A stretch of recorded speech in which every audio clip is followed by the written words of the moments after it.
Hi అండి. Welcome back to SS Telugu audio నవలలు. నవలలోకి వెళ్ళబోయే ముందు ఒక చిన్న మనవి. మీరు నవల వినేటప్పుడు కింద కొన్ని ప్రొడక్ట్లు స్క్రోల్ అవుతూ ఉంటాయి. మీకు ఆ ప్రొడక్ట్లు కానీ నచ్చితే త్రూ లింక్ ద్వారా బై చేయగలరు. Thank you. ఈరోజు మీరు వినబోయే నవల దివ్య నీరాజనం.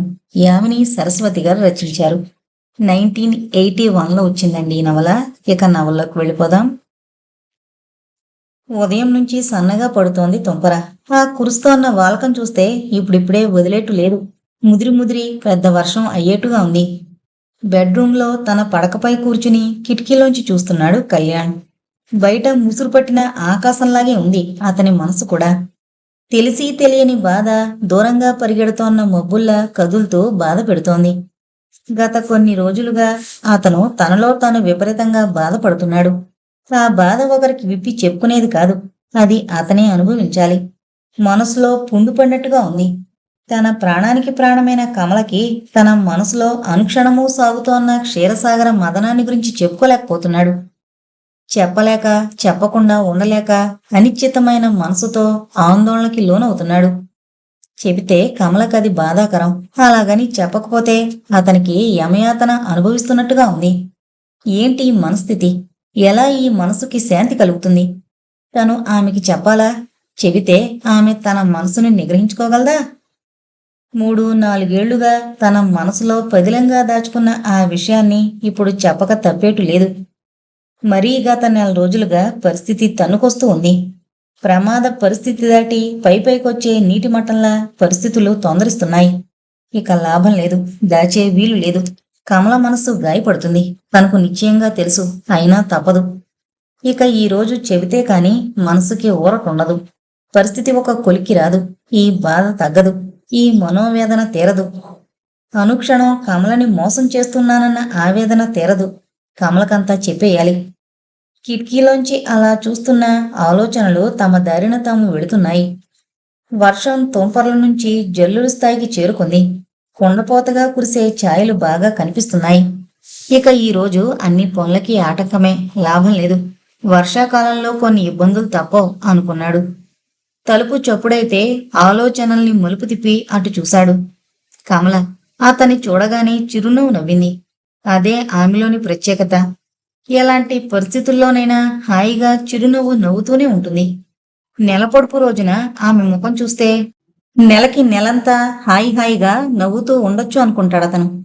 ఆమెని చూస్తే కళ్యాణ్కి ఆశ్చర్యంగా ఉంటుంది. ఎప్పుడు అంత ఆనందంగా చిరునవ్వు నవ్వుతూ ఎలా ఉండగలదా అనుకుంటాడు.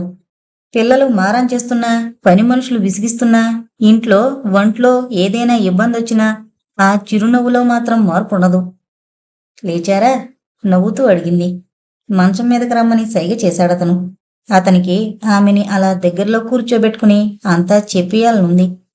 తను శారీరకంగా ఎంత దగ్గరలో ఉందో మానసికంగానూ అంత దగ్గరగా తీసుకోవాలనిపిస్తోంది. మొహం కడుక్కుని కాఫీ తాగండి. వేడివేడి కాఫీ తాగితే హుషారుగా ఉంటారు. 8 కావస్తోంది. ఫ్యాక్టరీకి వెళ్లరా ఏంటి పూట? నవ్వుతూ అందామే. కమలా ఆర్ద్రంగా పిలిచాడతను. ఆ పిలుపుకి కరిగిపోయిందామె. భర్త మరీ చిన్నపిల్లాళ్ల తిరునాళ్లలో తప్పిపోయి తల్లిని చూసి పిలిచే కుర్రాళ్ల అలా పిలిస్తే ఆమెకి కాళ్ళు నిలవు. దగ్గరగా వచ్చి కుర్చీ లాక్కుని కూర్చుంది. చెప్పండి, అవతల నాకు బోళ్లంత పనుంది. కృష్ణవేణమ్మ పిన్ని గారితో పకోడీలు చేయమని చెప్పొచ్చాను. పిల్లలు డ్రెస్ చేసుకుని తయారుగా ఉన్నారు. వాళ్ళకి టిఫిన్ పెట్టి పంపాలి. డ్రైవర్ ఇంకా ఇటొచ్చాడో లేదో. కారింకా బయటికి రాలేదు. ఈ వర్షం ఒకటి అంది. పురాణం చెబుతున్నావా అన్నట్టు చూశాడు. వినడానికి బోరుగా ఉందా? అవతల బోళ్లంత పనుంది. పిల్లల్ని బడికి పంపాలి. ఈ వర్షంలో ఏం స్కూల్ లేదు. వాళ్ళు తడిసి తడియక వెళ్ళినా మళ్ళీ వెంటనే తిరిగి వచ్చేయాలి. స్కూలు జరగదేమో అన్నాడు సాలోచనగా. నవ్వేసింది కమల ఆ మాటలకి. అవేం జిల్లా పరిషత్ స్కూళ్ళు అనుకున్నారా? వానొస్తే మూసేయడానికి, సంత అయితే సెలవివ్వడానికిను. ఆఖరికి మున్సిపాలిటీ స్కూళ్ళన్నా కాదే, కాన్వెంట్ స్కూలు. నెల నెలా చెవులు పిండి 15 రూపాయలు వసూలు చేస్తున్నారు తెలుసా అంది నవ్వుతూ. తెలీదన్నట్టు తల అడ్డంగా ఊపాడు. నవ్వింది కమల నటిస్తున్న ఆ అమాయకత్వానికి. కమల ఆ పిలుపులో ఏదో ఆరాటం, ఏదో తపన, ఎంతో దిగులు. మీదంతా చిత్రం. రోజుకో వేషం వేస్తారు. నన్ను వెళ్ళనివ్వండి. పిల్లల్ని కాన్వెంట్కి పంపించాలి. అదిగో కారు హారన్. కనకయ్య వచ్చినట్టున్నాడు. పిల్లలు కూడా టిఫిన్ తీసుకుని వచ్చేస్తున్నట్టున్నారు. పిన్నిగారే పెట్టారేమో అంది. అంతలో నీటిగా తయారైన పిల్లలిద్దరూ వచ్చేశారు. ఫ్యామిలీ ప్లానింగ్ వాళ్ళు మేమిద్దరం మాకిద్దరు అన్న స్లోగన్కి ఉదాహరణగా ఫోటో తీసుకోవచ్చు అన్నంత ముద్దుగా ఉన్నారు. గుడ్ మార్నింగ్ డాడీ అన్నాడు కిరణ్. గుడ్ మార్నింగ్ నవ్వుతూ అన్నాడు. చప్పున నవ్వేసిన మనసులో ఏదో కొరతగా తోచింది అతనికి. గుడ్ మార్నింగ్ డాడీ అంది కీర్తి. గుడ్ మార్నింగ్ దగ్గరగా వచ్చి కీర్తిని మరీ దగ్గరగా తీసుకుని తల నిమురుతూ ఎలా ఉందమ్మా చదువు అని అడిగాడు ఆప్యాయంగా. ఫైన్ అంది కీర్తి ముత్యాల్లాంటి కొలువరస కనిపించేంత హాయిగా నవ్వుతూ. నవ్వాడు కళ్యాణ్. ఎంత అలిసినా ఎంత చికాకులో ఉన్నా అతనికి పిల్లల్ని చూస్తే చాలు అవన్నీ ఎగిరిపోతాయి. అంతలో కనకయ్య మళ్లీ మురోగించాడు కారు హారన్. వెళ్ళొస్తాను డాడీ అన్నారిద్దరు. గుడ్ వెళ్ళిరండి. ఓకే చీరియో టాటా అంటూ వెళ్ళారిద్దరు. పిల్లల వెంట వెళ్ళిపోయింది కమల. మళ్ళీ ఒకడే పోయాడు కళ్యాణ్. మళ్ళీ ఆలోచనల ముసుర్లు. ట్యూబ్లైట్ ఆర్పివేయగానే గది నిండా చీకట్లు కమ్మేసినట్టు కమల పిల్లలు వెళ్ళిపోగానే మది నిండా ఆలోచనలు రేగాయి తేనె తొట్టలా. తను నటించాడా లేకపోతే తన మనసు యథావిధిగా ప్రవర్తించిందా? చంద్రుణ్ణి చూడగానే కలువలు వికసించినట్లుగా వాళ్ళని చూడగానే తన మనసు ప్రతిధ్వనించిందా? పిల్లలతో భార్యతో మామూలుగా ఉండలేకపోతున్నాడేం? తనలో తనకి ఇన్ఫీరియారిటీ కాంప్లెక్స్ పెరుగుతోందా? గిల్టీగా ఫీల్ అవుతున్నాడేం? అందువల్లనేనా? తన మనసు విప్పి చెప్పుకోలేనందువల్లనేనా? పిల్లలపై ప్రేమలో కూడా కల్తీ వచ్చిందా? తను మామూలుగా ఉన్నాడా? లేకపోతే మరి యోగి వేమన ఫోజు నుంచి లేచిరారా? టైం ఎంతైందో చూసారా? చూస్తే మీ వాలకం ఫ్యాక్టరీకి వెళ్ళేట్టుగా లేదు. బాబు అదంతా నాకెందుకు గాని మీరు లేచి స్నానం అవి ముగించుకుని టిఫిన్ తినేసి హాయిగా 2 కప్పుల కాఫీ తాగి మళ్ళీ బ్లాంకెట్ బిగించండి. నాకేం అభ్యంతరం లేదు. కానీ ఇలా బెడ్ మీద కూర్చుని ధ్యానంలో పడిపోకండి. కమల మాటలకి మళ్ళీ స్మృతుల నుంచి బయటపడ్డాడు. ఆ అన్నాడు కనురెప్పలు బరువుగా ఎత్తి చూస్తూ. అతనికి ఎలాగో ఉంది మనసు అంతా. దగ్గరగా వచ్చింది కమల. మంచం మీద అతని పక్కనే కూర్చుంటూ తన సహజ సుందరమైన చిరునవ్వుతో ఏంటి చెప్పండి ఎందుకలా ఉన్నారు అని అడిగింది. ఆమె పలుకుల్లో అనురాగం ప్రతిధ్వనించింది. ఆత్మీయత పెళ్ళుగ్గింది. సాంసారికమైన రాగబంధం వెలుగులా వచ్చింది. ఆమె తొడపై తలవాల్చి పడుకున్నాడు కళ్యాణ్. అతనికి అప్పట్లో అంతకంటే భద్రమైన స్థలం కనిపించలేదు. ఆ ఒడిలో తప్ప సేద తీరే మార్గం లేదు. ఆ అంకపీటిపై తప్ప తలకి తగిన విశ్రాంతి లేదు. మృదువుగా అతని చెంపలు నిమిరింది. గండు తుమ్మెదల్లా ఉన్న అతని మీసాల్ని సున్నితంగా స్పృశించి ఇందుకన్నమాట దొరగారు ఈ వేషం వేసింది అంది. కమలా మీకు వయసు పెరుగుతోంది. అయినా శృంగారం కూడా పెరిగిపోతోంది. దీనికి వేళాపాళా లేదా అంది నవ్వుతూ. కళ్యాణ్ నవ్వలేదు. ఆమె ముఖాన్నే చూస్తూ ఉండిపోయాడు. ఒక్క క్షణం కళ్ళు కలుసుకున్నాయి. ఆ ముఖంలో తారట్లాడుతున్న ఆలోచనల భారాన్ని గుర్తించి విస్తుపోయింది కమల. ఒక్క క్షణం బాధపడిందామె. ఏంటి అంది తడబడుతూ. కమల నీతో నా మనసు విప్పి చెప్పుకోవాలి. కొన్నేళ్లుగా నా మనసులో దాచుకున్న దానిని నీకు చెప్పుకోవాలి. కమల నన్ను క్షమించవు. ఏమండి కంపెనీ లాస్లో ఉందా? మేనేజ్మెంట్లో చిక్కులొచ్చాయా? ఎవరైనా అపార్థం చేసుకున్నారా? ప్రొపరేటర్స్ లో మీకు విభేదాలు వచ్చాయా? ఎవరైనా విడిపోతామన్నారా? లేదు. వర్కర్స్ స్ట్రైక్ నోటీస్ ఇచ్చారా? స్థల విదిలించాడతను. కమల అవేమీ కావు. అసలు కంపెనీ వ్యవహారాల్లో ఆలోచించాల్సిందేమీ లేదు. ఉన్నదంతా ఏంటి అన్నట్టుగా చూసింది. మనిద్దరి మధ్యే పక్కున నవ్వింది కమల. అంత సీరియస్నెస్ లోనూ ఆమె హాయిగా నవ్వేసింది. మీ నాటకం తెలుసులేండి. చిలిపి వేషాలు వేయడానికి ఒక్కోసారి ఒక్కో ఎత్తు ఎత్తుతారు. నాకు తెలీదా? ఇది కొత్తనా వింతనా? లేవబోయింది కమల సున్నితంగా అతని తలని కింద ఉంచబోతూ. సారీ అది కాదు కమల. కొంచెం శాంతంగా నిదానంగా నీ చెప్పేదంతా విను. అలాగే వింటానులేండి. చెప్పండి త్వరగా. అవతల వంట విషయం చూడాలి. పిన్నిగారికి ఏం చేయాలో చెప్పి రాలేదు. మళ్ళీ ఆవిడకు తోచింది చేస్తుందిలే కాసేపాగి. అయితే చెప్పండి మరి. ఇంకేం పనిలేదు నాకు. కమల అలా అనగానే అతను మళ్లీ మౌనం వహించాడు. చెప్పాలి అని ఎంతగానో తప్పించిన వ్యక్తి కమల అలా అడిగేసరికి ఆ విషయం వచ్చేసరికి మోగపోయాడు. చెప్పండి అంటే మళ్ళీ తపస్సులోకి వెళ్ళిపోయారేం? కమల ఆమె వంగి అతని పేదాలు ముద్దు పెట్టుకుంది. తీయగా నవ్వుతూ, ఇంతేనా ఇంకేమైనా ఉందా అంది మృదువుగా. అతను అవాక్కైపోయాడు. మొదట్నుంచి కమలే గెలుస్తోంది. ఇదో ఇలా గెలిచేస్తోంది తనని. తను ఓడిపోతున్నాడు అన్నిటా. ఇప్పుడు అంతే. ఆమె ప్రేమ ముందు, ఆమె అనురాగం ముందు, ఆమె నిర్మలమైన మనసు ముందు, ఆ అనురాగ వాహిని ముంచెత్తుతున్నప్పుడు తను పూర్తిగా ఓడిపోతాడు. ఓడిపోయాడు. ఆమె ఎప్పుడూ ఇంతే. ఇలా చిత్తు చేస్తుంది తనని. అది మరీ బాధిస్తుంది తనని.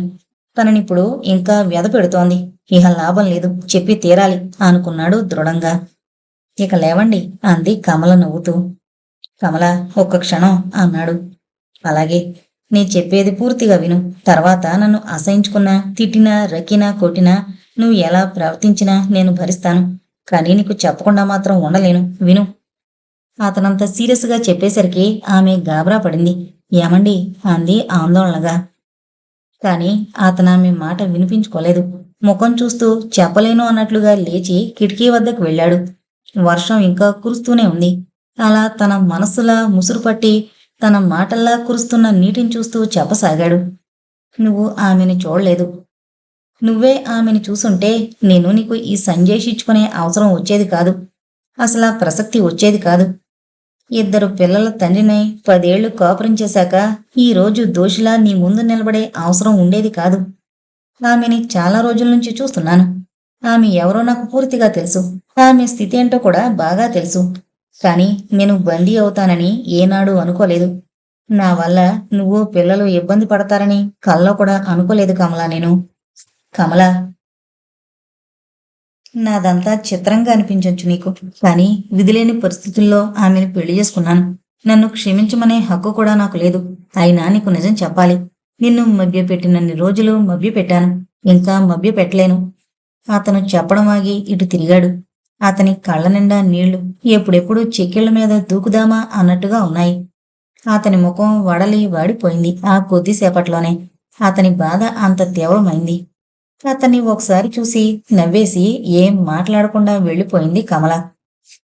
ఓ గంట సమయం గడిచిపోయింది. కళ్యాణ్ మెల్లగా బాత్రూం వైపు నడిచాడు. కాలకృత్యాలు ముగించుకుని బయటకొచ్చేసరికి అతని ముఖం ఉబ్బినట్లుగా ఉంది. కళ్ళు ఎర్రగా కొరివిల్లా ఉన్నాయి. బాత్రూంలో మనసులోని వేదనాభారమంతా తీరేట్టుగా ఏడిచేళ్లా ఉంది. కనురెప్పలు ఉబ్బుగా కనిపిస్తున్నాయి. డ్రెస్ చేసుకుని బయటకొచ్చేసరికి డైనింగ్ టేబుల్ మీద పొగలు కక్కుతోన్న వేడివేడు ఉప్మా ప్లేటు కనిపించింది. మౌనంగా టిఫిన్ ముగించాడు. అతనికిష్టమని జీడిపప్పు ఎక్కువగా వేయించినట్టుగా ఉంది. మనసులో ఎంత బాధగా ఉన్నా ఆ రుచి బాగా తెలుస్తోంది. కాఫీ కప్పు తీసుకొచ్చింది కమల. ఆమె ముఖాన ఎప్పట్లాగే చిరునవ్వు వెలుగుతోంది. కప్పు అందుకుని కమల అన్నాడు. అతని గొంతు బరువుగా ధ్వనించింది. అందుకే ఆ పిలుపు ఏదోలా అనిపించింది. పెదవి బిగబట్టి ఏంటి అన్నట్టుగా చూసింది. నువ్వొకసారి నాతో రావాలి కమలా. ఎక్కడికి? అతి మామూలుగా అడిగింది. క్షణకాలం తటపటాయించాడు. తర్వాత సంశయాన్ని సందేహాన్ని దూరం చేసి ఆమె వద్దకి అన్నాడు.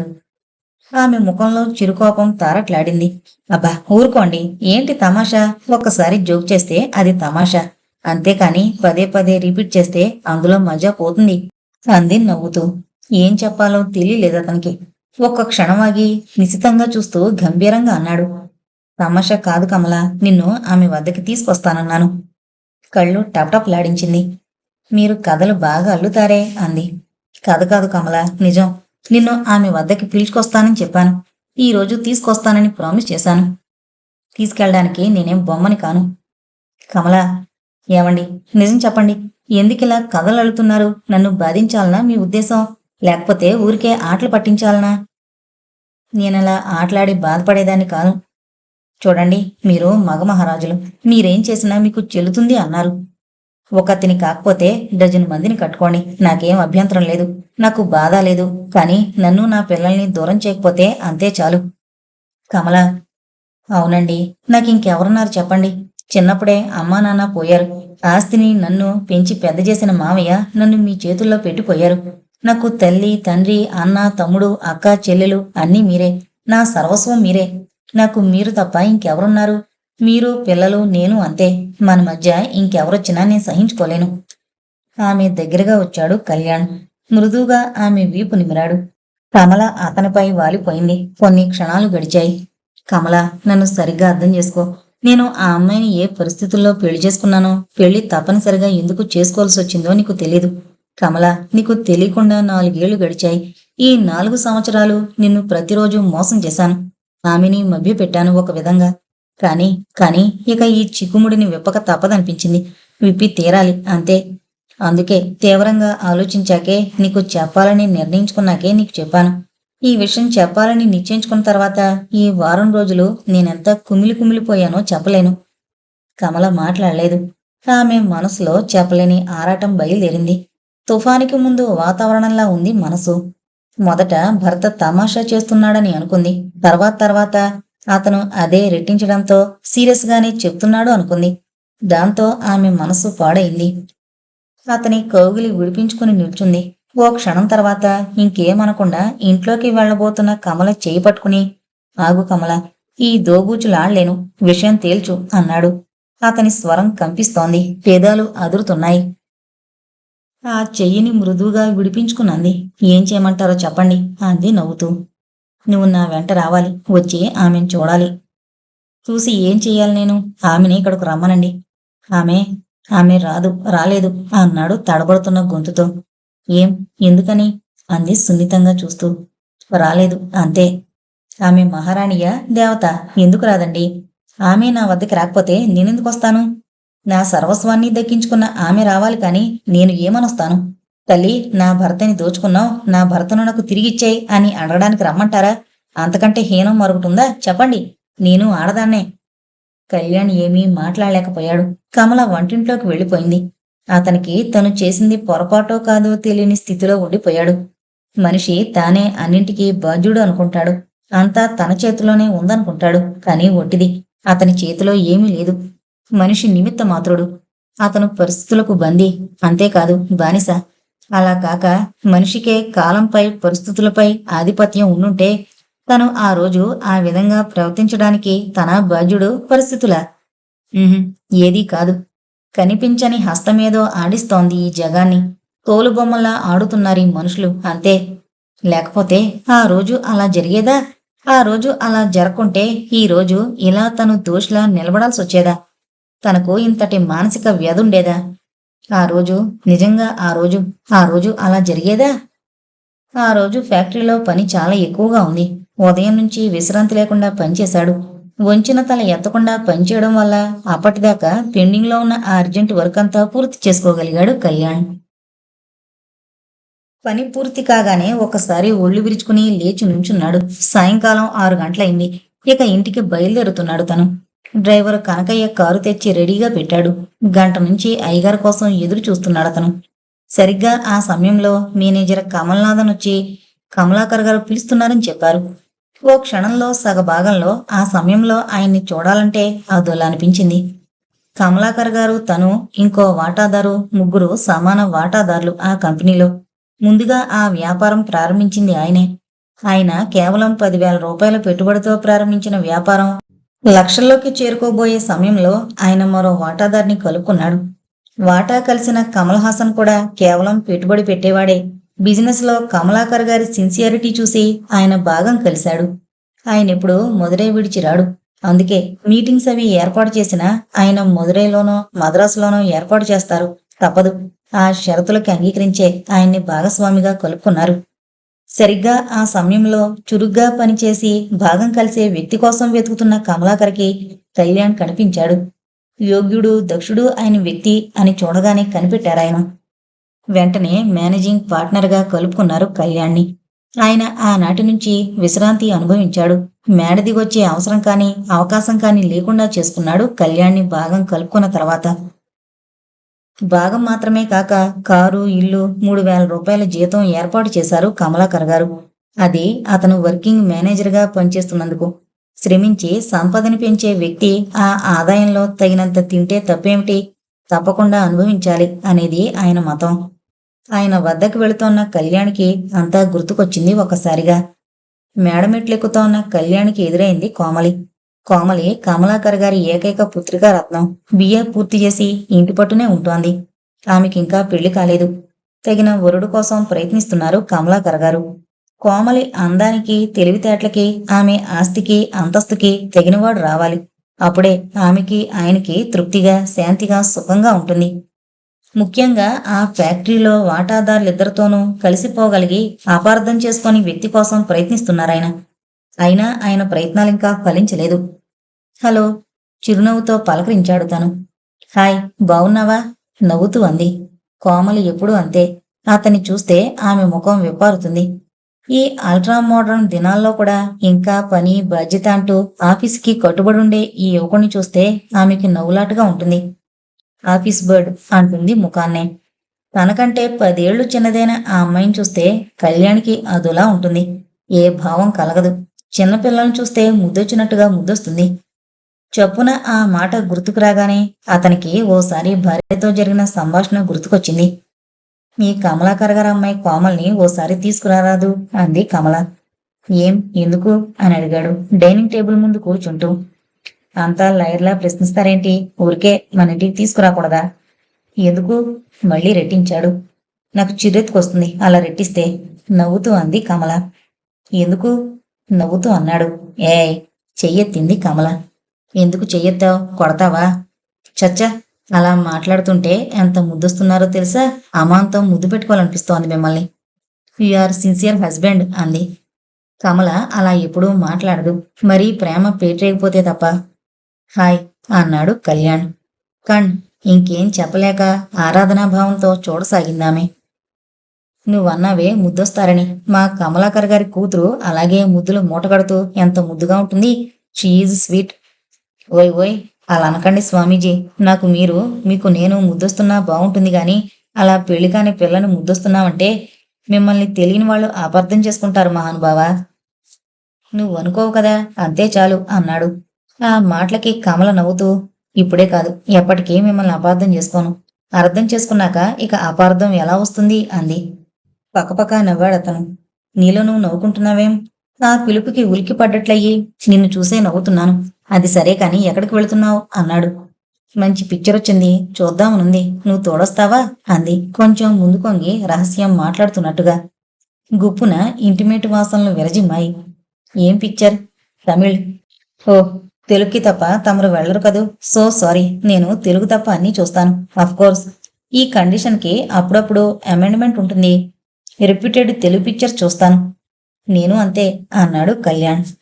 అంటే తెలుగు చూడరా? తెలుగు తప్ప చూడను. చిలిపిగా కళ్ళు చిట్లిస్తూ అన్నాడు తను. పకపక నవ్వింది కోమలి. యూ నాటి, ఇంత పెద్ద కంపెనీకి మేనేజింగ్ డైరెక్టర్వి, నెలకి 3,000 జీతం, సంవత్సరానికి 6,000 బోనస్, పైగా ప్రాఫిట్స్లో షేరు, రాష్ట్రాలన్నీ తిరిగొస్తూ ఉంటావు, తెలుగు తప్ప చూడవా? కళ్యాణ్ చిరునవ్వు నవ్వాడు. ఆ అమ్మాయి అలా మాట్లాడుతుంటే అతనికి పూల చెండుతో కొడుతున్నట్టుగా ఉంటుంది. ఇంకా ఇంకా మాట్లాడాలి అనిపిస్తూ ఉంటుంది. కల్మషం లేని మాటలు, స్వచ్ఛమైన హృదయం ఆమె సొత్తు. ఇక కళ్యాణ్ లాంటి వాళ్ళు ఆమెని అభిమానించరా? నేను దేశమంతా తిరుగుతాను, రాష్ట్ర రాజధానుల్లో మకాం పెడతా, అయినా నాకు తెలుగు తిండి, తెలుగు కట్టుబొట్టు తప్ప నచ్చదు అన్నాడతను. That's good. ఇల్లన్నా ఇల్లాలన్నా అంత ఇష్టమన్నమాట. అన్నమాట కాదు, ఉన్నమాటే. సరే భార్య ప్రేమికుడు గారు, డాడీ పైనున్నారు, ఏదో ప్రాబ్లం వచ్చి ఉంటుంది. లేకపోతే నువ్వెందుకు వస్తావు? ఈ మెట్లెందుకు ఎక్కుతావు? పద పద, నీతో మాట్లాడుతూ కూర్చుంటే నాకు పిక్చర్కి టైం అవుతుంది అని గబగబా మెట్లు దిగి వెళ్ళింది కోమలి. తూనీగలాంటి ఒళ్ళు, తుమ్మిదలాంటి కళ్ళు అనుకున్నాడు పరవసత్వంతో. అతని మనసు మరోసారి ఆమెను చూడు అంది. అప్రయత్నంగా తల తిప్పాడతను. సరిగ్గా ఆ సమయంలోనే ఆఖరి మెట్టు దిగుతోన్న కోమలి వెనక్కి తిరిగి చూసింది. తల తిప్పి తనని తదేక దీక్షగా చూస్తున్న అతన్ని గమనించి వెక్రించి టాటా అంటూ వెళ్ళిపోయింది. తల విదిలించుకున్నాడు కళ్యాణ్. ఆమె వెక్కిరింత అతనికి గిలిగింతలు పెట్టినట్లయింది. కొన్ని క్షణాలు అలాగే నిశ్చేతనంగా నిల్చుండిపోయి మెల్లగా ముందుకు కదిలాడు. కళ్యాణ్ని చూడగానే కమాన్ కమాన్ అన్నారు కమలాకర్ గారు. ఆయన పట్టి మంచంపై దిళ్ల కానుకుని కూర్చున్నాడు. చేతిలో ఏవేవో పేపర్స్ ఉన్నాయి. కుర్చీలో కూర్చున్నాడు కళ్యాణ్. కళ్యాణ్, చెప్పండి. నాకు కోమలొకటి కమలొకటి కాదు. కమల నాకు కూతురు లాంటిది. అంటే ఏమన్నమాట? నువ్వు నాకు అల్లుడివి. కొడుకులు లేరు కాబట్టి అల్లుడువైనా కొడుకువైనా నువ్వే. నవ్వాడు కళ్యాణ్. అలా కాదు, కోమలే మీకు కూతురైనా కొడుకైనా అనుకోండి. అలాగే. మరి కోమల విషయం నేనెంతో జాగ్రత్తగా చూసుకోవాలి. అవునండి. ఈ ఫ్యాక్టరీ ఎంతో నాకు కోమలి అంతే కదూ. కాదండి. ఎలా? ఫ్యాక్టరీకి ముగ్గురం వాటాదారులు. అన్నీ చూసుకునేందుకు నేనున్నాను. కానీ కోమల్ని మీరొకరే కంటికి రెప్పలా కాపాడాలి. అది తేడా, అంతే నవ్వుతూ అన్నాడు కళ్యాణ్ ఆయన్నే తదేకంగా చూస్తూ. అవునా? అలాగైతే కోమల విషయంలో నువ్వో సాయం చేసి పెట్టాలి. మృదువుగా నవ్వాడు కళ్యాణ్. అవునయ్యా బాబు, నవ్వులాట కాదు, సాయం చెయ్యాలి. నిజంగానే అడుగుతున్నా, చేస్తావా? మళ్ళీ నవ్వాడు కళ్యాణ్. తప్పకుండా సాయం చేస్తాను. మీ విషయంలో నేను సాయం చేసేందుకు వెనకడతానా? కళ్యాణ్, నా కూతుర్ని చూసావా? ఇప్పుడే బయటికి వెళ్ళింది. ఈ పర్యాయం నవ్వడం కమలాకర్ గారి వంతయింది. అతని మాటలు విన్న ఆయనకి నవ్వొచ్చింది. ఆయన సుకృతిగా నవ్వుతారు. కొత్త వాళ్ళకి అసలాయన నవ్వడం వచ్చా, నవ్వుతారా దేనికైనా ఎప్పుడైనా అన్నట్టుగా ఉంటారు. జత కలిశాడు కళ్యాణ్. చూడడం అంటే చూడడం కాదు, నిదానించి చూసావా అని. అందుకు సమాధానం ఇవ్వలేదతను. చూసుండవు, నాకు తెలుసు. అందుకే కళ్యాణ్, నువ్వంటే నాకు అంత ఇష్టం. కొద్దిగా ఆగాడు కమలాకర్. కానీ కళ్యాణ్, నిజంగా కోమలి బంగారు తీగ కూడా అంత అందంగా ఉండదు. నా కూతుర్ని నేను పొగుడుకోకూడదు, కానీ సినిమా స్టార్స్ కూడా బలాదూరు ఆమె ముందు. ఆ మాటలకి కళ్యాణ్ ఊ అనలేదు, ఆ అనలేదు. మౌనంగా వింటూ కూర్చున్నాడు. కళ్యాణ్, అందంగా, ఆనందంగా, హాయిగా పాలపెట్టలా నవ్వుతూ తుళ్ళుతూ తిరిగే నా కూతురి మనసు పాడైపోయింది ఈ మధ్య. ఆమె ఎవరితోనూ ఏమీ చెప్పడం లేదు. మునుపట్ల హుషారుగా ఉండడం లేదు. చూచాయిగా హెచ్చరించాను. కారణం చెప్పదు, చెప్పలేదు కూడాను. నేనే విచారించాను, చాలా శ్రద్ధగా, నిగూఢంగా. ఎవరో దగుల్బాజీని ప్రేమించిందామె. వాడు తను ప్రేమించినట్టే నటించాడు. ఈమె అందానికి, ఐశ్వర్యానికి పూర్తిగా దాసుడైపోయాడు వాడు. కానీ వాడి ఆరాధన, ఆప్యాయత అంతా తన అందం మీదే, తన డబ్బు మీదే, తన మీద కాదు అని ఎలాగో గ్రహించింది తను. ఎలాగంటే ఆ త్రాష్టుడు వాడు మరో అమ్మాయితోనూ ప్రేమాయణం వెలగబెడుతున్నాడట. అది తెలుసుకుంది కోమలి. మగవాళ్ళంతా అంతే, డబ్బుకి దాసులు, అందానికి బందీలు, అంతే తప్ప మనసుల్ని, మమతల్ని గ్రహించలేరు, గుర్తించలేరు అనుకుంది. దాంతో మనసు పాడు చేసుకుంది పిచ్చిపిల్ల. కమలాకర్ గారు కొద్దిగా ఆగారు. బిడ్డకి జరిగిన అన్యాయం గుర్తుకు రాగానే ఆయనకి బాధ కలిగింది. కళ్యాణ్ వైపు నిశితంగా చూసి అతని ముఖంలో, కళ్ళల్లో సానుభూతి చదవగలిగారు. తృప్తిగా నిట్టూర్చారు. ఆమె నాతో మనసు విప్పి చెప్పడానికి సిగ్గుపడింది. తన బాధని పంచుకునే తల్లి లేదాయే. పినతనంలోనే తల్లిపోవడం ఎంత లోటో కళ్యాణ్.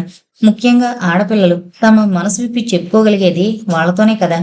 కష్టమైన, నిష్ఠూరమైన తమ కోరికల్ని తల్లికి తప్ప మరెవరికి వినవించుకోగలరు వాళ్ళు అన్నాడు జాలిగా ఆయన. ఆ మాటలకి ఆయనకే కన్నీళ్లు తిరిగాయి. మీరేం గాబరా పడకండి. ఆందోళనతో మీ మనసు పాడు చేసుకుని ఆరోగ్యాన్ని పాడు చేసుకోకండి. వయసులో ఇవన్నీ సర్వసామాన్యం. తిరిగి మనసును నిగ్రహించుకోవడమూ సాధ్యమే. త్వరలో ఆమె సర్దుకుంటుంది. మామూలుగా నలుగురితోనూ తిరుగుతుంది. లేదు కళ్యాణ్, గంభీరంగా అన్నారాయన. పైన తిరుగుతున్న పంకావంక చూస్తూ, నా కూతురి మనస్తత్వం నాకు బాగా తెలుసు. అదెంత మున్నిదో నాకు మాత్రమే తెలుసు. బయటికెంత హుషారు నటిస్తుందో లోపల అంతగా కుములుకుంటుంది. కళ్యాణ్, అందుకే నిన్ను పిలిపించాను. కోమలి నాతో తప్ప ఇంకెవరితోనూ మనసు విప్పి చనువుగా మాట్లాడదు.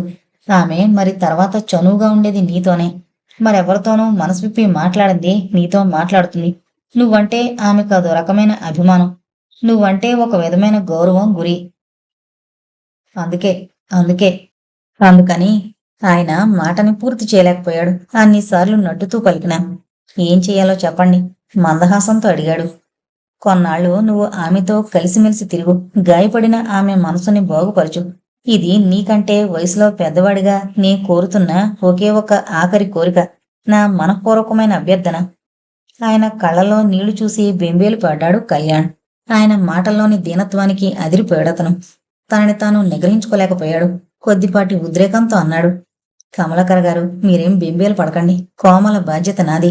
ఆమె మనసుని చక్కబరిచి యోగ్యుడైన వరుణ్ణి వెతికి ఆమెకు పెళ్లి జరిపించే బాధ్యత నాది. మీరేం దిగులు పడకండి. ఇక నిశ్చింతగా ఉండండి. కోమల్ని మళ్ళీ కళ్ళకళ్ళాడుతూ, గలగల్లాడుతూ మీకు చూపే బాధ్యత నాది. ఆయన గారి కళ్ళు మిలమిలా మెరిశాయి తడితడిగా.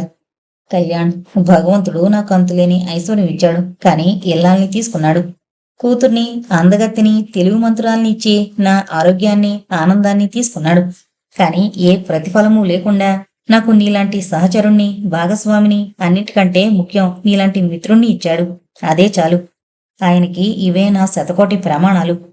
ఆయన గొంతులో ఒక విధమైన ఉద్వేగం తాండవించింది. బీపీ కొద్దిగా పెరుగుంటుందా అనిపించింది ముఖం చూస్తే. అంత మాట అనకండి. మీరు పెద్దవారు, మా మేలు కోరేవారు.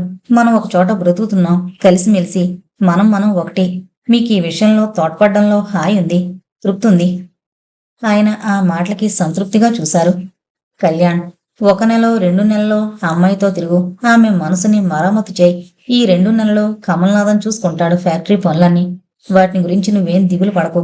అకౌంట్స్ లో అతనెంత ఫ్రాడ్ చేసినా 5-6 వేలకి మించదు. అంతగా అయితే అప్పుడే చెక్ చేసి పెట్టేయచ్చు. మనకి తెలియవా ట్రిక్స్? ఊరికే నువ్వు అలా చూస్తూ ఉంటే చాలు. ఆఖరికి అప్పుడప్పుడు అజమాయిషీ చేస్తున్నా చాలు. లేదంటే ఇంపార్టెంట్ లెటర్స్, పేపర్స్ నీ సంతకాలకి ఇంటికి పంపించే ఏర్పాటు చేసుకో. అలాగే. ఆయన ఆలోచనలకి, ఆ ఆలోచన సరళికి అతనికి ఎంతో గౌరవం పెరిగింది ఆయన మీద. వస్తానన్నట్లుగా లేచాడు కళ్యాణ్. కళ్యాణ్, కోమలి బ్రతుకు, భవిష్యత్తు అన్నీ నీ చేతుల్లో పెడుతున్నాను. ఇప్పుడిక కోమలి నా బిడ్డ కాదు, నీ సంరక్షణలోని వ్యక్తి. మీరేం వరీ అవ్వకండి. ఇక ఈ క్షణం నుంచి ఆమె సర్వ బాధ్యతలు నావి. That's all right. సరే, వస్తాను. సెలవు తీసుకున్నాడు కళ్యాణ్. అంతదాకా ఉన్న అలసట, పనిభారం అంతా తుప్పుని ఎగిరిపోయినట్లయింది. ఉత్సాహంగా కదిలాడతను. అతను వెళుతూ ఉంటే చూసి ఇక కోమల్ గురించి బాధలేదు అనుకుని తృప్తిగా నిట్టూర్చాడు కమలాకర్. నేరుగా కారుని థియేటర్కి నడిపించాడు కళ్యాణ్. అది ఆ నగరంలో మంచి పేరున్న పిక్చర్ ప్యాలెస్. అధునాతన సౌకర్యాలతో పాటు ఆ ఊళ్ళో అపూర్వమైన సినిమాలు తెప్పించేది ఆ థియేటరే. మంచి టేస్ట్ ఉన్న యాజమాన్యంలో అది బాగా నడుస్తోంది. పిక్చర్ ఇంకా ప్రారంభం కాలేదు. క్రెడిట్ టైటిల్స్ వేస్తున్నారు. సామాన్యంగా కోమలి ఏ క్లాసుకు వెళుతుందో ఊహించగలిగిన కళ్యాణ్ నేరుగా ఆ క్లాస్ వద్దకు నడిచాడు. గేటు కీపర్ నమస్కారం చేసి దారి చూపెట్టాడు. టౌన్లో బిగ్ సర్కిల్లో మంచి పేరున్న కళ్యాణ్ సామాన్యంగా థియేటర్స్కి వెళ్ళడు. అతనికంత విశ్రాంతి ఉండదు. ఎప్పుడో కమల అతను కలిసి వెళతారు. చిత్రమేంటంటే కమల కూడా ఈనాడు సినిమాలంటే అట్లే అభిమానం లేదు. పాత పిక్చర్స్ ఏవైనా మిడ్-డే షోస్ వేస్తే తనొక్కతే వెళ్ళొస్తుంది. అందుకే అతను ఎప్పుడైనా దారి తప్పినట్లుగా వస్తే ఎవరూ టికెట్ అడగరు. హాల్లో ప్రవేశించగానే అతని చూపులో టార్చ్ లైట్లాగా వెతికాయి. ఓ వారగా కూర్చుంది కోమలి. ఆమెకి అటు ఇటు ఎవరూ లేరు. ఒక్క క్షణం ఆలోచించి చకచకా వెళ్లి మెదలకుండా ఆమె పక్కగా కూర్చున్నాడతను. ఎవరా అంత ధైర్యంగా వచ్చి తన పక్కన కూర్చుంది అని కోపంగా, విసురుగా తల తిప్పి చూసిన కోమలి కళ్యాణ్ని చూసి ఆశ్చర్యపోయింది. ఆమెకి మనసు తరతరలాడినట్టయింది. హలో, వయ్యారంగా పిలిచింది. హలో. నవ్వుతూ బదులు పలికాడతను. ఆకాశం విరిగిందా? భూమి కుంగిందా? సముద్రం పొంగిందా? నక్షత్రాలు నేలకి దిగొచ్చాయా? ఆమె మాటలు పూర్తి కాకుండానే నేను సినిమాకొచ్చాను అన్నాడు మందరంగా నవ్వుతూ. అదే చిత్రం. చిత్రం భళారే విచిత్రం అంటారు చూడండి, అలా ఉంది. పొక్కున నవ్వి చిత్రం చూడు అన్నాడు. క్రెడిట్ టైటిల్స్ పూర్తయ్యాయి. సినిమా మొదలైంది. ఇంటర్వెల్ దాకా ఎవరూ ఏమీ మాట్లాడలేదు. చప్పున లైట్లు వెలిగాయి. చిత్రం గొప్పదే. కాకపోతే మీలాంటి వాళ్ళు ఎక్కడొస్తారు మహానుభావా? మీకు అక్కయ్య ఒక భార్య, ఫ్యాక్టరీ మరో భార్య, బిజినెస్ ఓ ప్రియురాలు, ఆదాయం మరో ప్రియురాలు. సరే కోమలి, మరి థియేటర్ ఎంత ఖాళీగా ఉందేంటి? ఇది క్లాస్ అండి. మీ వంటి హై క్లాస్ మనుషుల పిక్చరు, అందుకే ఇంత ఖాళీ. వెక్కిరింపుగా అందామే. నవ్వేశాడతను. సరేలే, నీ అలవాటు ఏంటో నాకు తెలీదు. ఇంటర్వెల్లో ఏం తాగుతావు? కాఫీయా, టీయా? Drinks, that's all. కాఫీ టీలు తాగను. అయినా సినిమా క్యాంటీన్ కాఫీ టీలు తాగేంత పాపం నేనేం చేశాను? పాపమా? ఆశ్చర్యంగా అడిగాడు. ఆహా, అక్షరాల పాపమే. కాకపోతే ఈ టీ ఎవరూ తాగరు. వేడి తేనీరు అన్నట్టుగా ఇస్తారట. వేడి తేనీరు, అవి ఒట్టి నీళ్లంతే. కాబట్టి మనం డ్రింక్స్నే డ్రింకుతాం సార్. చిరునవ్వుతో అడిగాడు. ఇవన్నీ ఎప్పుడు తెలుసుకున్నావు? మీలాగా బందీగా కాకుండా కొంచెం బయటపడి లోకంలో తిరుగుతూ ఉంటే తెలుస్తాయి. మడికట్టుకుని కూర్చుంటే ఏమీ తెలీదు sir. Yes, Limca, Thums Up. I am of Gold Spot. You are pure gold అని బయటికి వెళ్ళి తనొకటి తాగేసి ఆమెకు మరొకటి పంపాడు. అటునుంచి థియేటర్ ఆఫీసులోకి వెళ్ళాడు. అసిస్టెంట్ మేనేజర్ నమస్కారం చేశాడు. కొద్దిగా ఫోన్ వాడతాను. అలాగే సార్, మీకు అభ్యంతరమా అని బయటకు వెళ్ళాడు. ఇంటికి డయల్ చేశాడు కళ్యాణ్. వెంటనే కమల పలికింది. ఫోన్ దగ్గరే ఉన్నట్టుగా ఉంది. కమల, ఈ పూట బయట కాస్త పనుండొచ్చాను. 10 తర్వాత ఇంటికొస్తాను. ఎక్కడి నుంచి మాట్లాడుతున్నారు? సెంటర్ నుంచి. త్వరగా వచ్చేస్తారా? పిల్లలిద్దరూ భోంచేసి పడుకున్నారు. ఆఫీసుకి ఫోన్ చేస్తే మీరు 6ంటికే బయటకు వెళ్లారన్నారు. కనకే కూడా రాలేదు. కారు ఫ్యాక్టరీలోనే ఉందన్నారు. ఒక్క క్షణం ఆగాడతను. తను ఇంటికి వెళ్ళకపోతే కమల ఎంతగా వర్రీ అవుతుందో అర్థమైంది అతనికి. చాలా అర్జెంటు పని, పైగా అతి ముఖ్యమైంది. అందుకే ఇంటికొచ్చేందుకు ఆలస్యం అవుతుంది. అలాగే కానివ్వండి, నేను వెయిట్ చేస్తుంటాను. ఇప్పుడేం చేస్తున్నావు? పెర్రి మాసం చదువుతున్నాను. ఇక్కడే హాల్లో కూర్చున్నాను. మీరు రింగ్ చేస్తారని ఎదురు చూస్తున్నాను. థ్యాంక్స్. మరి ఉండనా? చప్పుడు చేసింది కమల. నవ్వాడతను. ప్రతిధ్వనిచ్చి ఫోన్ పెట్టేశాడు. అసిస్టెంట్ మేనేజర్కి థ్యాంక్స్ చెప్పేసి పాప్కార్న్ కొనుక్కుని థియేటర్లోకి వచ్చాడు కళ్యాణ్. చిన్నపిల్లల్లా ఏంటిది? నవ్వుతూ అడిగింది కోమలి. ఈరోజు అన్నీ వండర్స్ చేస్తారా ఏంటి? అంది మళ్ళీ. నాకివి చాలా ఇష్టం. నేను చిన్నపిల్లాన్నే ఈ విషయంలో మేడం. పక్కున నవ్వేసింది. నువ్వు చాలా విషయాల్లో చిన్నపిల్లాడివే. ఇంకా ఏ ఏ విషయాలు తెలుసు నీకు? పిల్లలకి తల్లో తండ్రో సెలెక్ట్ చేస్తేనే గాని గుడ్డలు తీసుకోలేరు. మీరు అంతేనగా? అక్కయ్య సెలెక్ట్ చెయ్యాలి, మీరు తీసుకోవాలట కదా? కొద్దిగా సిగ్గుపడ్డాడతను. నాకు ఫ్యాషన్స్ ఏమీ తెలియవు కోమలి. అందుకే నేను చాలా విషయాల్లో ఆమెపై ఆధారపడతాను. పాప బుజ్జుకొండ వెక్కిరింతగా అంది. నిజం కోమలి. నిజం? ఆ. స్లైడ్స్ చూపించడం పూర్తయింది. తిరిగి సినిమా మొదలైంది. దాంతో ఇద్దరు బుద్ధిమంతులైన పిల్లల్లా సినిమా చూడడం ప్రారంభించారు. ఎప్పుడు పూర్తయిపోయిందో ఆ ధ్యాసే లేకుండా పోయింది. చప్పున లైట్లు వెలిగాయి. కోమలి కళ్ళల్లో నీళ్లు. కళ్యాణ్ గంభీరంగా ఉన్నాడు. ఎంతైనా అతను మగవాడు కదా. ఇద్దరూ ఏమీ మాట్లాడకుండా మౌనంగా బయటకొచ్చేశారు. కోమలి కారు దాకా నడిచాడు కళ్యాణ్. మీరు కారు తేలేదా? "ఉహుం. అయితే నాతో రండి, డ్రాప్ చేస్తాను." అతని వైపైనా చూడకుండా తను వెళ్లి డ్రైవింగ్ సీట్లో కూర్చుంది. కోమలి పేదాలు బిగబట్టి ఏం అన్నట్టు చూసింది. నువ్వు వెళ్ళు, నేను రిక్షాలో వెళతాను, లేదా ఫోన్ చేస్తే కారు వస్తుంది. ఆ మాటలకి తల పంకించింది. ఒక్క క్షణమాగి, మిస్టర్ కళ్యాణ్, మీరు నా కారులో వస్తే నా కారేం అరగదు తరగదు. రండి. నాన్నగారు మిమ్మల్ని ఏమీ అనుమానించి మందలించరు. ఒకవేళ సంతోషిస్తారేమో కూడా అంది. కళ్యాణ్ ఏమీ అనలేదు. మీ ఆవిడ కూడా అనుమానించదులే అంది నెమ్మదిగా, అతనికి మాత్రమే వినిపించేటట్టుగా. ఇంకా ఏమనేందుకు వీల్లేక డోరు తెరుచుకుని కూర్చున్నాడు కళ్యాణ్. కారు కదిలింది. చాలా స్లోగా డ్రైవ్ చేస్తోంది కోమలి. ఇద్దరి మధ్య నిగూఢమైన నిశ్శబ్దం. ఆమె మనసులో ఏదో హోరు, జ్ఞాపకాల సందడి, అనుభవాల అలజడి. అతని మనసులోనూ ఆలోచనలు. అన్నీ ఆమె చుట్టూ తానే తిరుగుతున్నాయి. సడన్ గా బ్రేక్ వేసింది. ఏం అన్నాడు ఉలిక్కిపడ్డట్టయి. రోడ్డుకి అటుపక్కగా 3 స్టార్ హోటల్. కొద్దిగా టిఫిన్ తిని వెళదామా అంది అతన్ని సరిగ్గా చూడకుండానే. ఈ వేళపుడా? ఇక్కడా? ఆ, ఈ వేళప్పుడు ఇంటికి వెళ్ళి ఆ నాయరు పెట్టే తిండి తినలేను. వద్దన్నానా? ఎందుకని 1,00,000 యక్ష ప్రశ్నలు వేస్తుంది. చివరికి ప్రాబ్లం డాడీ దాకా వెళుతుంది. అప్పుడిక చచ్చినట్టు తినాలి. కోమలి, నా కోసం కమల వెయిట్ చేస్తూ ఉంటుంది. ఏం పర్వాలేదు. ఇప్పుడు లైట్గా టిఫిన్ తినేసి ఇంటికి వెళ్ళి మళ్ళీ భోజనం చేయొచ్చు. పదండి అని కారుని పోర్టుకోలోకి తిప్పి పార్క్ చేసి తను దిగేసింది. ఇహ చేసేది లేక కళ్యాణ్ అనుసరించాడు. ఇద్దరు ఫ్యామిలీ రూంలోకి వెళ్లారు. వాళ్ళకి ఎదురెదురుగా కూర్చున్నారు. కోమలి నవ్వి నవ్వనట్టుగా నవ్వుకుంది. ఏం కావాలి? నే చెబుతా. వచ్చేవన్నీ తినేసేయండి. My god! అతని కళ్ళల్లో ఆశ్చర్యం. లేదా మీరు ఆర్డర్ ఇవ్వండి, నేను బుద్ధిగా తినేస్తాను, సరేనా? ఓకే, నీ ఇష్టం. రాజీ పడ్డాడు. అంతలో సర్వర్ రాగానే double sweet, puri, pot coffee తెమ్మని చెప్పింది. కోమలి, ఓయ్, చాలా ఎక్కువ చెప్పావు. ఏం లేదులే, ఎందుకో ఈరోజు స్వీటుతో సెలబ్రేట్ చేయాలనిపించింది. ఎందుకనో? రాక రాక ఋషశృంగుల వారు అయోధ్యకొస్తే వర్షాలు దంచి కురిశాయి. మీరు సినిమాకొచ్చారు, వాడికి డబ్బుల వర్షం కురవాలి, అందుకని ఈ పార్టీ సెలబ్రేట్ చేస్తున్నాను. అతను ప్రేమగా చూశాడామెని. పకపక నవ్వింది కోమలి. అంతలో సర్వర్ బాసుంది పూతరేకులు తెచ్చాడు. మెల్లగా తింటూ తన కాళ్ళు అతని కాళ్ళకి తగిలించింది. ఉలిక్కిపడి చటుక్కున్న కాళ్ళు వెనక్కి జరుపుకున్నాడు. అదేమీ గమనించినట్టుగా ఊరుకుంది. బాసుంది పూర్తి చేశాక మళ్ళీ ఓసారి కాళ్ళు తగిలించి, ఎంత తీయగా ఉంటుందా గురు నీ మనసు అంది. ఆ ప్రశ్న వినిపించినట్టు ఆమె చేష్టని గమనించినట్టుగా ఊరుకున్నాడు కళ్యాణ్. పూతరేకులు తినేసి, నీలాగే గట్టిగా ఉన్నాయి కదూ అంది అతని అరిపాదం గోరుతో గీరేస్తూ. కోమలి, ఏంటి? నువ్వేం చిన్నపిల్లవా అలా చిలిపి చేష్టలు చేస్తున్నావు? నీలో నాలో ప్రాయం చేసే చిలిపి పనులకు అలా ఉడికిపోతావేం? వాటికి 1,000,000 దండాలు పెట్టాలి. నేను నీకంటే పెద్దవాణ్ణి, సీరియస్గా అన్నాడు. మీకెన్నేళ్ళు? 35. ఏం? నాకు 18 బిఏ అయ్యేసరికి ఇప్పుడు 21. చూసావా మన మధ్య ఎంత వయసు వ్యత్యాసం ఉందో. కానీ నాలిక గుండ్రంగా తిప్పుతూ అంది.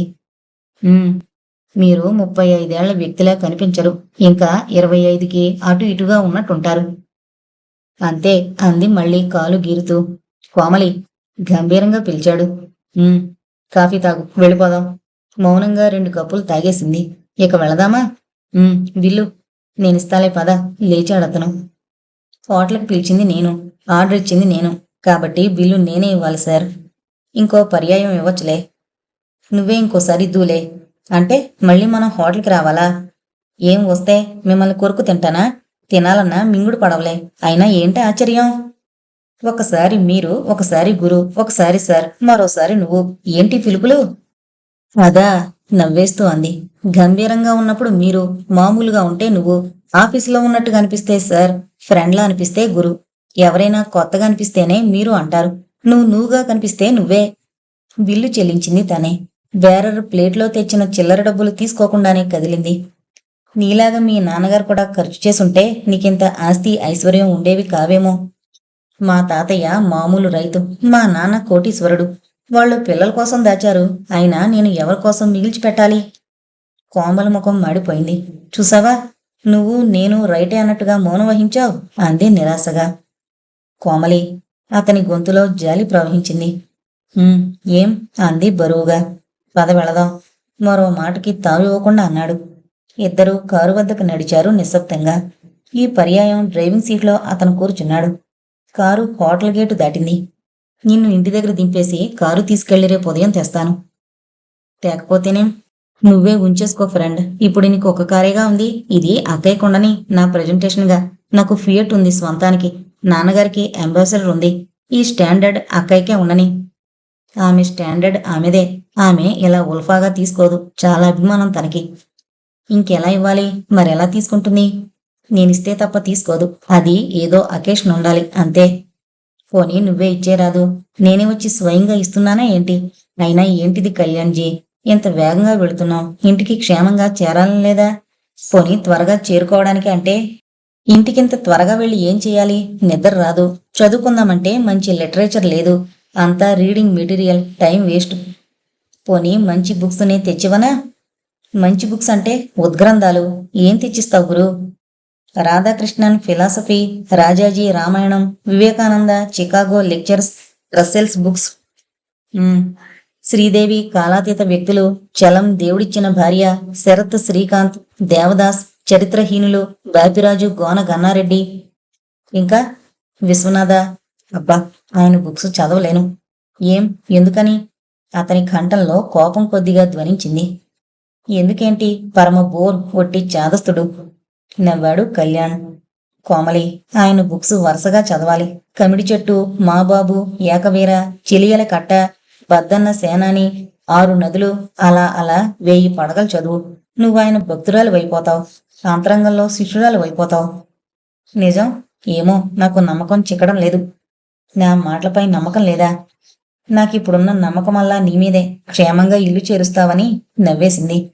థ్యాంక్స్. అయితే రేపే ప్రారంభించు. ఆమె జవాబివ్వలేదు. కారు వాళ్ళింటి వీధిలోకి తిప్పబోయాడు కళ్యాణ్. కళ్యాణ్, నా మనసేమీ బాగాలేదు. ఇంకాసేపు అలా ఇలాగే కారులో తిరిగొద్దామా? కాలవ గట్టుకో, మనం మామిడి తోపుకో, పొలాల వైపుకో, ఆఖరికిలా రోడ్డు వెంటో. కారాపాడు కళ్యాణ్ మృదువుగా మందంగా నవ్వుతూ. కళ్ళ నిండా ఆనంద జ్యోత్స్నలు నింపుకుంటూ అన్నాడు. ఇటు చూడు, ఆకాశంలో చందమామ చలికి వణికిపోతున్నాడు. మబ్బులు గెడ్డ కట్టుకుని వణికి పోతున్నాయి.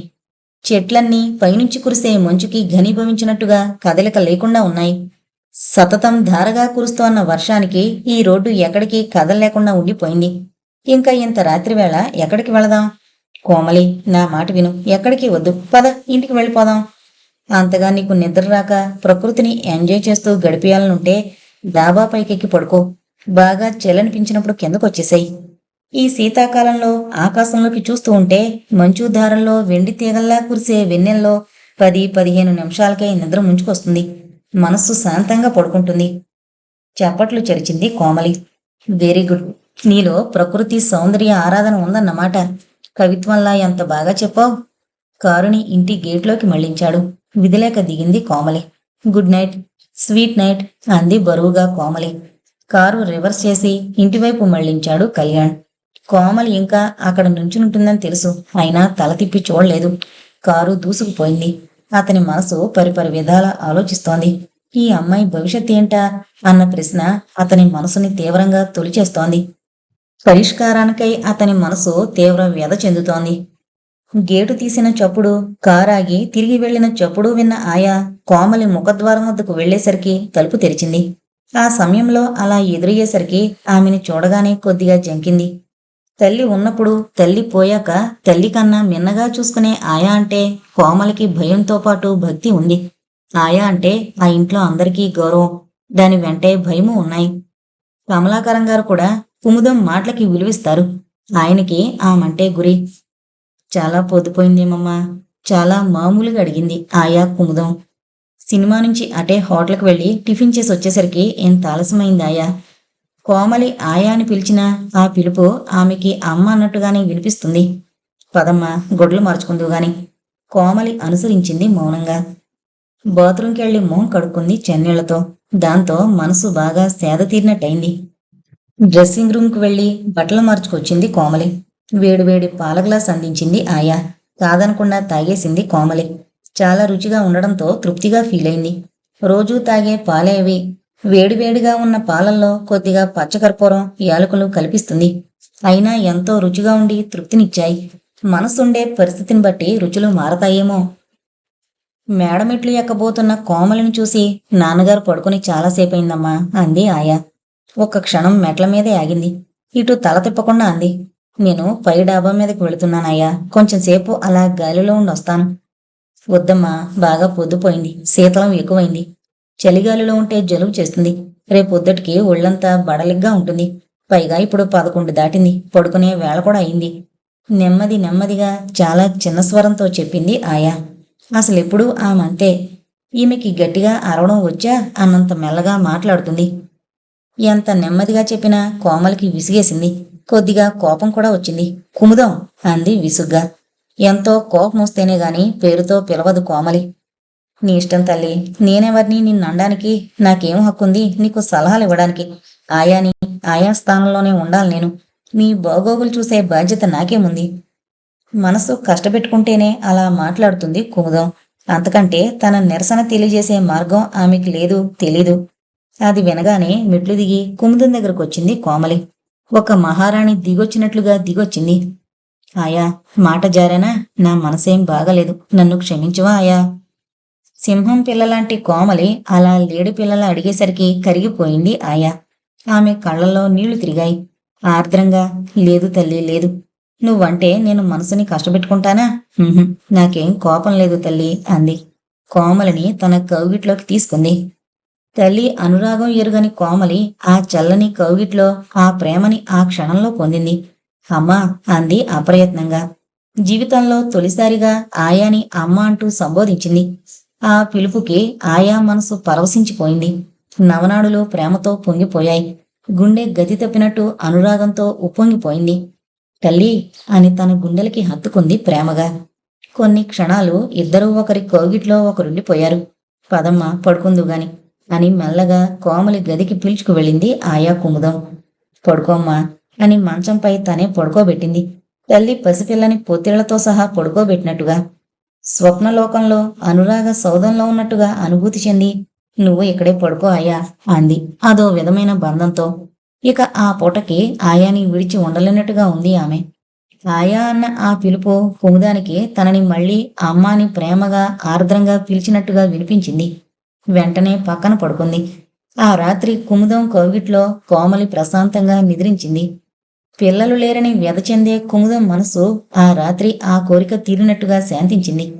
తల్లిని కోల్పోయిన కోమలికి ఆ రాత్రి తిరిగి మాతృమూర్తి స్పర్శ లభించినట్టుగా అనిపించింది. కారు గ్యారేజ్లో ఉంచి తిరిగి తలుపులు వేసొచ్చేసరికి ఎదురుగా వచ్చింది కమల. చాలా పొద్దుపోయిందే. అవును నవ్వుతూ అన్నాడు. 12 కావస్తోంది. 11:30 దాటింది. పక్కపక్క నవ్వింది కమల. రెంటికి అట్టే తేడా లేదు. ఆ మాటలకి సమాధానం ఇవ్వకుండా లోపలికి వెళ్లి డ్రెస్ మార్చుకుని మొహం కడుక్కుని వచ్చాడు కళ్యాణ్. అతనికి శారీరకంగా అలసటగా, మానసికంగా ఉల్లాసంగా ఉంది. నేనిప్పుడేమీ తినను, నాకేం వద్దు. టేబుల్పై భోజనం అరేంజ్ చేయబోతున్న కమల అతని వైపు ఆశ్చర్యంగా చూసింది. ఎందుకంటే అతనొక్కొక్కసారి క్యాంప్ నుంచి రాత్రి 1 గంట ప్రాంతంలో తిరిగొచ్చినా ఆ వేళప్పుడు భోంచేస్తాడు. ఆమె అప్పటికప్పుడు వేడివేడిగా అన్నం వండేది. ఆవకాయో గోంగూర వేసుకుని తిని పెరుగుతో భోజనం ముగించేవాడు. అతను ఆలస్యంగా వస్తానని ఫోన్ చేయగానే మళ్ళీ 10:30కి వేడివేడిగా అన్నం వడ్డించింది కమల. వేడిగానే ఉంది అన్నం. భార్య ముఖంలోకి చూసి బద్ధకంగా ఉంది డియర్ అన్నాడు నవ్వుతూ. చిరునవ్వు నవ్వింది కమల. నేను కలిపి ముద్ద పెడతానులేండి, పదండి తిందురుగాని. ముద్దెడతావా? అతను కుర్చీలో కూర్చుంటూ చిలిపిగా ప్రశ్నించిందానికి నవ్వేస్తూ, నీకేవి ఇష్టమై అవసరమైతే అవి అంది మాగాయి కలుపుతూ. ఆ మాటలకి కళ్ళు తాటించి భార్య చేతిని అందుకొని సాదరంగా సుతారంగా ముద్దు పెట్టుకుని, ఈ చేతులే నాకు ఆసరాగా లేకపోయి ఉంటే నేను ఏనాడో సన్యాసుల్లో కలిసిపోయి ఉండేవాణ్ణి అన్నాడు తృప్తిగా. నాలిక బుగ్గల చాటున ఆడిస్తూ అలాగా అంది కమల. ఆమెకి కొండెక్కినంత సంతోషం భర్తకి అలా కలిపి గోరుముద్దలు తినిపించాలంటే. ముద్ద చేతికి అందివ్వబోతే నోరు తెరిచాడు కళ్యాణ్. అతని నోటికందిస్తూ బుజ్జి పాపాయ్ అంది కమల. కమల, నీకో మాట చెప్పనా? భర్తని మనస్ఫూర్తిగా ప్రేమించే భార్యకి ఆమె భర్త కడగొట్టు కొడుకుతో సమానం తెలుసా అన్నాడు ఆరాధనాభావం ప్రస్ఫుటించేటట్టుగా. ఆమె మాటలో ధ్వనించిన భావానికి చీపో అన్నాడతను. ఆవకాయ ఎప్పుడూ అయిపోయింది, పెరుగులేదా? పుల్లగా ఉంది, పైగా రాత్రే క్షీరాన్న భోజనం అన్నారు. అలాగా? చిలిపిగా ఆమె కళ్ళలోకి చూశాడతను. గోరుముద్దలు తినిపించింది కమల. భోజనం ముగిసింది. ఆమె చేయి కడుక్కుంటూ ఉంటే అతను నోరు తుడుచుకుని తృప్తిగా సంతోషంగా పడగది వైపు కదిలాడు. పిల్లలిద్దరూ గాఢంగా నిద్రపోతున్నారు. ఆకులు ముడుపులుగా తెచ్చి ఇచ్చింది కమల. హ్యాపీగా తాంబూలం సేవిస్తున్నాడతను. మరో 5 నిమిషాలకి పాలకడల్లాంటి తెల్లని చీరలో రాజహంసలా కదిలొచ్చింది కమల. అప్సర స్త్రీలను కాలిగోటితో తలదన్నే ఆమె సౌందర్యం అతని ఆలోచనల్ని పారద్రోలింది. సుఖంగా ఆమె ఒడిలో నిద్రించాడు కళ్యాణ్. ఆ మరురోజు మామూలుగా తయారై వచ్చాడు ఫ్యాక్టరీకి. అతను కారు దిగుతుంటే ఎదురుగా వచ్చింది కోమలి. చిరునవ్వు నవ్వింది మల్లెపూలు విసురుతున్నట్టుగా. థ్యాంక్స్, సమయానికొచ్చావు. తోడుగా వస్తావా? ఎక్కడికి? కుతూహలంగా అడిగాడు. వాళ్ళడిగితే నిజమైన ఫ్రెండ్ కాదన్నమాట. వస్తావా అంటే పద అంటూ బయలుదేరి రావాలి అంతే. నవ్వేశాడతను. మంచివాదనే అన్నాడు కుతూహలంగా చూస్తూ. ఇంతకీ వస్తావా? ఒక్క క్షణం ఆఫీస్కి వెళ్ళి కమల్నాథ్తో ఒక మాట చెప్పొస్తాను. ఈరోజు అర్జెంటుగా వెళ్లాల్సిన చెక్కులు. ఏమండి, మీరు మేనేజింగ్ డైరెక్టర్ కాదా? ప్రొపరేటర్ కాదా? మీరు భాగస్తులు కారా? ఒకరికి భయపడేంత చిన్నవాళ్ళ మీరు? మీరు ఆ బోర్డింగ్ మేనేజర్కు చెప్పి రావాలా? కోపంగా దురుసుగా అడిగింది కోమలి. ఆమె ముఖం ఎర్రబడి నాసికాగ్రంలో ముత్యాల్లాంటి చెమట నిలిచింది. నవ్వాడతను బదులు చెప్పకుండా. నవ్వుతావేం? నా మాటలంతా నవ్వులాటగా ఉన్నాయా? కోమలి, నేను నీకు భయపడ్డంలే. మనలో ఎవరు మేనేజర్, ఎవరు ప్రొపరేటర్ చెప్పు చూద్దాం.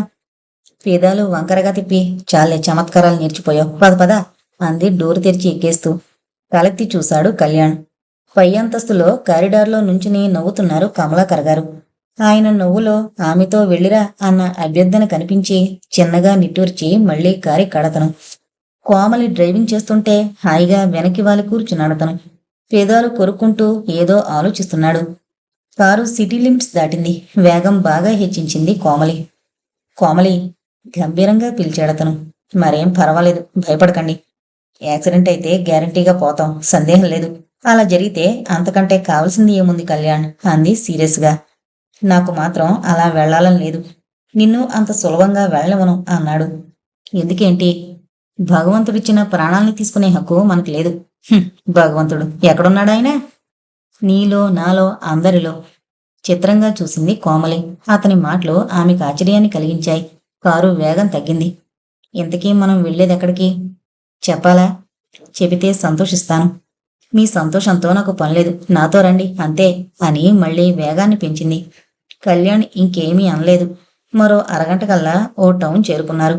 నేరుగా ఓ థియేటర్ ముందు ఆగింది కారు. గేటు గుండా వెళ్లి కార్లు పార్క్ చేసే చోట ఆపింది. కళ్యాణ్, మనం ఈ సినిమా చూద్దాం. 11 గంటలైంది ఇప్పుడు. మరో అరగంట కల్లా పిక్చర్ బిగినవుతుంది. వెళ్ళి టికెట్స్ తీసుకురండి. కోమలి, అతని పిలుపులో కొద్దిగా కోపం ధ్వనించింది. ఆ అమ్మాయికి సినిమాలపై ఉండే పిచ్చి అభిమానానికి అసహ్యం వేసింది.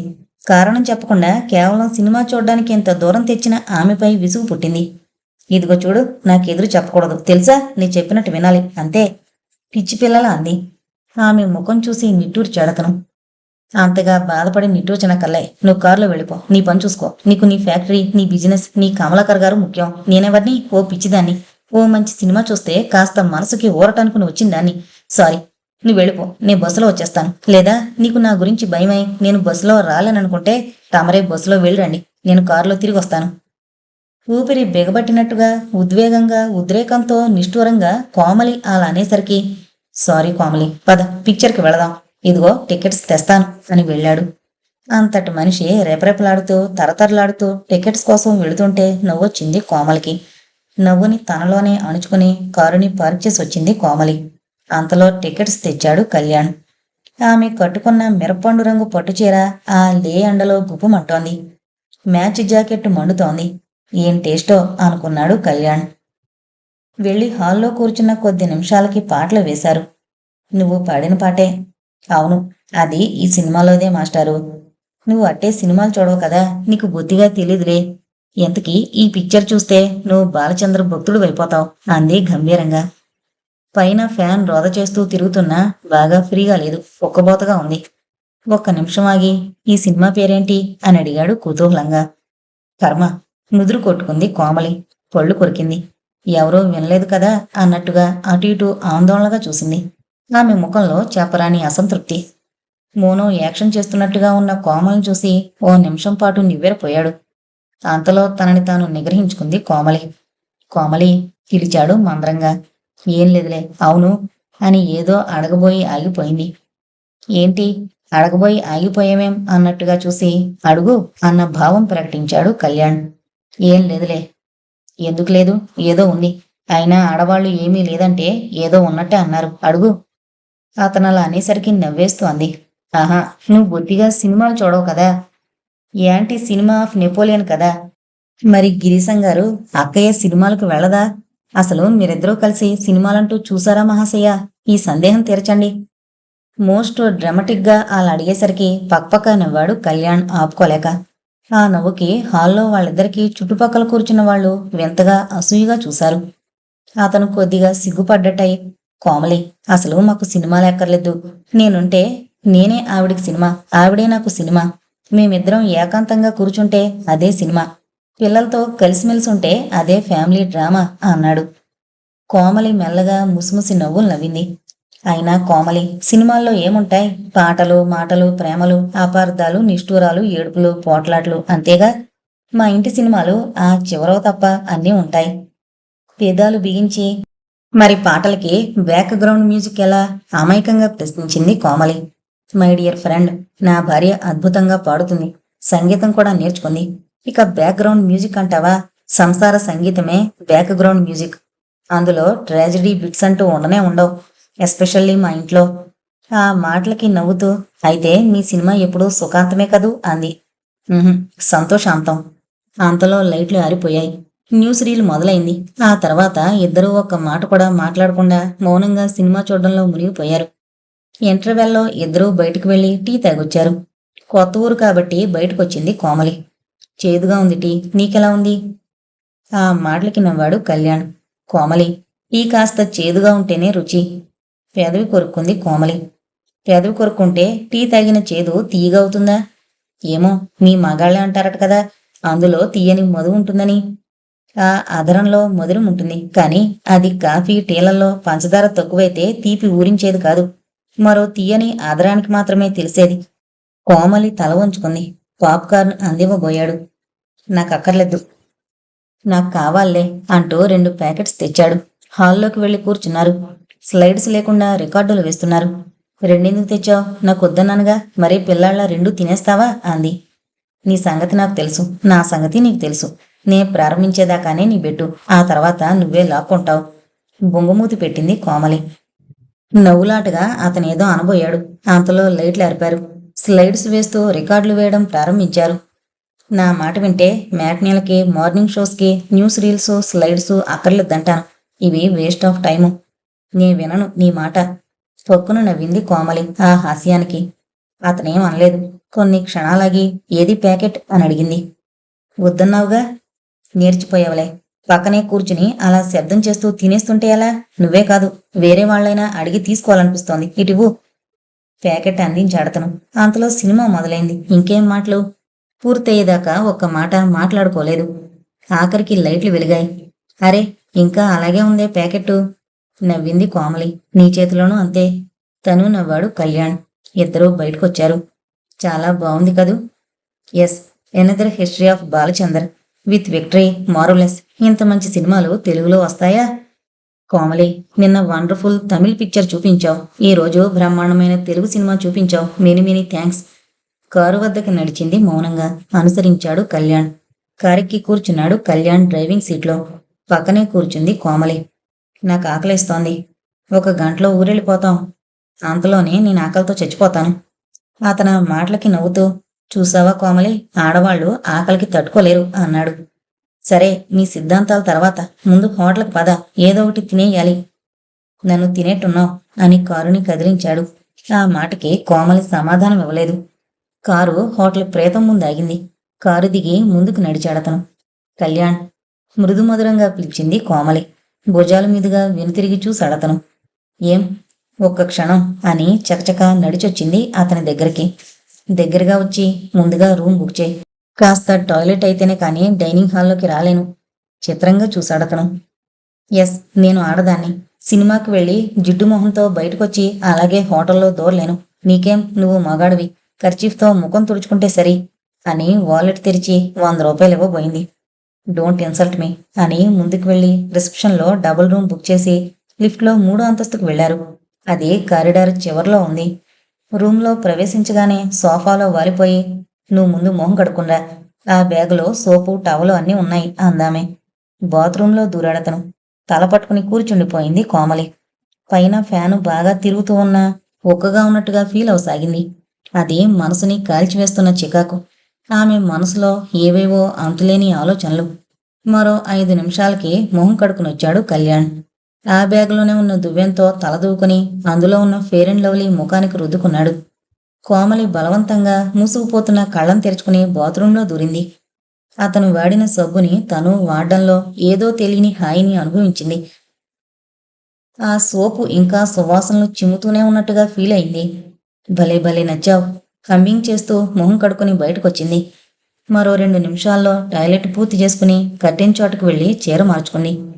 తర్వాత బయటకొచ్చి, నలుగురిని ఆకర్షించుకోవాలనే తపనున్న వ్యక్తులు ఎక్కడికి వెళ్ళినా తమ టాయిలెట్ సామాన్లు వెంటుంచుకుంటారు అంది నవ్వుతూ. అంతకు పూర్వం ఉన్న ఆలోచన భారం అంతా తీరిపోయినట్టుగా ఉందామె. అతనేం సమాధానం ఇవ్వలేదు. డైనింగ్ హాల్కి వెళదామా? ఆమె ఆ మాటలకు సమాధానం ఇవ్వకుండా ఎండ్రకం నొక్కి రిసెప్షన్తో 2 భోజనాలు పంపమని చెప్పి, అలాగే రకానికి 2 చెప్పున 4 స్వీట్సు, అరటిపళ్ళు కూడా పంపించమంది. అతను ఊరికే ప్రేక్షకుళ్ల ప్రత్యక్ష సాక్షిలా ఉండిపోయాడు. 15 నిమిషాలు గడిచాయి. బాయ్ భోజనాలు తెచ్చి టేబుల్ మీద నీట్గా అరేంజ్ చేసి వెళ్ళాడు. లోపల గడియ వేసింది కోమలి. భోంచేద్దామా? రాణి సాహెబ్ వారి ఆజ్ఞ. కొంటిగా నవ్వుతూ ఆమె కళ్ళలోకి చూస్తూ అన్నాడు కళ్యాణ్. ఆ మాటలకి తను నవ్వి టేబుల్ వద్ద కూర్చుంది కోమలి. కొసరి కొసరి వడ్డించిందామె. కొసరి కొసరి తినిపించాడతను. భోజనాలు మూసేసరికి 2:30 అయింది. అవి పూర్తయ్యాక కిళ్ళి నములుతూ వెళదామేక అన్నాడు కళ్యాణ్. ఆ ప్రశ్నకి బదులు చెప్పకుండా వెళ్లి బెడ్ మీద పడుకుంది. కోమలి, కొంచెంసేపు విశ్రాంతి తీసుకోండి నింపాదిగా అంది.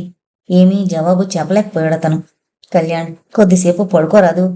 ఇంకేమనకుండా ఫ్యాన్ ఆన్ చేసి బెడ్ మీద వాలిపోయాడు. పైన వేగంగా తిరుగుతోన్న ఫ్యాన్ వంకే చూడసాగాడు. కళ్యాణ్, ఫ్యాన్ రెక్కలకి మళ్ళీ వేగంగా అతని మనసులో ఆలోచనలు సుళ్ళు తిరుగుతున్నాయి. అందుకే అతనేం పలకలేదు. కళ్యాణ్, ఐ లవ్ యూ మంద్రస్వరంతో మధురంగా అంది కోమలి. ఆమె మాటలు విని ఉలికి పడ్డాడతను. కోమలి అన్నాడు కంగారు పడుతూ.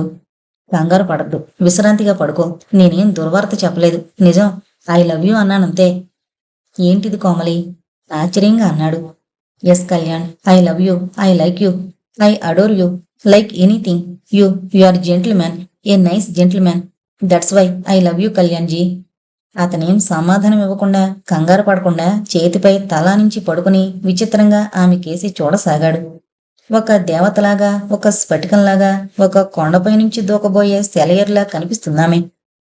నిజం కళ్యాణ్, నువ్వెంత మంచివాడివి. నీ బిహేవియర్ ఎంత మంచిది. నా వంటి అమ్మాయి ఇంత ఏకాంతంలో ఉన్నా ఐ లవ్ యూ అంటున్నా అలా బుద్ధిమంతుల్లా ఉన్న నువ్వెంత మంచివాడివి. నేను నిన్ను ఊరికే సినిమాకి రమ్మన్నాను. నువ్వు ముందు రానన్నా నన్ను వెతుక్కుంటూ వచ్చావు. నువ్వు స్నేహంతో వచ్చావో నా వెంబడబడి వచ్చావో నాకెలా తెలుస్తుంది? అందుకే మళ్ళీ ఈరోజు ఆఫీస్ అవర్స్ ప్రారంభమయ్యే ముందు నిన్ను పిలిచాను. రాముడు బుద్ధిమంతుడు అన్నంత విధేయతగా వచ్చావు. అది ఫ్రెండ్షిప్పో, మా నాన్నగారిపై గౌరవమో, నాకు ఉచ్చులు వేయడమో నేనెలా తెలుసుకోగలను? అందుకే ఇంత దూరం అనాలోచితంగా తీసుకొచ్చాను. ఇక్కడ టౌన్ లిమిట్స్ దాటగానే ఆ పిక్చర్ పేరు చూశాను. థియేటర్ వద్దకు వెళ్ళాను. నువ్వు అనుసరించావు. ఒక్క పొల్లు మాట లేదు, ఒక అల్లరి చేష్ట లేదు. ఇంకా పరీక్షించాలనిపించింది. అందుకే ఈ లాడ్జింగ్కి వచ్చాను. ఇక్కడ నువ్వే సంపూర్ణంగా జయించావు. That's why I love you అన్నాను. నువ్వు చాలా ముద్దొస్తున్నావు. పద పద వెళ్ళిపోదాం. ఇంకా ఇలాగే ఇక్కడే ఉండి నిన్ను ఇలాగే చూస్తూ కూర్చుంటే నేను అమాంతం నీ వల్ల పడిపోతాను అని గబగబా తయారైంది. అన్ని మాటలు నిర్లిప్తంగా ఏదో పోర్షన్ అప్పచెప్తున్నంత నిర్వికారంగా అంది. అతను అలాగే నిశ్చేష్టుడే విన్నాడు. ఆడవాళ్ల ఆంతర్యం తెలుసుకోవడం చాలా కష్టం అనుకుని బయలుదేరాడు కళ్యాణ్. మరో 5 నిమిషాల తర్వాత కారు వేగంగా పయనించి సాగింది. చల్లగా రివ్వున దూసుకుపోతున్న గాలికి కళ్ళు మూసుకుని కోమలి 5 నిమిషాల్లో నిద్రలోకి జారిపోయింది. నిన్న రాత్రి కూడా కీర్తి మీకోసం ఎదురు చూసి చూసి నిద్రపోయింది. డాడీ ఊరు వెళ్లారా అని అడిగింది అంది కమల భర్త సాయంకాలం ఫ్యాక్టరీ నుంచి రాగానే. అందుకే ఈరోజు 6ంటికే వచ్చాను కదా అన్నాడు నవ్వుతూ. అతనిచ్చిన కోటు తీసుకుని హ్యాంగర్కి తగిలించింది కమల. అతను టై లూజు చేసుకుని తీసేశాడు. షర్టు విడిచాడు. టక్ చేసిన బనియన్లో అతను ఒలింపిక్ ఛాంపియన్లా ఉన్నాడు.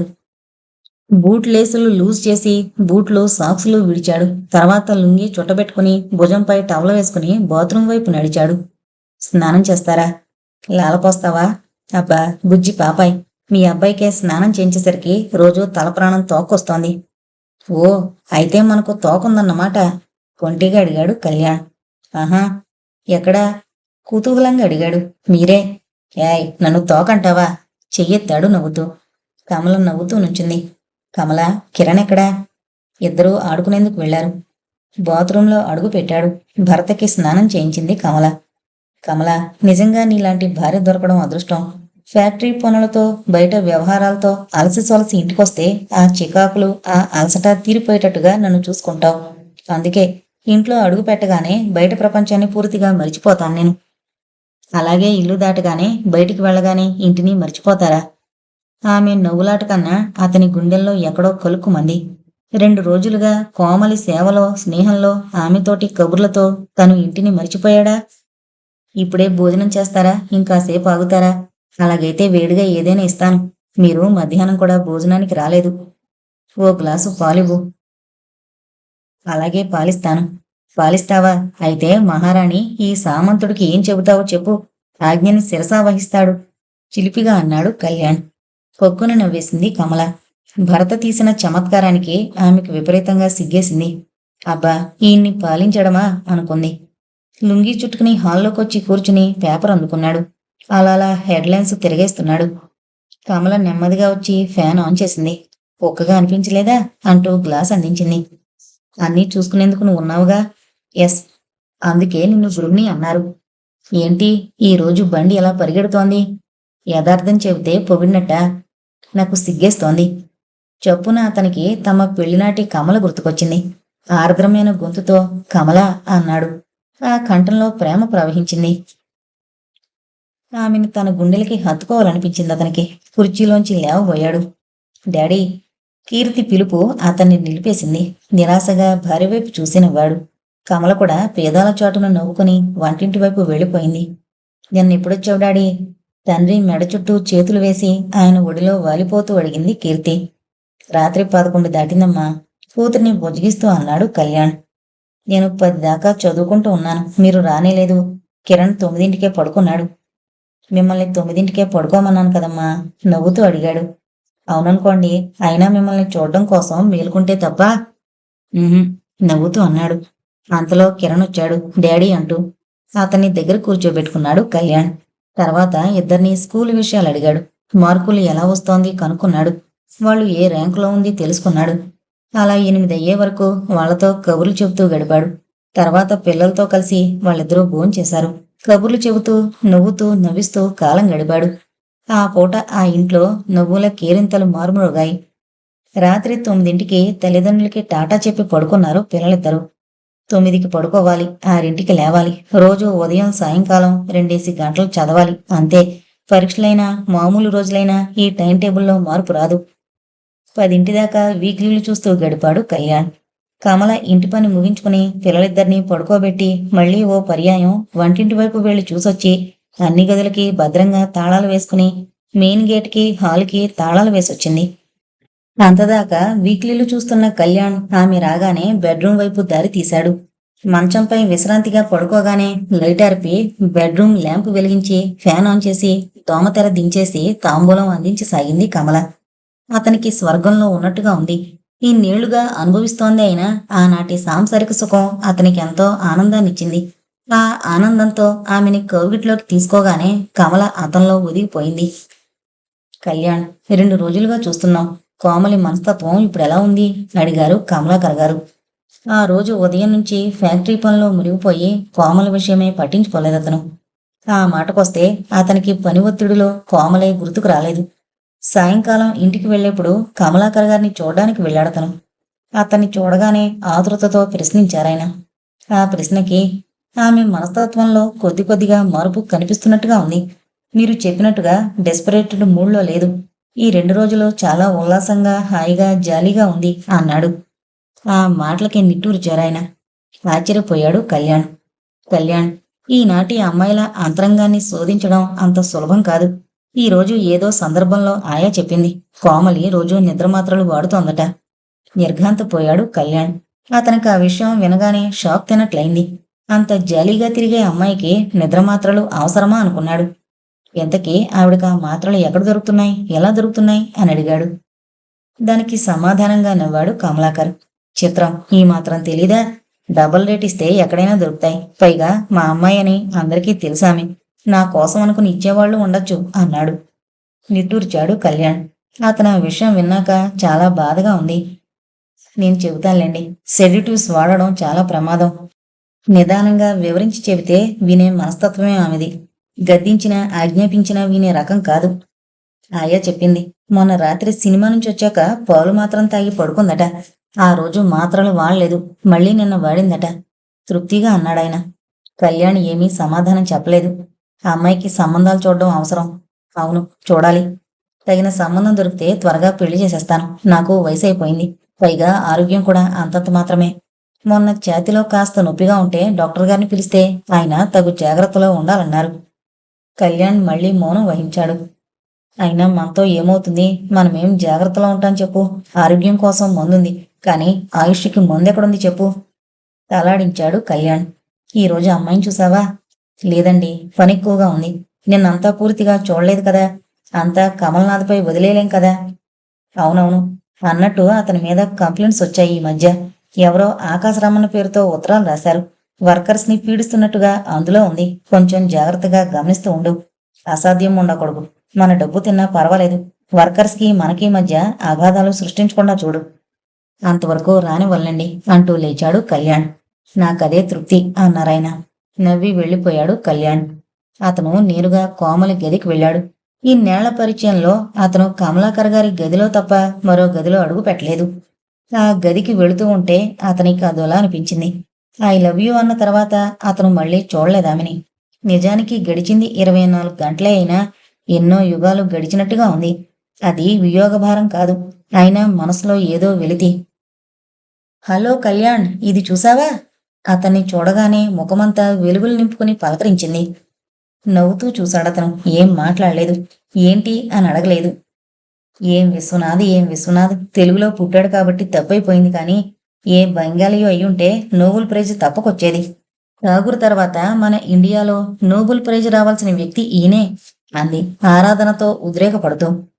ఆ ఉద్వేగాన్ని చూసి చిరునవ్వుతో, చూసావా ఎంతగా మారిపోయావో నువ్వు. బోరన్న నువ్వే ఆకాశానికి ఎత్తేస్తున్నావు.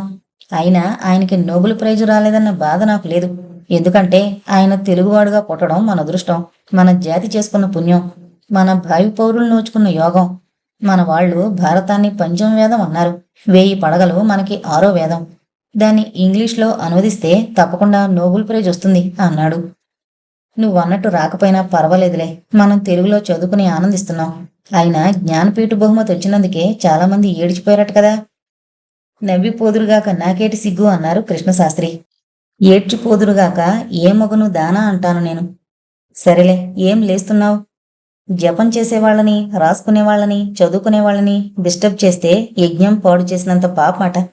చదవక చదవక నువ్వు చదువుతూ ఉంటే నేనెందుకు నిన్ను కబుర్లో పెట్టి నీ దీక్షని పాడు చేయాలి? పకపకా నవ్వింది కోమల. వెన్నెల ఒక్కసారిగా కుప్పగా గుమ్మరించినట్లయింది అతనికి. ఆ సోనలో తడిసి మురిసిపోవాలనిపించినా ఇంటికి త్వరగా వెళ్లాలనిపించి టాటా అన్నాడు. మళ్ళీ రేపు ఒకసారి కనిపిస్తావా? ఎందుకు? అదుగో అలాగే అనద్దు అంది. నీకు 3000 జీతం ఎందుకమ్మా? పగలు ఫ్యాక్టరీ కొలువుకి, సాయంకాలం నా సన్నిధికి, రాత్రి అక్కయ్య సేవకి, తెలుసా? చిలిపిగా అంది. అయితే నాకు వెయ్యక్కర్లేద్దా? ఆఫీస్ కొలువు మానేస్తారా? కొంటిగా అంది. మరో 1000 అక్కర్లేదు. అక్కగారి సేవ మానేస్తారా? ఆ 1000 మాత్రం కావాలి అన్నాడు. ఏంటమ్మా నీ సన్నిధి అంత బోరుగా ఉంటోందా? ఇలాగైతే నేను నీ జత కచ్చి. అంటే ఏంటో తెలుసా? నేను ఈ బుక్స్ ఏవి చదవను అంది గోముగా. అటు చూశాడు కళ్యాణ్. నీ సన్నిధి బోరుగా ఉంటుందా? ఎంత మాటన్నావు కోమలి. మంచి గంధం రాసుకున్నట్టు, మల్లెపూలు విసురుతున్నట్టు, మలయానిలం వీస్తున్నట్టు, వెన్నెల ధారగా కురుస్తున్నట్టుగా ఉంటుందే నీ సన్నిధి. నాకు బోరుగా ఉంటుందా? గొప్ప అనుభూతిగా, తీయని అనుభవంగా ఉంటుంది అనుకుని అటు చూశాడు. ఓ రేఖ నిండా అందంగా అట్టలు వేసి పేరు రాసి నీటిగా అమర్చబడున్నాయి విశ్వనాథ రచనలు. ఇన్ని పుస్తకాలు ఎప్పుడు పొందా అనుకున్నాడు. ఉదయం షాప్కు వెళ్లి విశ్వనాథ లిటరేచర్ మొత్తం ఇవ్వమంటే ముందు నాకేసి ఎగాదిగా చూసి మళ్ళీ అతడికి చాలా సంతోషంతో మొత్తం బుక్స్ ప్యాక్ చేశాడు. 10% కమిషన్ కూడా అడగకుండా ఇచ్చేశాడు. Very good. ఇక నుంచి 3000 జీతం తీసేసుకుంటాను. మరి వెళ్ళరానా? నైస్ బాయ్ అంది నవ్వుతూ. ఆ నిర్మలమైన నవ్వుకి మనసుకి పరవశించిపోయాడు. వెళుతున్న అతన్ని చూసి 6 అడుగులుంటాడు. ఆ మెలితిరిగిన కండరాలు, ఆ విశాలమైన ఛాతీ, ఉంగరాల జుత్తు, రామారావు లాంటి ముక్కు, సింహపిల్ల లాంటి నడుము, అందంగా ఉన్నాడు. ఎంత నీట్గా డ్రెస్ చేసుకుంటాడు. ఒక్కొక్కరు దుస్తుల్లో కూరుకుపోయినట్టుగా ఉంటారు. ఇతని శరీరానికి అలంకారంగా ఉంటాయివి అనుకుంది. అతను కనుచాటు కాగానే అతని వెంటే సూదంటూ రాయికి మళ్ళీ వెళుతోన్న తన ఆలోచనల్ని, చూపుల్ని బలవంతంగా వెనక్కి లాక్కుని మళ్ళీ చదవడంలో లీనమైపోయింది. ఇప్పుడామె మనసు నిర్మలంగా, నిశ్చలంగా ఉంది.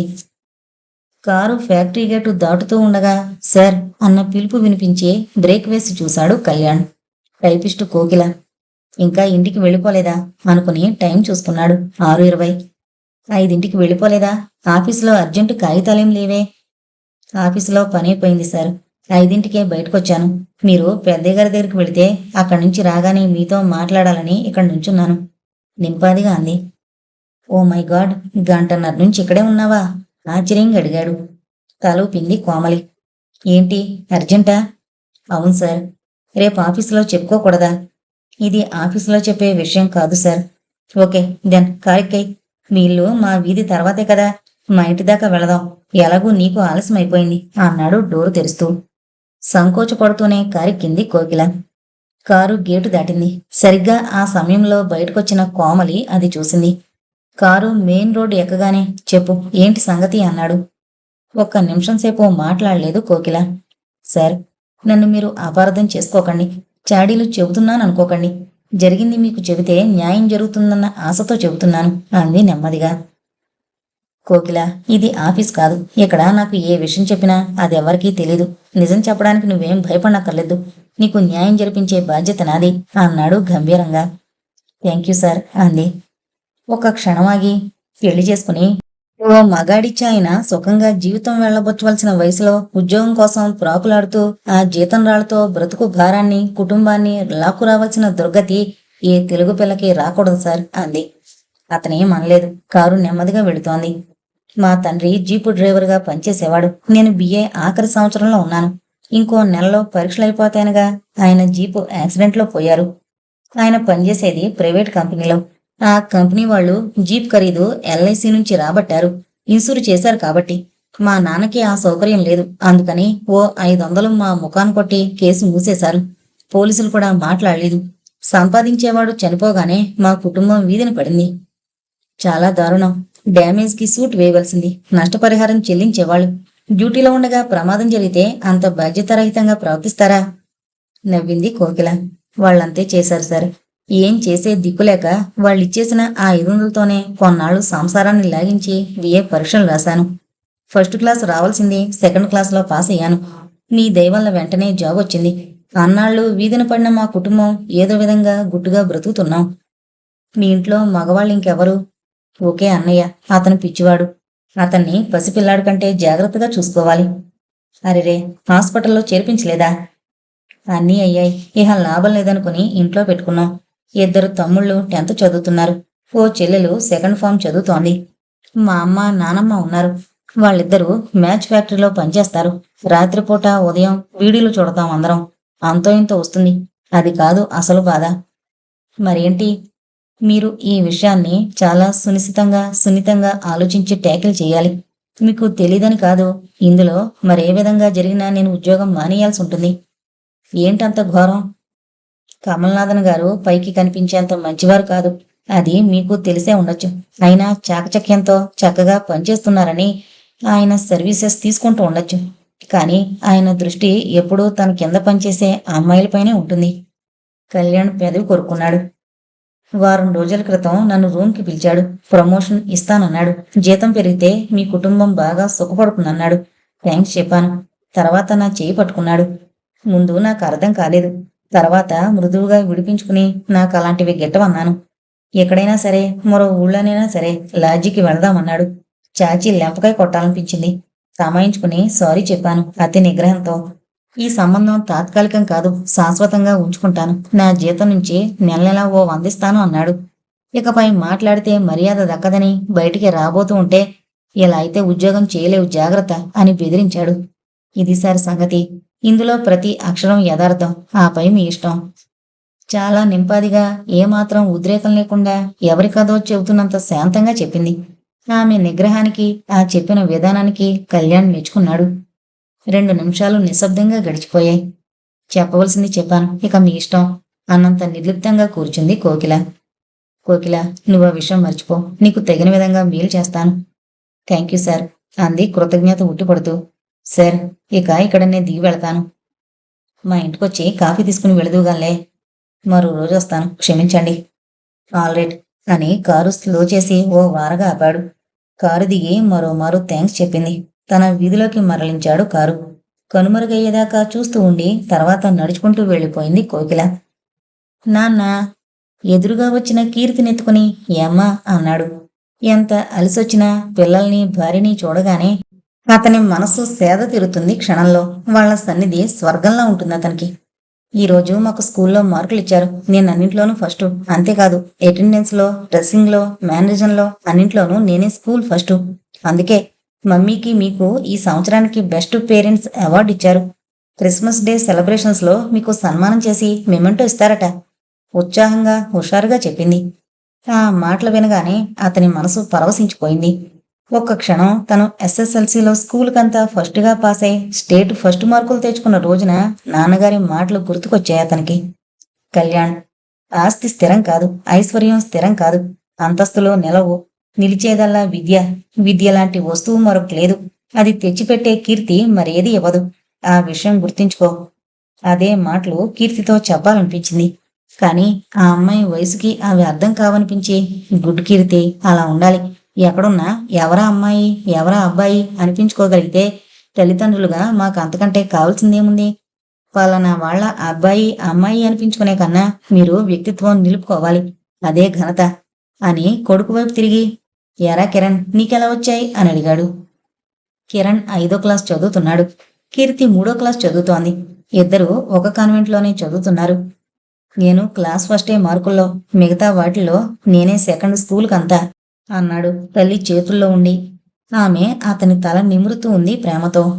అదేంటి? ఒక రోజున నేను ప్రేయర్కి కీర్తి కంటే ఓ నిమిషం ఆలస్యంగా వెళ్ళాను అంతే. ఎందుకు అలా జరిగింది? కుతూహలంగా అడిగాడు.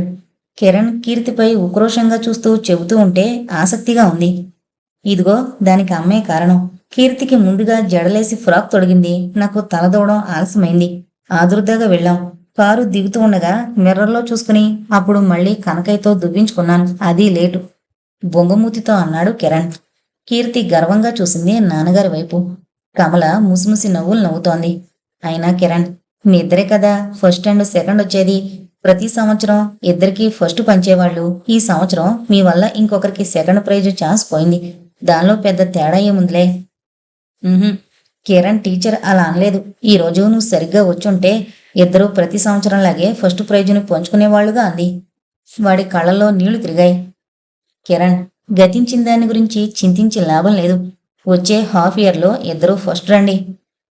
ఆ థర్డ్ ర్యాంకులో వచ్చిందే ఫోర్త్ బిలో ఉండే కౌశల్య, అది మాతో పందెం వేసింది నాన్న.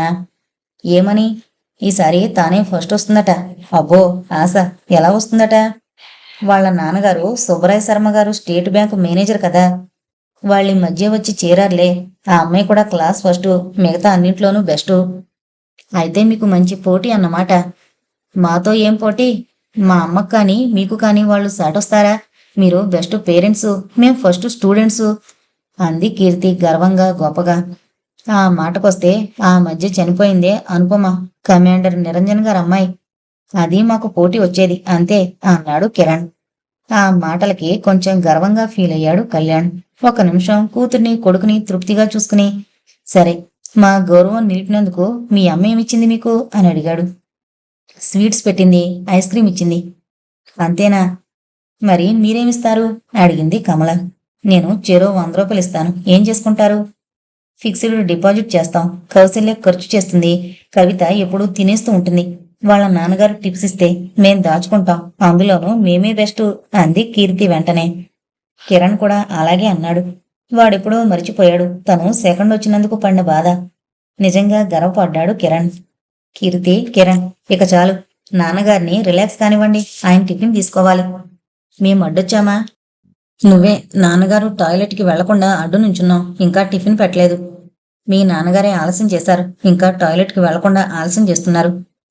నువ్వే. పక్కపక్క నవ్వి ముందుకు కదిలాడతను. అమృతం సేవించినంత ఆనందంగా ఉంది. పిల్లలిద్దరూ సోఫాలో కూర్చుని చదువుకుంటూ ఉండిపోయారు. వంటింట్లోకి వెళ్లబోతున్న కమల ఫోన్ మోగడంతో డ్రాయింగ్ రూమ్కి వెళ్ళింది. హలో హలో హలో, నమస్తే నమస్తే. ఆ నెంబర్ 1121 అవునా? అవును. నమస్తే నమస్తే. అమ్మా, ఎవరు మాట్లాడేది? వస్తున్న నవ్వు నాపుకుంటూ, నువ్వెవరయ్యా అంది కమల. ఆమెకి ఆ శైలిలో మాట్లాడే వ్యక్తిని మీరు అని గౌరవించాలనిపించలేదు. అమ్మా, నేను మీ శ్రేయోభిలాష్ని. కళ్యాణ్ గారు ఉన్నారమ్మా? ఓ మంచి మాట చెప్పాలి. ఉన్నారు, స్నానం చేస్తున్నారు. కొంచెం సేపు ఆగి మళ్ళీ చేయండి. ఫోన్ పెట్టేక తల్లి, నాకు ఉండేదంతా మీతోనే. మీరు ఆయన భార్య కమలాదేవి గారేనా? అతని మాటల ధోరణి చికా కనిపించింది. నవ్వు వస్తోంది ఆ మాట తిరిగి. అవును అంది. అయితే మీతోనే 4 ముక్కలు చెప్పాలి తల్లి. ఓ క్షణం వింటే చాలు. ఏంటయ్యా సోది, అసలు విషయం చెప్పక? చిరాకు పడకండి తల్లి. చిక్కులొస్తున్నాయి మీ కుటుంబంలోకి. ముందుగా జాగ్రత్త పడకపోతే చాలా నష్టపోతావు. ఏంటి? సీరియస్గా అడిగింది.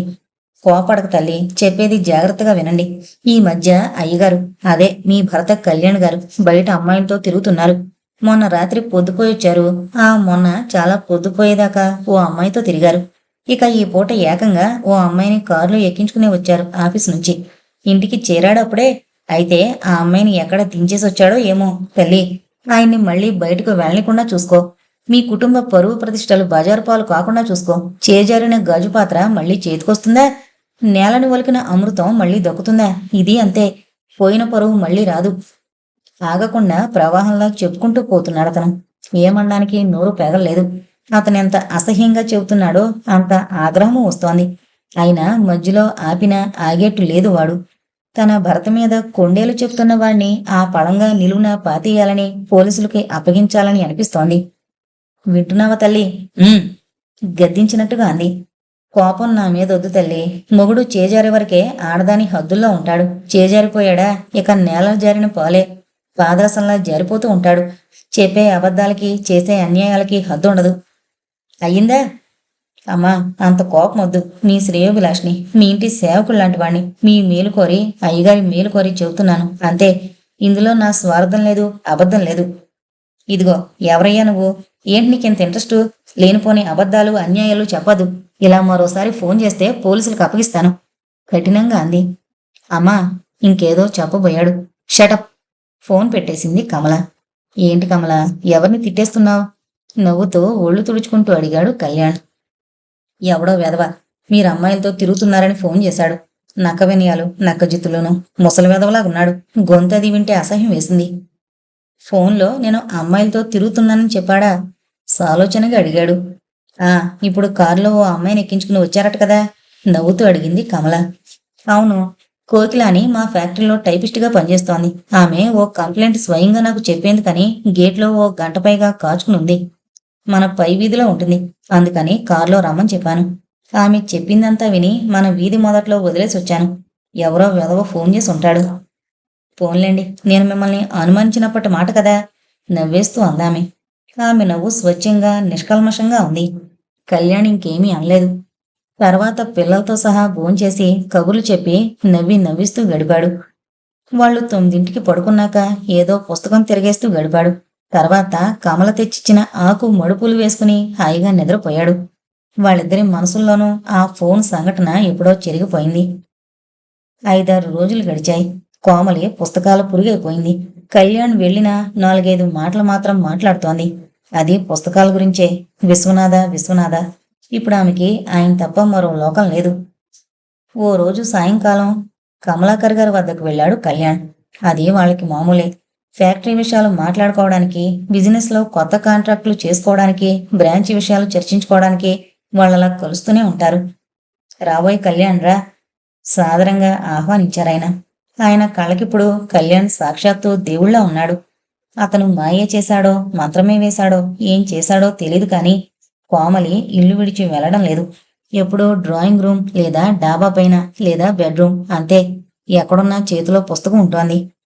ఎలా ఉంది మీ ఆరోగ్యం? నాకేం పర్వాలేదు. ఇప్పుడు ఒంట్లో కులాసాగా ఉంది. మనసులో దిగులు లేదు. నీకు థ్యాంక్స్ చెప్పాలి. ఓ 1000 జీతం పెంచాలి. రోజు కోమలి సన్నిధిలో ఓ 5 నిమిషాలు గడిపినందుకు 1000 రూపాయలని చెప్పిందట కదా? నవ్వుతూ అన్నారాయన. తను నవ్వేశాడు కళ్యాణ్. ఏమీ సమాధానం చెప్పలేదు. కళ్యాణ్, ఇప్పుడు ఆమె స్లీపింగ్ పిల్స్ వాడడం లేదు. సినిమాలకి షికార్లకి వెళ్లడం లేదు. ముఖంలోనూ మొరోజినెస్ లేదు. మళ్ళీ దారిలో పడింది. అదంతా నీ హస్తవాసి. నిజంగా నువ్వు చాలా అదృష్టవంతుడివి. నీ చేయి పడితే మట్టైనా బంగారం అవుతుంది. ఫ్యాక్టరీ నీ చేతికి అప్పగించానా? అదే 3 షిఫ్టులు 60% లాభం అన్నట్టుగా ఉంది. ఆ అమ్మాయి విషయం అప్పగించానా? వారం రోజుల్లో మనిషిని చేశావు. అతనేం అనలేదు. ముఖాన్ని పొగిడేస్తూ ఉంటే ఏం చెప్పగలరు ఎవరైనా? అందుకే మౌనం వహించాడు. అది సరే, ఎలా ఉంది కమల్నాథన్ వ్యవహారం? నాకు చాలా కంప్లైంట్స్ వస్తున్నాయి. ముఖ్యంగా మొన్న కోకిల్ చెప్పిన విషయం విన్నాక అతన్ని డిస్మిస్ చేయాలనిపించింది. ఓ రోజు ఆ అమ్మాయిని తన గదికి పిలిపించి చేయి పట్టుకున్నాడట. కన్నీళ్లు పెట్టుకుని చెప్పింది నాతో. ఆరి చండాళ్ళు, వీడికి ఇదేం పోయే కాలం? లక్షణంగా భార్య పిల్లల్ని పెట్టుకుని. పెళ్లి కాని అమ్మాయిలంటే అలాంటి వాళ్ళకి చౌక. అందున ఆ అమ్మాయి ఇబ్బందుల్లో ఉంది. అసలేంటి ఆవిడ చిక్కులు? ఏముంది, మామూలే. అతి సామాన్య సంసారాల్లో లాగే తండ్రి ఒక్కడే సంపాదన పరుడు. తల్లి, నానమ్మ, ఓ పిచ్చన్నయ్య, 2 తమ్ముళ్ళు, చెల్లాయి, తను. ఇది కుటుంబం. తండ్రి పోయడంది కదా? అదే చెప్తున్నాను.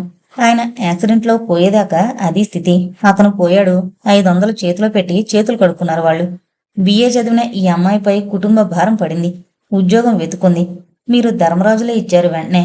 ఆ ఉద్యోగమే దొరకకపోయి ఉంటే తల్లి, నాయనమ్మ పగలు మ్యాచ్ ఫ్యాక్టరీలో పనిచేసి తెచ్చింది. రాత్రులు వీరందరూ ఇంట్లో బీడీలు చుట్టింది. అది వీళ్ళకి జీవనాధారం అయ్యేది. అయ్యో పాపం, మనం ఏదైనా సహాయం చేయడానికి ఆలోచించు. అలాంటి వాళ్ళకి తోడ్పడాలి. అందరికీ చేయలేమనుకో. ఆయన మన ఫ్యాక్టరీలో పనిచేసే వాళ్ళ బాగోగులైనా చూడాలి కదా? ఏం చేస్తాం చెప్పండి? రూల్స్ కాదని ఇవ్వలేం కదా? ఏం రూల్స్? పాడ్ రూల్స్. ఒక మనిషికి సాయం చేసేందుకు అంగీకరించని ఆ రూల్స్ ఎందుకు తగలైనా? అది కాదండి, మనం ఏదైనా రూల్స్ కాదని చేసినా ఆమె అవుట్ ఆఫ్ వేగా చారిటీగా భావిస్తే ఇన్సల్ట్గా ఫీల్ అవుతుంది. ఈ ఆత్మాభిమానం మధ్యతరగతి వాళ్ళ సొత్తు. మరేం చేద్దామయ్యా? తెలిసి తెలియనట్టుగా ఉండిపోలేం కదా? నాకు తెలిసి ఒకటే మార్గం ఉంది. ఏంటది? ఆ అమ్మాయిని పిఏగా ప్రమోట్ చేద్దాం. మనకి ఉపయోగకరంగా ఉంటుంది. కమల్నాథ్కి దూరం అవుతుంది. ఆమెకి జీతము పెరుగుతుంది. ఓ 100 రూపాయలు. నవ్వారాయన. న్యాయంగా అది కేశవరావుకి రావాలేమో. అవుననుకోండి. ఏదో చెయ్యాలి మరి. సాయం చెయ్యాలనుకున్నాం కదా, ఆ కేశవరావుకి ఏదో ఇచ్చేద్దాం. ఆ, గుర్తొచ్చింది. కృష్ణారావుకి ప్రమోషన్ ఇవ్వాలి కదా, అతను తగినవాడాయే, ఆలోచించు మరి అన్నాడు కమలాకర్ గారు నవ్వుతూ. అవును, కేశవరావుకి అసిస్టెంట్ మేనేజర్గా ప్రమోషన్ ఇద్దాం. కృష్ణారావుని బ్రాంచ్కి డిప్యూట్ చేద్దాం.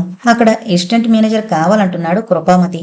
పైగా కృష్ణారావు నేటివ్ ప్లేస్ అక్కడికి దగ్గరే, అతను సంతోషిస్తాడు. ఆల్రెడీ ఈ ఆలోచన బాగుంది.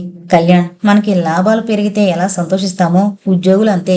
ఇంక్రిమెంట్లు ఇచ్చినా, బోనస్లు ఇచ్చినా, ప్రమోషన్ ఇచ్చినా చాలా సంతోషిస్తారు. వాళ్ళ తృప్తి కంపెనీ పెరిగేందుకు ఎంతో తోడ్పడుతుంది. పాడు కళ్యాణ్. ఈ మధ్య అమ్మాయిని చూసావా? ఆ, రోజు సాయంకాలం ఓ అరగంటలో 10 నిమిషాలు అక్కడికి వెళ్ళే ఇంటికి వెళుతున్నాను. ఉదయం నుంచి ఆ అమ్మాయి నాకు కనిపించలేదు. ఒకసారి చూసి వెళ్ళు. అసలే పని భారంతో ఈ చిక్కులతో సతమతమయ్యే నీకు ఇది మరీ భారంగానే ఉంటుంది. కానీ కన్న కడుపు. మీరలాంటి భావాలు మనసులోకి రానివ్వకండి. అసలు కోమల్ లాంటి వ్యక్తితో స్నేహం పెంచుకుంటే 10 ఏళ్ల వయసు తగినట్టుగా ఫీల్ అవుతాం అన్నాడు నవ్వుతూ. కమలాకర్ గారు నవ్వారు ఆ కాంప్లిమెంట్కి. వస్తానండి అంటూ లేచాడు కళ్యాణ్. తలూపి వెళుతున్న అతని వైపే చూస్తుండిపోయారాయన.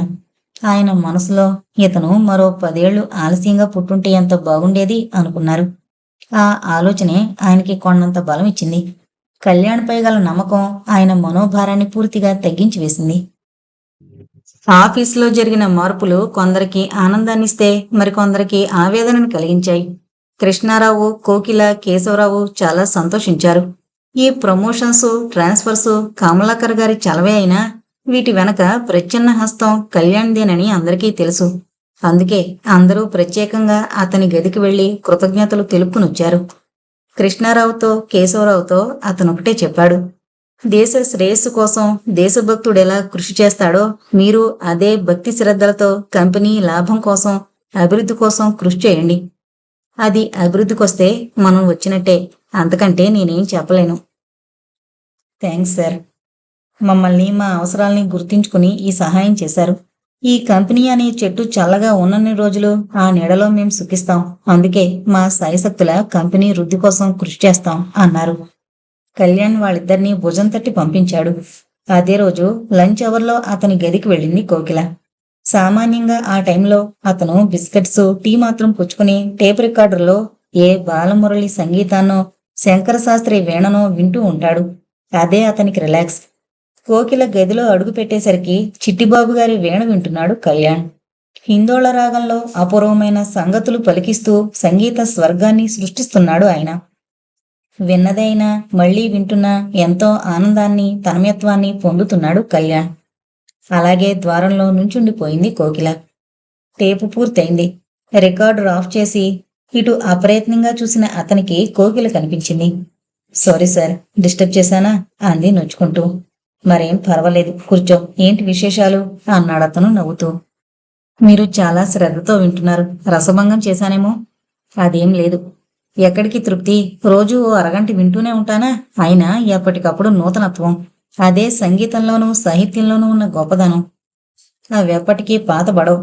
కృష్ణశాస్త్రి గేయాలు, గీతాలు, కరుణశ్రీ పద్యాలు, విశ్వనాథ కిన్నెరసాని, పుట్టపర్తి శివతాండవం, ఓహ్ ఎన్నని చెప్పను. అవన్నీ ఎప్పటికీ నిత్య నూతనం. అవును సార్, నాకంతగా సాహిత్యంతో పరిచయం లేదనుకోండి. మా తాతగారు మనుచరిత్ర ఎప్పుడూ చదువుతూ ఉండేవారు. ఏంటి తాతయ్య, ఎప్పుడూ ఆ పుస్తకం చదువుతావంటే ఒక్కోసారి ఒక్కో రుచి తెలుస్తుంది అనేవారు. నవ్వాడు కళ్యాణ్. అతను ఏదైనా సంభాషణకి ఫుల్ స్టాప్ పెట్టదలుచుకుంటే నవ్వేసి మౌనం వహిస్తాడు. అది అతని కింద ఉద్యోగులందరికీ గుర్తు. మీకు ప్రత్యేకంగా థ్యాంక్స్ చెప్పుకోవాలని వచ్చాను సార్. నన్ను 2 రకాలుగా రక్షించారు. కమల్నాథ్ గారి బారి నుంచి దూరమయ్యాను. జీతం పెరిగింది. ఇదంతా మీ చలవ. ఇదంతా కమలాకర్ గారి ఆలోచన గంభీరంగా అన్నాడతను. అయినా వారి దృష్టికి మీరు తీసుకుని రాబట్టే ఈ మేలు జరిగింది. కోకిల, కృతజ్ఞతలు మాటల్లో వద్దు. మాటలెప్పుడూ మంచివి కావు. వర్డ్స్ ఆర్ రాస్కిల్స్ అన్నారు నా మిత్రులు. మీరంతా పనిలో చూపించాలి ఆ అభిమానం. అలాగే సార్, నేనెప్పుడూ పనిలో అశ్రద్ధ చూపను. జాగ్రత్తగా చేసుకుంటూ వెళతాను. ఆల్రైట్, మీ ప్రాబ్లం సాల్వ్ అయిందనుకుంటాను. ఎస్ సార్, లేచింది కోకిల. టీ తీసుకుని వెళ్ళు. నో సార్, థ్యాంక్ యూ అని నవ్వుతూ వెళ్ళిపోయింది బయటికి. అక్కడి నుంచి తన పాత సీటుకి వెళుతూ ఉంటే అక్కడ కమల్నాథన్ ఎదురయ్యాడు వక్రంగా నవ్వుతూ. కోకిలకి మనసు కలుక్కుమంది అతన్ని చూడగానే. మంచివాణ్ణే పట్టావు. నవ్వుతూ గుండెల్లో కత్తులు దించగలడతను. సార్, అన్యాయంగా మాట్లాడకండి. కొంచెం జాగ్రత్తగా మాట్లాడితే మంచిది. ఎవరికి? నీకా నాకా? వ్యంగ్యంగా అడిగాడు. ఇద్దరికీను. ఆయన్ని గురించి దుర్మార్గంగా మాట్లాడితే కళ్ళు పోతాయి. కోపంగా అంది. ఆయన్ని గురించి దుర్మార్గమేముంది? నీ దుర్మార్గమే అంటున్నాను నేను. కళ్ళు 60 ఏళ్ళొచ్చాక ఎలాగూ పోతాయి. అయినా నన్ను తిరస్కరించావే పెద్ద పతివ్రతలాగా. అతన్ని ఎలా బుట్టలో వేసుకున్నావు? అక్కడ నీతి సూత్రాలు అడ్డు రాలేదా? షటప్. మర్యాదగా మాట్లాడండి. అబ్బో, అప్పుడే కోత పట్టేశావే. సెక్షన్ మారినా ఆయనకి పియ్యవైనా నన్నేం చేయలేవు. చెబుతున్నానుగా, ఎప్పటికైనా నిన్ను సాధిస్తాను. కళ్ళల్లో నిషులు రాలేట్టుగా చూసింది. దానికి అతను నిర్లక్ష్యంగా నవ్వాడు. సార్, పెద్దవాడివని, పదవిలో పై అధికారివని ఇంతదాకా సహిస్తూ వచ్చాను. ఇక ముందు హద్దు మీరితే సహించను అంది కఠినంగా. ఏం చేస్తావ్? రిపోర్ట్ చేస్తావా? నేను రిపోర్ట్ చేస్తాను పెద్దాయనతో. నేను రిపోర్ట్ చేయను. అంత బలహీనురాల్ని కాను. ఏం చేస్తావ్? విక్రంతో అడిగాడు. చెప్పుతో పళ్ళు రాలగొడతాను. ఆఫ్టర్ ఆల్ ఈ ఉద్యోగం ఉన్నా పర్వాలేదు అని మరో మాటకి తావివ్వకుండా వెళ్లిపోయింది విశ్వస. నివ్వెరపోయాడతను. కసిగా పళ్ళు కొరుకుని చూద్దాం అనుకున్నాడు. కొందరికి రోజులు అందంగా గడుస్తున్నాయి. మరికొందరికి మందకొడిగా, ఇంకొందరికి వేగంగా గడుస్తున్నాయి. కోమలి పుస్తకాలు తెగ చదివేస్తోంది. కళ్యాణ్ని మంచి మంచి పుస్తకాలు సెలెక్ట్ చేయమని శతపోరుతోంది. చదివిన పుస్తకాన్ని గురించి తన అభిప్రాయాలు చెబుతోంది. అతను ఎక్కడికైనా క్యాంపు వెళుతుంటే తను వెంట వెళుతోంది. రోజో 2 రోజులో అతనితోనే గడుపుతోంది. ఆమెలో వస్తున్న చైతన్యాన్ని, మార్పుని గుర్తించిన కమలాకర్ గారు తృప్తిగా ఉన్నారు. ఆయన ఆరోగ్యం ఒక రోజున్నట్టు మరో రోజు ఉండడం లేదు. ఆయన వారాన్వేషణలో పడ్డాడు. పిల్లలకి పరీక్షలొచ్చాయి. ఎంఏకో, ఎంఎస్సీకో యూనివర్సిటీ ఎగ్జామ్స్ కి ప్రిపేర్ అయినట్టుగా చదవసాగారు వాళ్ళు. క్రిస్మస్ కి జరుగుతున్నందుకు యూనివర్సిటీ ప్రోగ్రాం పోస్ట్ పోన్ అయింది ఆఖరి క్షణాల్లో. కార్యక్రమానికి వస్తారనుకున్న మంత్రి గారు ఓ వారం రోజుల ముందుగా ప్రోగ్రాం క్యాన్సిల్ చేసుకున్నారు. అది ఆర్గనైజర్స్ కి, స్కూల్ కమిటీకి, ప్రిన్సిపాల్ కి మాత్రమే కాదు, పిల్లలకు కూడా చాలా నిరుత్సాహాన్ని కలిగించింది. అయినా మంత్రి గారి విషయంలో చేసేదేముంది? కమల పిల్లలతో, ఇంటి పనులతో సతమతమవుతోంది. ఎంత కృష్ణవేణమ్మ గారు వంట పని చూసుకున్నా మిగతా పని భారం ఆవిడికి తప్పడం లేదు. ఈ మధ్య ఎంత కాదనుకున్నా కళ్యాణ్ క్యాంపులు ఎక్కువయ్యాయి. బ్రాంచ్ ఆఫీస్ పని ఎక్కువగా తగులుతూ ఉండడం వల్ల ఎక్కువగా అక్కడికి వెళ్లాల్సి వస్తుంది. అంతేగాక ఈ మధ్య అతను మరో ప్రోడక్ట్ తయారు చేసేందుకు లైసెన్స్ తీసుకున్నాడు. దాని గురించి ఎక్కువగా అటు హైదరాబాద్కి లైసెన్స్ కోసం, ఇటు మద్రాస్కి టెక్నీషియన్స్ కోసం తిరగవలసి వచ్చింది. డిస్ట్రిబ్యూషన్ ఏర్పాట్లలో ముఖ్యమైన సెంటర్లు తిరగవలసి వచ్చింది. అతను క్యాంపుకి వెళ్లిన రోజున ఏదో ఓ సమయంలో ఓ వ్యక్తి ఫోన్ చేసేవాడు. ఆ రోజు ఫోన్లో చెప్పినట్టుగానే కళ్యాణ్ గురించి చాలా చెడుగా చెప్పేవాడు. పేరు ఎంత అడిగినా చెప్పకుండా నీ మేలు కోరేవాణ్ణి అనేవాడు. మొదట కళ్యాణ్ క్యాంపుకి ఒకరోజు వెళ్ళొచ్చేవాడు. ఉదయమే వెళ్లి సాయంకాలానికి తిరిగి వచ్చేవాడు. తర్వాత అది ఒక పూర్తి రోజుకి, ఆ తర్వాత 2 రోజులకి, తర్వాత 3 రోజులకి పెరిగింది. సోమ, మంగళ, బుధవారాలొస్తే అతను ఖచ్చితంగా క్యాంపులకి వెళ్ళాడన్నమాటే. ఇంట్లో చెప్పి కొన్ని రోజులు, చెప్పకుండా వెళ్లి అక్కడి నుండి ట్రంకాలు చేసి కొన్ని రోజులు వెళ్లేవాడు. ఏదైనా మొదట కొంత బాధగా ఉంటుంది. అలవాటుగా మారితే దుఃఖం కూడా అలవాటవుతుంది. కలరా తొలివారత షాకింగ్. అదే నెలల పర్యంతం స్వైర విహారం చేస్తే ఓ విధమైన నిర్లిప్తత, నిరాశ వచ్చేస్తాయి. అతను కమలని, పిల్లల్ని విడిచి ఉండలేడు. అలాంటిది తప్పనిసరైన పరిస్థితుల్లో క్యాంపులకి వెళుతున్నాననేవాడు. దానికి అలవాటు పడ్డారందరూ. కానీ నిజానికి అది కాదు కమల బాధ. అతను క్యాంపుకి వెళ్లిన రోజున ఎప్పుడో ఓసారి ఆ వ్యక్తి నుండి ఫోన్ వచ్చేది. కళ్యాణ్ క్యాంపుకి వెళ్ళాడంటే కమల గుండెలు దడదళ్లాడేవి. ఏ క్షణంలో ఫోన్ వస్తుందో, ఈసారి ఇంకేం కబురు చెబుతాడోనని భయం. అయినా అంతరాంతరాల్లో ఏమోలో ఓ విధమైన ఆతృత ఉండేది. అటు ఇటు తిరుగుతున్న కళ్ళు ఫోన్ మీదే ఉండేవి. ఫోన్ ఇంకెవరైనా ఎత్తుతారేమో, ఆ వ్యక్తి వాళ్లతో ఆ విషయాలు చెబుతాడేమోనని భయం. అంతేకాకుండా ఇంటి గుట్టు బయటపడుతుందేమోనని కూడా బెదురు. ముఖ్యంగా పిల్లలు చెవుల ఆ విషయాలు పడకూడదని ఆమె ఆశ. అందుకే వాళ్ళు అక్కడుంటే ఆ వ్యక్తితో సంభాషణ కట్ చేసి మళ్లీ మాట్లాడమంటుంది. కళ్యాణ్పై ఎన్నో అనుమానాలొచ్చాయి.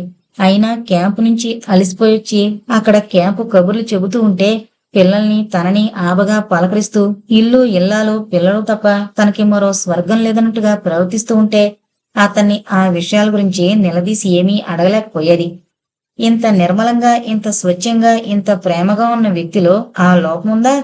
అతను స్త్రీ లోలుడే అయితే అతను తనను కాదని సంచరిస్తూ ఉంటే ఈ ఆప్యాయత, ఈ అనురాగం ఎక్కడి నుంచొస్తాయి అనుకుంటుంది. తననే దేవతగా, తనే సర్వస్వంగా, తన సన్నిధి మాత్రమే స్వర్గంగా, తను లేనిదే ప్రపంచం లేనట్టుగా అతను తమ ఏకాంతంలో తనలో లీనమవుతూ ఉంటే ఆ వ్యక్తి చెప్పిన మాటలన్నీ వేసవి ఎండ ముందు మంచువలే కరిగిపోయి అసలు గుర్తుకే వచ్చేవి కావు. ఎన్ని ప్రశ్నించాలనుకుంటుందో అన్నీ మరిచిపోయి అతనిలో కలిసిపోతుంది. మళ్ళీ అతను క్యాంపుకి వెళ్లి ఫోన్ వచ్చేదాకా ఆ విషయాలు అణుమాత్రం గుర్తుండవు. ఆ రోజు గురువారం. కళ్యాణ్ మామూలుగా ఫ్యాక్టరీ ఆఫీస్కి వెళ్లిపోయాడు. తర్వాత వారంలో రాబోయే తమ వెడ్డింగ్ యానివర్సరీకి ఏమేం తయారు చేయాలో లిస్టు చేసుకుంటోంది కమల.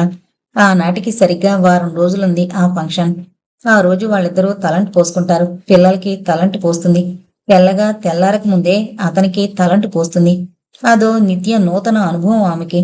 బెడ్రూంలోనే కాదు, బాత్రూంలో కూడా అతను చిన్నపిల్లాళ్లా చిలిపి పనులు చేస్తాడు. కమలకి ఒళ్ళు తెలీదు ఆ గంటసేపు. ఆమెకి ఆ విషయాలు గుర్తొచ్చి మనసంతా పన్నీటి జల్లులు చిలకరించినట్టుగా పరవశించింది. ట్రింగ్ ట్రింగ్ అంటూ ఫోన్ మోగింది. భర్త నుంచి ఫోన్ వచ్చిందేమోనని తీసిందామె. హలో. పరిచితమైన ఆ గొంతు కొలుక్కుమంది ఆమె మనసు. ఇదేంటి, భర్త ఊళ్ళో ఉండగానే ఫోన్ వచ్చింది, ఇతను హఠాత్తుగా క్యాంపుకి వెళ్ళిపోలేదు కదా అనుకుంది. అప్రయత్నంగా హలో అంది. నమస్కారం అమ్మా. నమస్కారం. నేను మీ శ్రేయోభిలాషులు. అయ్యా శ్రేయోభిలాషులు గారు, మీకు పేరు లేదా? ఇన్నాళ్లుగా ఫోన్లో మాట్లాడుతున్నారు, ఏవేవో చెబుతున్నారు. అవి నిజమో అబద్ధమో నాకు ప్రత్యక్షంగా తెలీదు. ఎందుకో మీకింత శ్రద్ధ నాపై? అమ్మా, నాకు తల్లిదండ్రులు పెట్టిన పేరుంది శుభ్రంగా. అయినా ఇప్పుడు చెప్పేందుకు సమయం కాదు. విషయం మరీ ముఖ్యమై అవసరమైన రోజున తప్పక ఈ ముసుగు నుండి బయటపడి చెబుతాను. మరి ఎందుకీ శ్రద్ధ? ఎప్పుడూ ఆయన గారి మీద చాడీలు చెబుతూ ఫోన్ చేస్తారు ఎందుచేత? అమ్మా, జాగ్రత్తగా వినండి. ఇన్నేళ్లు మీకొక్కసారైనా ఫోన్ కొట్టానా? ఈ మధ్య ఆయన గారు శ్రీకృష్ణ పరమాత్ములైపోయాక, అయ్యో వృద్ధిలోకి వచ్చేవారు, మంచివారు, యోగ్యులు అని పేరు తెచ్చుకున్నవారు ఇలా చెడిపోతున్నారే అనే దుగ్ధతో, అయ్యో ఇంత మంచి కుటుంబం, ఇంత మంచివారు మీరు బాధలు పడతారే అని తపనతో ఫోన్ చేస్తున్నాను. అయినా మీరు నన్ను నమ్మడం లేదు. ఏం చేస్తాం? నిష్ఠూరంగా అన్నాడు. కమల సమాధానం ఇవ్వలేదు. ఇప్పుడు ఊళ్ళోనే ఉన్నారే, ఎందుకీ ఫోను అనుకుంటున్నారు కదూ? ఉలిక్కి పడింది కమల, అతను తన ఆలోచనలను చదివేసినందుకు. ఎన్నాళ్ళు ఊరేగుతూ వెంటేసుకుని వెళ్లేవారు. పొరుగుర్లో ఎలా ఏడిచినా ఎవరు చూసొచ్చారులే అని ధీమా ఉండేది. ఇప్పుడిక ఆయన ఏకంగా ఆఫీసులోనే ఖాతా తెరిచారు. ఛీ! అమ్మా, కోపించుకోకండి. మీపై శ్రద్ధతో వివరంగా చెబుతున్నాను. ఆయన గారు ఈ మధ్య కోకిల మీద కన్నేశారు. అది ఇంతకు ముందే కన్నేసిందనుకోండి. అప్పుడు కారు షికారు రోజునే మీకు ఫోన్ కొట్టాను. ఇప్పుడు ఆ పిల్లకి ప్రమోషన్ అక్రమంగా ఇచ్చేసి ₹100 జీతం పెంచేసి తన పిఏగా వేసేసుకున్నారు. జీతందేమిటి, కంపెనీ సొమ్ము ఖర్చు అవుతుంది. లాభాల్లో ఈ ఖర్చు ఓ లెక్కకు రాదు. కానీ మీ సంసారం ఎడిపోతుందోనని దిగులుగా ఉంది. అదే నా బాధ. మిస్టర్, కోపంగా పిలిచింది కమల. ఆమె కంఠం కఠినంగా ధ్వనించింది. అయినా ఆవేశపడకుండా అంది నెమ్మదిగా. మా వారిని గురించి ఇకపై ఫోన్ చేయొద్దు. ఆయన ఎలాంటి వారో నాకు బాగా తెలుసు. నువ్వెలాంటి వెధవో, నీదెంత వెధవ బుద్ధో, నీ చేష్టలు, నీ గొంతు, నీ భాష తెలుపుతున్నాయి. ఇన్నాళ్ళు ఓపిగ్గా నీ కోతలు విన్నాను, ఇక వినలేను. నా మాట ఇకిప్పుడు నువ్వు విను. మా సంసారం గురించి భయపడుతున్నానన్నావే, అందుకీ సమాధానం. మా సంసారం అంత పెళుసు కాదు చెడిపోయి విరిగిపోవడానికి. ఆయనేంటో నాకు తెలుసు, నేనేంటో ఆయనకి బాగా తెలుసు. నువ్వన్నావే కోకిల అని, అలాంటి కోకిల కోతలకి, నీలాంటి కాకుల అరుపులకి భయపడేదాన్ని కాను నేను. I love my husband. I believe him. I have confidence in him. So ఇక ముందు నాకు ఫోన్ చేయడానికి అనవసరంగా శ్రమపడకు, నన్ను డిస్టర్బ్ చేయకు. నా మనసు నువ్వెంతగా చెప్పినా ఆయన్ని అనుమానించదు. ఇది వార్నింగు కాదని ఖాతరు చేయకుండా నాకు మళ్ళీ ఫోన్ చేశావా, నిన్ను పోలీసులకు పట్టిస్తాను. జాగ్రత్త. టేక్ కేర్ అని ఫోన్ పెట్టేసింది. కమల్నాథన్ నిరాశగా క్రెడిల్ చేశాడు. డామిట్, ప్లాన్ అంతా అడ్డం తిరిగిందే అనుకుంటూ. కమల భర్త నుంచి దేన్ని రహస్యంగా దాయదు. ఆ ఫోన్ విషయమై అతన్ని ఆ రోజే అడిగేయాలనుకుంది. కాని కళ్యాణ్ ఆ రోజు సాయంకాలం ఇంటికొచ్చేసరికి చాలా అలసొచ్చాడు. ఆ రోజు వాళ్ళ డిస్ట్రిబ్యూటర్స్, ఏజెంట్స్ కాన్ఫరెన్స్ ఉంది. కోకిల అన్ని ఫైల్స్, అన్ని విషయాలు అతనికి ఫింగర్ టిప్స్ లో అందించిన దాదాపు 3 గంటల సేపు సాగిన ఆ డిస్కషన్స్ అతనికి బాగా అలసటను తెప్పించాయి. బడి నుంచి ఆటలాడి అలసిసొలసొచ్చిన కొడుకుని తల్లి ఆప్యాయంగా పలకరించి, కాఫీ ఇచ్చి, టిఫిన్ పెట్టి, కబుర్లు చెప్పి ఉత్సాహపరిచినట్టుగా కమల అతన్ని తన హుషారైన మాటలతో చమత్కారాలతో సేద తీర్చింది.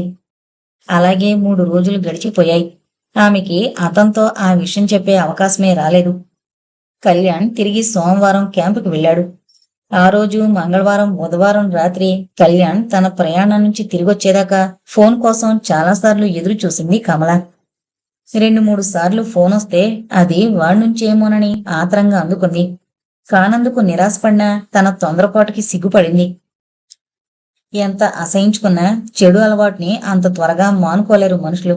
ఒకవేళ నిగ్రహంతో మానేసినా వాటిని చూసిన క్షణాలు మానసికంగా బలహీనుల్ని చేస్తాయి. అలాగే కమల కూడా తన భర్తపై ఎంత విశ్వాసం ప్రకటించినా అతను క్యాంపుకి వెళ్ళిన రోజుల్లో మామూలుగా చాడీలు చెప్పడానికొచ్చే ఆ ఫోన్ కోసం ఎదురు చూసింది. ఆమెకు కూడా ఎక్కడెక్కడో అంతరాంతరాల్లో అతన్ని గురించి ఆ వ్యక్తిచ్చే ఇన్ఫర్మేషన్ వినాలనే కుతూహలం ఉంది. అయినా ఆ 3 రోజులు ఫోన్ రాలేదు అతని నుంచి. అదో సంతృప్తి కలిగింది ఆమెకు. తను తన భర్తపై ఎంత విశ్వాసాన్ని ప్రకటించి అవతలవాడి నోరు మూయించగలిగిందో అర్థం చేసుకుంది. అతను క్యాంపు నుంచి వచ్చిన క్షణంలో ఆమెకి అతన్నేదో అడిగేయాలనిపించింది. వచ్చి ఓ అరగంటలో బాగా రిలాక్స్ అయ్యాక మరోసారి కాఫీ అందిస్తూ అడిగింది. క్యాంపుకి ఒక్కరే వెళ్లారా? ఉలికి పడ్డట్టయ్యాడు కళ్యాణ్. అయినా తన ఉలికిపాటుని కప్పిపుచ్చుకుని ఏం అని అడిగాడు. ఊరికి అడిగాను. ఒక్కరే వెళతారా? ఎవరైనా తోడున్నారా అని. పని ఎక్కువగా ఉంటుందేమో కదూ. ఎవరూ తోడు రారు, క్లుప్తంగా అనేసి పేపర్ చూస్తూ ఉండిపోయాడతను. ఆమె తిరిగి రెట్టించి ప్రశ్నించలేదు. ఈసారి క్యాంపు నుంచి వస్తూ కంచిపట్టు చీర పట్టుకొచ్చాడు. నిజానికి ఆ చీర అందం వర్ణించడానికి రాదు, అంత అందంగా ఉంది. ఆ మాటకొస్తే ఆ సెలక్షన్ కోమలిది. అతను వద్దంటున్నా ఆమె ఏరికోరి కొనిపించింది. ఈ చీర ఎంత బావుందో మీ మగ కళ్ళకేం తెలుసు? అక్కయ్య ఈ చీర కట్టుకుని ఎదురైతే మీరిక ఫ్యాక్టరీకి రారా రోజు. జన్మంతా తపస్సు చేసిన తర్వాత దేవి ప్రత్యక్షమైతే భక్తుడు ఆ దేవిని చూస్తూ ఉండిపోయినట్టుగా నిలిచిపోతారు. చూస్తుండండి. ఈ చీర ప్రజెంట్ చేసినందుకు అక్కయ్య మీకేం బహుమతిస్తుందో. ఆ చీర కమలకి అందించేటప్పుడు చప్పున అది కొంటున్నప్పుడు కోమలి అన్న మాటలు గుర్తుకొచ్చాయి అతనికి. ఆ చీరని చూడగానే కమల కళ్ళు మిలమిలా మెరిశాయి. చప్పున అందుకుని చూసింది. పొట్టుకుచ్చిలా మెత్తగా జారిపోతున్న ఆ చీర చాలా అందంగా ఉంది. ఈ చీర కట్టుకుంటే నువ్వు ఎలా ఉంటావో చూడాలనుంది అన్నాడతను. ఎలా ఉంటాను? నవ్వుతూ అడిగింది. అదే ఎలా ఉంటావు? కొంటిగా అడిగాడు. చెప్పనా? రెప్పలు తాటిస్తూ అంది. పేదాలు బిగించి అడిగాడు. నేను నేనులా ఉంటాను తలాడిస్తూ అంది. పొక్కున నవ్వాడతను. నువ్వు నువ్వులా ఉండక నాలా ఉంటావన్నానా, లేక ఇతరులాగా ఉంటావన్నానా? అప్సరస్లా ఉంటావనుకుంటున్నాను. కమల సమాధానం ఇవ్వలేదు. అతన్నే చూస్తూ ఉండిపోయింది. కమలా, కమలా, ఏంటో పరధ్యానం, ఏంటో ఆలోచిస్తున్నావు? కళ్యాణ్ నిన్నో మాట అడిగైనా? ముఖాన చిరునవ్వు మెరుస్తూనే సీరియస్ గానే అడిగింది. అడిగాయి, వరాలు మాత్రం అడకు. నేను మిమ్మల్ని అడగవలసింది అడిగేది వరాలు కాదు. నాకు వరాలొద్దు, వజ్రాలు వద్దు. నా ప్రశ్నకి సూటిగా సమాధానం ఇవ్వండి చాలు, అంతకంటే ఇంకేం అక్కర్లేదు. అడుగు, నవ్వుతూనే అన్నాడు. ఎందుకు మీరు మధ్య ఎక్కువగా క్యాంపులకు వెళుతున్నారు? ఉలిక్కి పడ్డాడా ప్రశ్నకి. ఆ ప్రశ్న ఏనాడైనా తలెత్తేదేనని తెలుసు అతనికి. కానీ ఇంత సడన్ గా ఇంత త్వరలో వస్తుందని ఊహించలేదతను. ఏ సుఖానికైనా విలువ చెల్లించాల్సిందే ఎప్పటికైనా. కానీ ఇంత వేగం వస్తుందనుకోలేదతను. కానీ ఆ ప్రశ్న వచ్చేసింది. ఆ క్షణము వచ్చేసింది. క్షణంలో తన ఉలికిపాటుని కప్పిపుచ్చుకుంటూ కొంచెం పని ఎక్కువైంది. చెప్పానుగా, కొత్త ప్రోడక్ట్ ఉత్పత్తి చేయబోతున్నామని. దానికోసం మిషనరీ, లైసెన్సు, టెక్నీషియన్స్, డిస్ట్రిబ్యూషను అన్నీ నేనే చూడవలసి వస్తుంది. మేనేజర్ని నమ్మేందుకు వీల్లేదు అన్నాడు.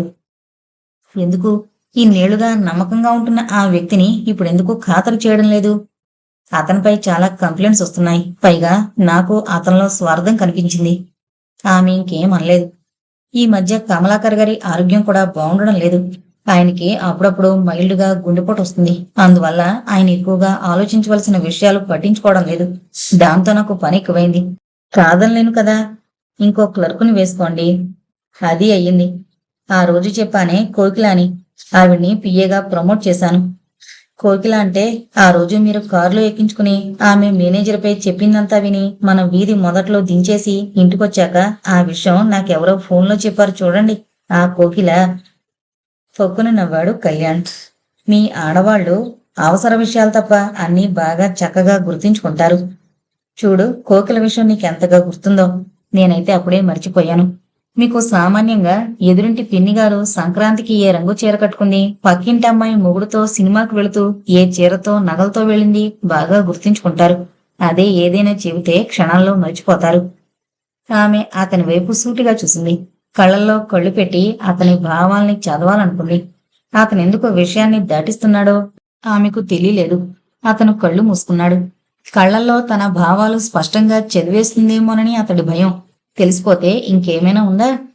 ఆమె మెల్లగా అతని దగ్గర చేరిపోయి ఛాతీ మీద నెమ్మదిగా రాస్తూ, కళ్యాణ్, మనకి ఈ సంపద చాలు. ఇంకా ఇంకా ఎందుకు శ్రమించి ఎక్కువగా సంపాదించాలి? సుఖపడే ఈ వయసులో సుఖాలకి దూరమై ఎందుకుండాలి? జీవితంలో జారిపోయిన రోజులు మళ్ళీ రమ్మన్నా వస్తాయా? పోయిన డబ్బు రావచ్చు, ఆస్తి రావచ్చు, ఐశ్వర్యం రావచ్చు. కానీ కానీ గడిచిపోయిన వయసు రాదు.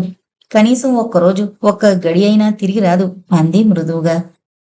ఇంకెన్నాళ్ళు? కొద్ది రోజులే. అతను అంత పొడిగా అండం ఆమెకి చాలా బాధనిపించింది. తనెంతో తపనతో అంది. అతనది గుర్తించలేదా? గుర్తించి అలా అన్నాడా? డబ్బు పిచ్చి పట్టుకుందా అతనికి?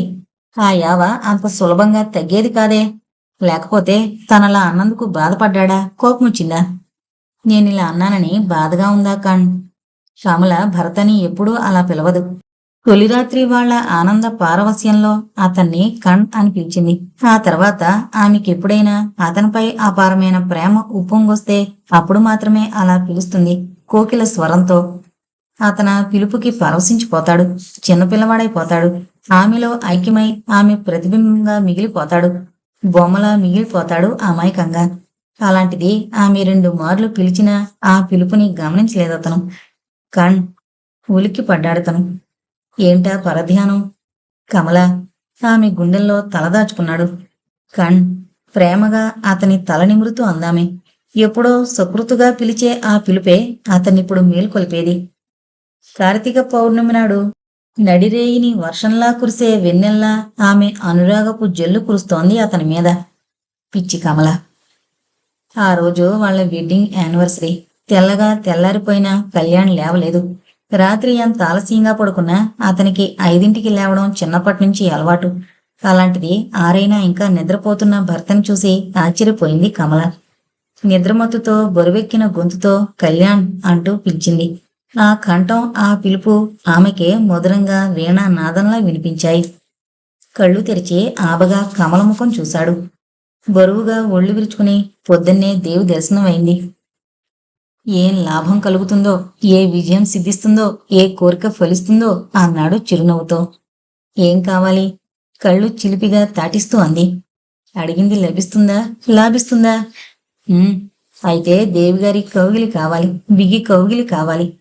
పేదాలపై వేలేసుకుంది కమలం. తప్పు అన్నట్టుగా చూసింది. దేవిని అలాంటి కోరిక కోరచ్చా అన్నట్టుగా ధ్వనించింది. ఏం తప్పు కాదా స్వామి?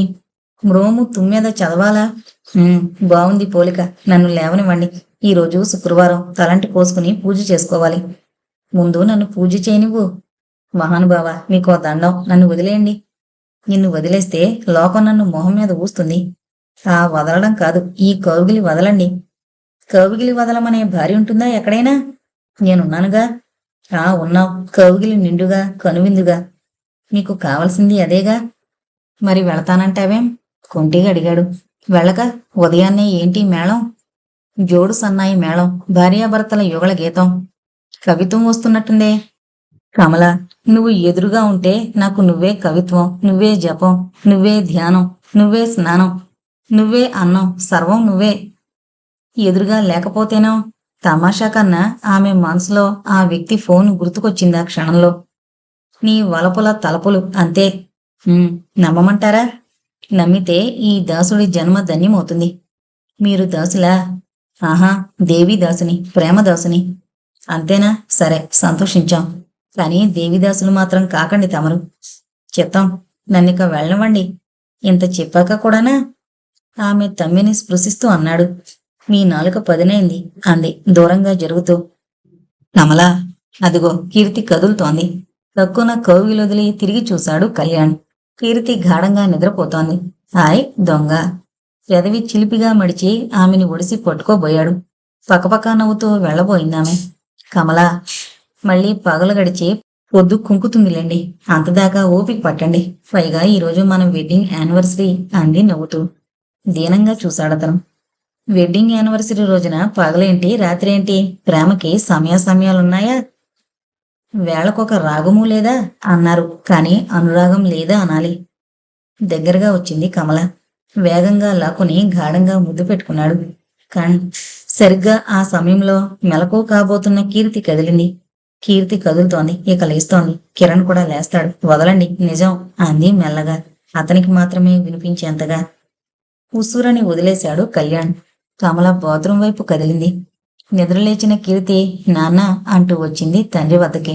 అతని ఛాతిపై వాలిపోయి మెడని కౌగిలించుకుంది. అంతలో కిరణ్ కూడా లేచొచ్చాడు నాన్న అంటూ. ఇద్దరితో కాసేపు కబుర్లు చెప్పి నవ్వించి పదని స్కూల్కి వేళవుతుందని లేచి వాళ్లతో పాటే పెరట్లోకి నడిచాడు. గార్డెనింగ్ లో మునిగిపోయాడు. పిల్లలు కాన్వెంట్కి వెళ్ళిపోయారు. ఆ సమయానికే తను నీట్గా డ్రెస్అప్ అయిపోయి పేపర్ చదువుతూ కూర్చున్నాడు కళ్యాణ్. ఏదో పని మీద డ్రాయింగ్ రూంలోకి వచ్చింది కమల. కమాన్, నాకు పనుంది. మగడిని మించిన పనేముంది? ఉన్నదాన్ని వదిలే. మనుధర్మశాస్త్రం మొదలుకొని మనోధర్మశాస్త్రం దాకా మధ్య ఉన్న తను ధర్మశాస్త్రంతో సహా ఏం ఘోషిస్తున్నాయి? అనురాగవతి, అనుకూలవతి అయిన భార్యకి భర్తే సర్వస్వం, భర్తే లోకం, భర్తే అన్నీ అండంలేదా? అవును, భర్తే భోజనం, భర్తే నిద్ర, భర్తే చీర, ఇంకా భర్తే మంచం పరుపు. చెప్పుననేసి సిగ్గుపడిందామె. కాదా మరి? ఈ పూటకి ఏమేం చెయ్యాలో చెప్పొచ్చాను. ఒక క్షణం ఆగండి, ఏం చెయ్యొద్దని చెబుతాను. ఆల్రైట్, వద్దని చెప్పిరా. నాకేం, ఆకలేస్తే నిన్నే కొరుకుని తినేస్తా. పాపం. ఏంటి? ఈరోజు తినేస్తే రేపటికి మిగలనుగా. ఈ తిండి అలా కాదు. కామధేను కల్పవృక్షం ఒట్టిపోనట్టుగా ఇది ఖాళీ కాదు. ఈరోజు తినేస్తే రేపటికి మళ్ళీ మామూలు అవుతుంది. నేర్చుకున్నారే అన్నీను. నీ నుంచే. 6 నెలలు సావసం చేస్తే వారు వీరవుతారట. అది మాత్రం వద్దులేండి. ఇంతకీ ఇంత హుషారుగా, ఇంత కులాసాగా, తమాషాగా కబుర్లు దంచేస్తున్నారు. ఫ్యాక్టరీకి వెళ్ళరేమిటి? మీ ఫైళ్లు, మీ ఫోన్లు, మీ డిస్ట్రిబ్యూటర్స్ ఎదురు చూస్తూ ఉంటారు. అప్పుడే 10 కావస్తోంది మహాశయ్య. మహాశయ్య, ఈరోజు మనం ఫ్యాక్టరీకి వెళ్ళం. ఎందుకు? అదంతే. ఎందుకంటే ఈరోజు మనకి ఇల్లే ఫ్యాక్టరీ, ఇల్లాలే డిస్ట్రిబ్యూటర్, పిల్లలే ఏజెంట్స్, ఇల్లాలి ముచ్చట్లే ఫోన్లు, బెడ్డింగ్ ఫైల్. ఒక్కును నవ్వేసింది. అతని చమత్కారానికి సిగ్గుపడింది. అంతలో ఫోన్ మోగింది. ఫోన్ తీ. ఎవరైనా అడిగితే నిద్రవుతున్నారని చెప్పు. Hello hello. ఆ పిలుపు వినగానే చొప్పున గుర్తుపట్టింది. ఆ వ్యక్తి ఇప్పుడు ఫోన్ చేస్తున్నాడేమిటి అనుకుంది. హలో, కళ్యాణ్ గారున్నారా? మీకే అంటూ అందించింది. హలో సార్, మీరింకా ఆఫీస్కి రాలేదు. ఇక్కడ మీ సంతకాలు కావలసిన ఫైళ్లున్నాయి. కొన్ని చెక్కులపై సంతకాలు చెయ్యాలి. కమల్నాథన్, ఈరోజు నేను ఫ్యాక్టరీకి రాను. ఎవరిని కలుసుకోను. అన్నీ పెండింగ్లో పెట్టాయి. అవసరమైతే చెక్కులపై కమలాకర్ గారితో సంతకాలు చేయించు. పెద్దయ్య గారి వద్దకు వెళ్ళమంటారా? అలాగే ఫైల్స్ పంపమంటారా? వద్దు, పెండింగ్లో ఉంచు. నేను రేపు చూస్తాను. అర్జెంట్. ఎంత అర్జెంట్ అయినా సరే ఆయన్ని వేధించుకో, నన్ను డిస్టర్బ్ చేయకు. That's all. అలాగే సార్. ఫోన్ క్రెడిల్ చేశాడు కళ్యాణ్. అలాగే ప్రతిమలా నుంచుండిపోయింది కమల. కమల, ఫ్యాక్టరీ కూడా ఫోన్ చేశాను. ఈరోజు మనకి హాలిడే, జాలిడే. ఏమండి, ఇప్పుడు ఫోన్ చేసింది ఎవరు? ఏం, మా ఫ్యాక్టరీ మేనేజర్ కమల్ నాథన్. మీ ఫ్యాక్టరీ మేనేజరా? ఆశ్చర్యంగా అడిగింది. అరే, ఏంటి ఆశ్చర్యం? ఏమండి, ఓ మాట చెప్పనా? ఆ రోజు మీరు కోకిలతో కారులో వచ్చారని ఫోన్ చేసింది ఇతనేనండి. కమల్ నాథన్ అలా ఫోన్ చేశాడా? కనుబొమ్మలు ముడివేసి అన్నాడు. కమల ఏమీ అనలేదు. చూద్దాం అన్నాడు మళ్ళీ. కొన్ని క్షణాలకి మళ్ళీ ఫోన్ చేశాడు ఎప్పుడైనా అని అడిగాడు. అనేసింది చప్పున. అతనికేం అనలేదు. కమల వంటింట్లోకి వెళ్ళిపోయింది. కళ్యాణ్ ఆలోచనలో పడ్డాడు. అతడికి కమల్నాథన్ మనస్తత్వం బాగా అర్థమైంది. త్రాష్టుడు అనుకున్నాడు. ఫైళ్లు, చెక్ బుక్ తీసుకుని కమలాకర్ గారి వద్దకు వెళ్ళాడు కమల్నాథన్. అతనికి చాలా ఉత్సాహంగా ఉంది. నాటకం మంచి రసవత్తర ఘట్టానికి వచ్చినట్టుగా అనిపిస్తోంది. నిన్నగాక మొన్నొచ్చిన ఈ పిల్లకాకి నన్ను ఖాతరు చేయడా? తన ఏడుపేదో తను ఏడ్చుకొని అడ్మినిస్ట్రేషన్ విషయాల్లో నాకు అడ్డొచ్చి నన్ను పురుగులా చూస్తాడా? చూద్దాం, నా మహిమేమిటో చూపిద్దాం అనుకున్నాడు. అతను మేడమెట్లెక్కుతుంటే కోమలి దిగి ఎదురుగా వస్తోంది. ఆమె చాలా హుషారుగా ఉంది. నమస్కారం అమ్మాయి గారు. నక్క వినయం ఒలకబోశాడు కమల్నాథన్. కనుబొమ్మలు ముడివేసిందామె. ఏంటి మహామంత్రి, నాన్నగారి వద్దకి రాయబారం వెళుతున్నావా? చిత్తం చిత్తం. ఈరోజు చెన్నయ్య గారు దయచేయలేదు కదా, అందుకని పెద్దయ్య గారి దర్శనం దొరికింది. ఇదిగో, నాన్నగారితో అట్టే వాక్కు. నీ నోరు మంచిది కాదు, నీ బుద్ధి అసలే మంచిది కాదు. నీ నక్క వినయాలు నక్కజిత్తులు అక్కడ అమల్లో పెట్టకు. అతని ముఖం పాలిపోయింది. నేనంత దుష్టున్నా అమ్మాయి గారు అన్నాడు తడారిపోతున్న గొంతుకుతో. గొంతులు కోసే కసాయివాడికైనా వాడి ముందు వాడి దౌష్ట్యాన్ని చెబితే సహించలేడు. అది మానసిక బలహీనత. నువ్వు దుష్టుడివి కావు, కానీ దుష్టబుద్ధివి. చాప కింద నీరులా ఏమ డేంజరస్. ఏ మాటన్నా నవ్వుతూనే అంటుంది. అది దుష్టత్వం కాదు, నవ్వు ఆమెకి సహజ ఆభరణం. నా కర్మ అమ్మాయి గారు, అందరూ నన్ను అపార్థం చేసుకుంటారు. మీరు అంతే, ఏం చేయమంటారు? అపార్థం చేసుకోరు దుష్టమంత్రి. నీ బుద్ధి పాయికాన, అదెప్పుడు కంపు కొడుతూనే ఉంటుంది. అందుకే అందరూ సరిగ్గా అర్థం చేసుకుంటారు. ఉసూరుమన్నాడు. ఇంకేమన్నా లాభం లేదు. ఈమె ఇష్టమైన వారిని పూలతో, ఇష్టం లేని వారిని రాళ్లతో కొడుతుంది అనుకుని దారి వదిలి పక్కకు తప్పుకున్నాడు. సో టేక్ కేర్ అని చకచక నడిచిపోయింది. ఆమె మెట్లు దిగేదాకా అలానే చూస్తుండిపోయాడు. అతని ముఖం కందగడ్డలా ఎర్రబడింది. చూద్దాం, నన్ను తిట్టిపోసినందుకు పశ్చాత్తాపపడేటట్టు చేయకపోతే నా పేరు కమల్నాథనే కాదు అనుకున్నాడు. మెల్లగా ఎర్రతేలులా నడిచి కమలాకర్ గారి గదిలో అడుగు పెట్టాడు నమస్కారం అంటూ. నువ్వొచ్చావేం అన్నట్టుగా చూశాడాయన. అయ్యా, కళ్యాణ్ గారు ఈరోజు ఫ్యాక్టరీకి రారటండి. అర్జెంటు ఫైల్స్ ఉంటే మిమ్మల్ని చూడమన్నారండి. నన్ను చూడమన్నాడా? అనుమానంగా అడిగాడు. అవునండి, ఫైల్స్ ముందు పెట్టాడతను. అలా ఉంచు, మళ్ళీ పంపిస్తాను. అర్జెంటుగా వెళ్ళాలండి. అయితే చదవందే సంతకం చేయమంటావా? నేను చదివే తెచ్చానండి. నువ్వు మేనేజర్వి, నేను ప్రొపరేటర్ని. నేను చదవంది నువ్వు చదివినా నమ్మి సంతకం పెట్టలేను. మరి అర్జెంటు? ఎంత అర్జెంట్ అయినా వీల్లేదు, ఇక నువ్వు వెళ్ళొచ్చు. అయ్యా చిత్తం, ఈ చెక్స్ పై సంతకాలు చెయ్యాలండి. వీటి వివరాలు ఈ లెడ్జర్లో ఉన్నాయండి. అలా పెట్టి వెళ్ళిపో. అవి రిజిస్టర్ పోస్టులో వెళ్ళాలండి. అన్నీ తీసుకెళ్లి ఏట్లో వేయి. నువ్వెళ్ళు, కోకిల్ని పంపు కఠినంగా అన్నారాయన. ఆ అమ్మాయికేం తెలుసునండి? అయితే కళ్యాణ్కి ఫోన్ చేసి సంతకం చేస్తాను. ఫోన్ వైపు చెయ్యి చాపబోయారాయన. అమ్మమ్మ, ఈ పూట ఆయన్నెవరూ డిస్టర్బ్ చేయొద్దన్నారండి. మీరే చూసి. గెటౌట్. కోపంతో ఆయనకి బీపీ హెచ్చింది. చెమట్లు ఒళ్లంతా కమసాగాయి. నిర్ఘాంతపోయాడు కమల్నాథన్. ఓరకంట ఆయన స్థితి గమనిస్తూనే ఉన్నాడు. అయినా గమనించినట్టుగా మెల్లగా అన్నాడు. మరీ నన్నంత చెమటగా తీసేయకండి. మీరు బిజినెస్ ప్రారంభించిన కొత్తల్లో మీకన్నిటా హంగుదారినే నడిపించాను. లోటుపాట్లన్నీ పూడ్చి సరిచేశాను. ఇప్పుడు నన్ను తిరగమోతలో కరివేపాకులా తీసేయకండి. కమల్నాథన్ గట్టిగా కేక పెట్టేసరికి ఆయనకి ఛాతిలో కొద్దిగా నొప్పి అనిపించింది. కళ్ళు మూసుకుపోతున్నట్టుగా, తలంతా బరువుగా ఉన్నట్టు అనిపించింది. అయ్యా సెలవు అని వెళ్ళిపోయాడు. వెళుతూ తలుపు చేరవేసి వెళ్ళాడు. రోగంతో ముసలాడు చావని అనుకున్నాడు. అయినా కమలాకర్ గారు చావలేదు. అతి ప్రయత్నం మీద పక్కకు జరిగి బెడ్ కింద ఉంచుకున్న టాబ్లెట్ తీసుకుని మింగాడు. 10 నిమిషాల కల్లా ఆ ఉధృతం తగ్గిపోయి ఆయాసంతో అలసటతో దిండుకు ఆనుకుని పడుకున్నాడు. ఆయన గుండెల్లో మెదడులో శతాగ్నులు పేలుతున్నట్టుగా ఉన్నాయి. నిస్సహాయంగా పడుకున్నాడు, ఏమీ చేయలేని అసక్తతతో. ఆ తర్వాత రోజు యథావిధిగా ఆఫీస్కొచ్చాడు కళ్యాణ్. కోకిల నిన్న అర్జెంటుగా వెళ్లాల్సిన చెక్కులు వెళ్లేదని చెప్పింది. కమల్నాథన్ ఫైళ్లు, చెక్కు బుక్కులు తీసుకుని పెద్దాయన గారి వద్దకు వెళ్లాడని, తిరిగి ఖాళీ చేతులతో వచ్చాడని, తను ఆయన వద్దకు వెళుతుంటే వద్దని వారించి ఆయన సీరియస్ గా ఉన్నారు, కోపంగా ఉన్నారు, జబ్బుగా ఉన్నారు అని చెప్పాడని చెప్పింది. కళ్యాణ్కి అతన్ని ఏం చెయ్యాలో తెలియలేదు. సరే నువ్వెళ్ళు అన్నాడు.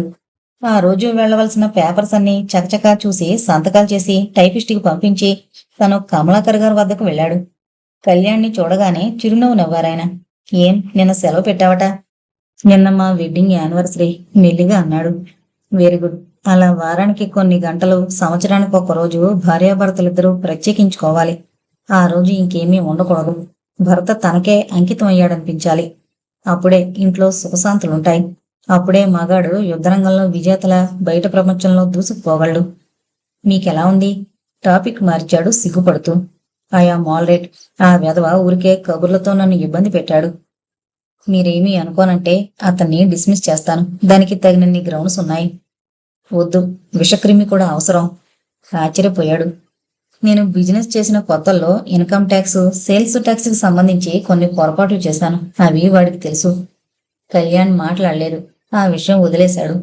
చెక్స్ పై సంతకాలు చేసి పంపించు. నేను ఏమీ చూడలేదు. ఏదైనా ఇబ్బంది అయిందేమో.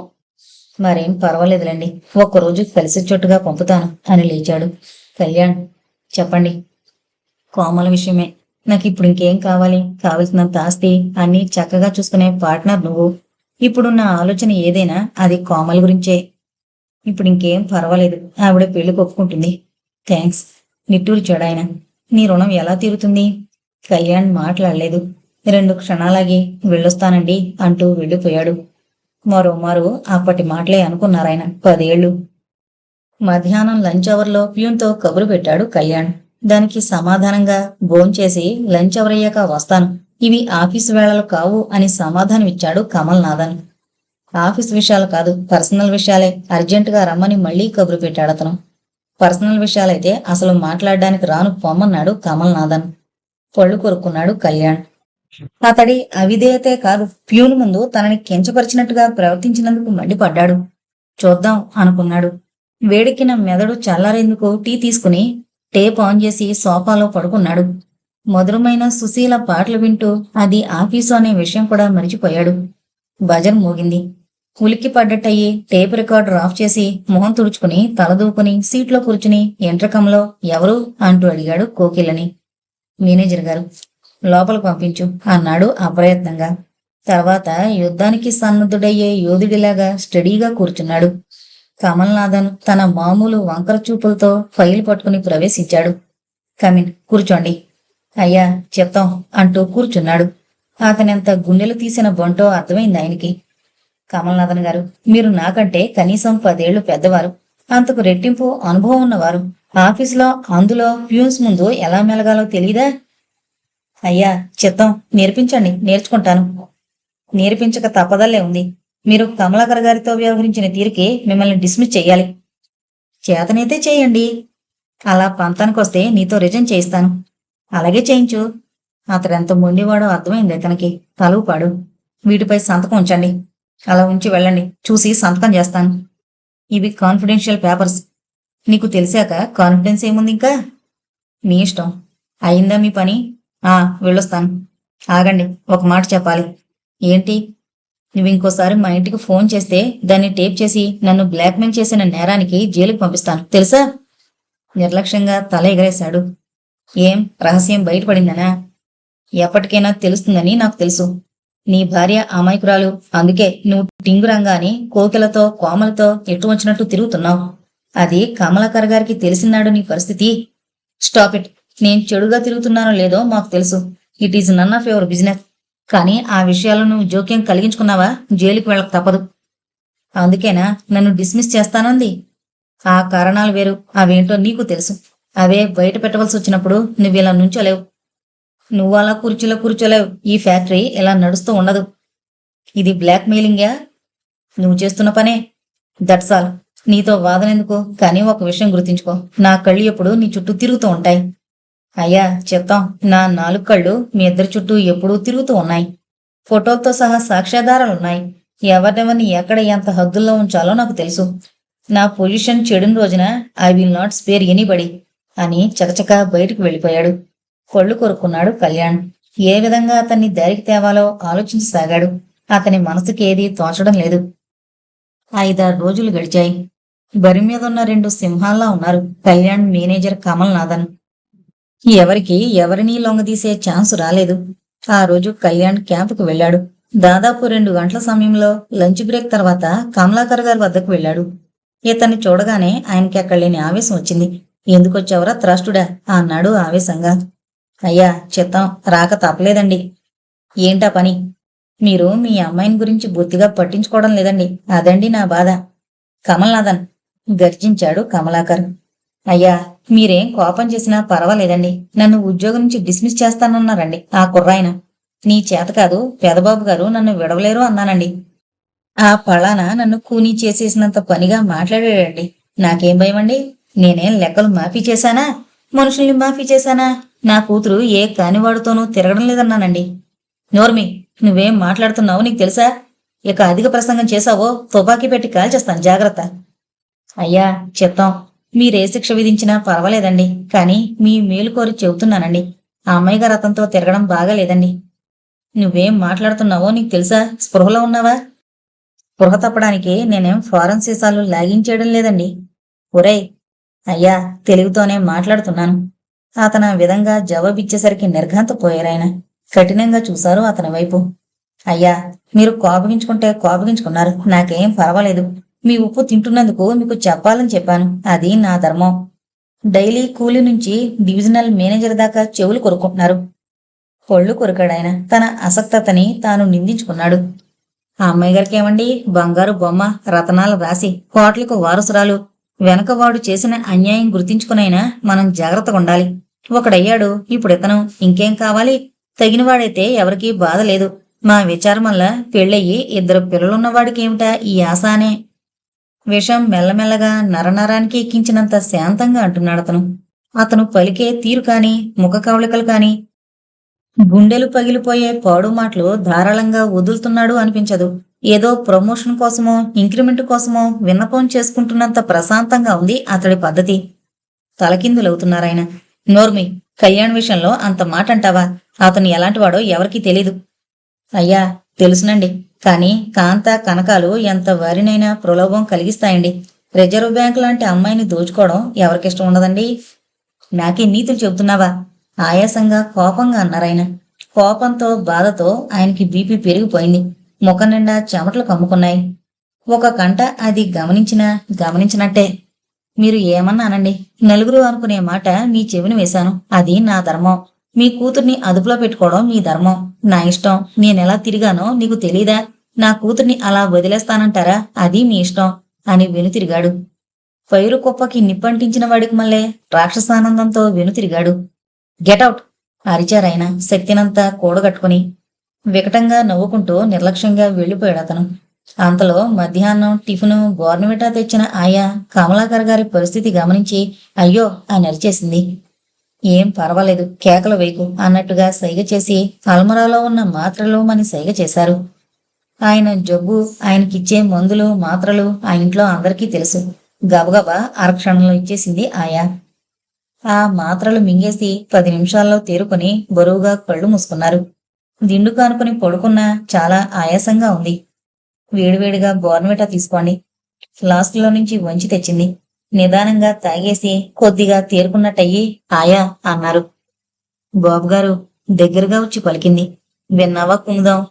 ఏంటి బాబు? ఆ మేనేజర్ ఎంత మాట అన్నాడు. నా కూతురు నా బంగారు తల్లి చెడిపోతుందట. కళ్యాణ్ ఆమెని మోసం చేస్తున్నాడట. ఈ మనుషులకేం తెలుసు? నా చిట్టి తల్లి మనసు పాడు చేసుకుని బాధపడుతుంటే ఆమె మనసు బాగుపడేదాకా తోడుగా ఉండమని నీ కోరితేనే అతను ఆమెను దారి మళ్లించేందుకు ఆమెతో కులాసాగా తిరుగుతున్నాడు. మనకి తెలియనివాడా కళ్యాణ్? కుముదం మాట్లాడలేదు క్షణంసేపు. నా కూతురంత నీతిమాలిందా? ఆ అమ్మాయిని ఎవరు అనుమానించినా నరకానికి పోతారు బాబుగారు అంది దృఢంగా. మెచ్చుకోలుగా చూశారాయన. ఒక్క క్షణం ఆగి ఆమె మెల్లగా అంది. బాబుగారు, ఆ అమ్మాయి గారికి త్వరగా పెళ్లి చేసేయండి. ఈ అపార్థాలు, అనుమానాలు అన్నీ మాసిపోతాయి. విసరగా ఏదో రాయి తగులుతుందని ఇలా ఊరికే అన్నమాటలే ఆఖరికి నిజమన్నట్టుగా అవుతాయి అంది. కళ్యాణ్ కూడా అదే విషయం చెప్పాడు ఎప్పుడో. ఫారెన్ రిటర్న్డ్ డాక్టర్ ఉన్నాడట, ఓ అబ్బాయి. అతనితో పూర్వాపరాలన్నీ చెప్పాడట. త్వరలో మనం వెళ్లి పిలిస్తే వచ్చి చూసుకుంటారట. నా ఆరోగ్యం చూసుకుని వెళ్లి రావాలి. ముఖమంతా ఆనందం నింపుకుని, డాక్టర్ అయితే చాలా బాగుంటుంది, వెళ్ళి చూసిరండి బాబు. ఇల్లరకం తెచ్చుకుంటే మీకు అన్నింటా బాగుంటుంది అంది. ఆమె మాటలు అతనికి ఆశ్చర్యాన్ని కలిగించాయి. అవును, తన విషయం ఎందుకు ఆలోచించలేదు? ఎంత వ్యాపార దక్షుడైనా, ఎంత మేధావైనా ఇలాంటి విషయాల్లో ఆడవాళ్ళకి తగరు మగవాళ్ళు. ఆడవాళ్లు దూరదృష్టితో ఆలోచిస్తారు అనుకున్నారు. ఆ ఆలోచన ఆయనకి బాగా నచ్చింది. ఇల్లరికం వస్తారంటావా అని అడిగాడు ఆదుర్దాగా. ఎందుకు రారు బాబు? మనకేం కొదవా? లంకంత ఇల్లు, మణుగుల కొద్దీ బంగారం, లక్షల కొద్దీ ఆస్తి, ఒక్కగానొక్క అమ్మాయి. ఆ అమ్మాయికైనా ముక్కొంకర ముఖవంకర చిదిమి దీపం పెట్టేట్టుగా ఉంటుంది అంది ధీమాగా. చాలా మంచి సలహా చెప్పావాయా అన్నాడు తృప్తి నిండిన కళ్ళతో. ఆయన ముఖంలో ఆలోచన, ఆయాసం మొచ్చుక్కైనా లేవిప్పుడు. ఇక పడుకోండి బాబు అని వెళ్ళిపోయిందామె. శాంతంగా పడుకుని ఇల్లరికం అల్లుడు కోసం, తన కళ్ళెదురుగా ఉండే అల్లుడు కూతురు కోసం ఆలోచిస్తూ పడుకున్నారు. సరిగ్గా అదే సమయంలో ఆ టౌన్కి 100 మైళ్ల దూరంలో ఉన్న మరో టౌన్లో ఓ లాడ్జిలో ఉన్నారు కోమలి, కళ్యాణ్. బిజినెస్ విషయం మాట్లాడడానికి అతను బయలుదేరుతూ ఉంటే ఆఖరి నిమిషంలో తను బయలుదేరి అతని వెంటొచ్చేసిందామె. సాయంకాలానికి తిరిగి వెళదామనుకున్నారు. కానీ పని తెమలక ఆ రాత్రికి అక్కడే ఆగిపోవలసి వచ్చింది. ఆ విషయమై కమలాకర్ గారికి ట్రంకాల్ చేసి చెప్పాడు కళ్యాణ్. టిఫిన్ ముగించి మరో గంటకి కాన్ఫరెన్స్ ఉంది. వచ్చేసరికి 7, 8 అవుతుంది. నువ్వు బోరు భరించలేవు, ఏదైనా సినిమాకి వెళ్ళిరా అన్నాడు. ఓ నేనేమంత సినిమా పిచ్చిదాన్ని కాదు. మరే పిచ్చుంది? ఫ్రెండ్షిప్ అంటే పడి చచ్చిపోతానంతే. మరి ఆ రోజు వరుసగా 2 రోజులు సినిమాలు చూసావు, ఆకలికి చచ్చిపోతానన్నావు. చెప్పానుగా, ఆ సినిమాలు చూడడం నిన్ను టెస్ట్ చేసేందుకే. నువ్వు నాతో ఎక్కడికి రమ్మంటే అక్కడికి వస్తావా రావా అని పరీక్షించేందుకే అలా లాక్కెళ్ళాను. బ్రతికించావు. సినిమాకి వెళ్ళకపోతే అవిగో కొన్నావుగా రకరకాల మ్యాగజైన్స్, చదువుతూ కూర్చో. కళ్యాణ్, నీకు మ్యాగజైన్స్ కొంటే ఎందుకంత కోపం? నాకేం కోపం? నీ డబ్బు నీ ఇష్టం. అదిగో అదే కోపం. ఇన్ని మ్యాగజైన్స్ కొంటే కోపం రాదా? నువ్వు మీ ఇంటికి కొనవా? ఎందుకు కొన్ను? కిరణ్ కోసం చందమామ, కీర్తి కోసం బాలమిత్ర, ఆవిడ కోసం ప్రభా వీక్లీ, యువ మంత్రి. నీకోసం తెలుగు డైలీ, హిందూ. నేనివన్నీ కొంటాను అంతేగా. ఇవేనా అన్ని వీక్లీలు, అన్ని మంత్లీలు కొంటావు? కళ్యాణ్, వాళ్ళు మనలాంటి వాళ్ళని నమ్ముకునే పత్రికలు పెడతారు. ఈ తెలుగుదేశంలో బుక్స్, మ్యాగజైన్స్ కొనగల మధ్యతరగతి వాళ్ళు లేరు. డైలీ కొండమే లగ్జరీగా తయారైన రోజులివి. ఇతర భాషలతో పోలిస్తే మనం చాలా పూరు. నాకు స్టాటిక్స్ అక్కర్లేదు. పోన్లే, అదొదిలే, హాయిగా ఉండు. ఏం చెయ్యాలి? ఆమె అతని దగ్గరగా వచ్చి భుజంపై తలానించి, కళ్యాణ్, ఈ పూట గిన్ఫరెన్స్ అనుకో. వాళ్ళకి అలసటగా ఉందని ఫోన్ చేయి. ఎలాగూ రాత్రి కుండిపోతున్నారుగా అంతా. రేపు ఉదయం 8కి అరేంజ్ చేయమను.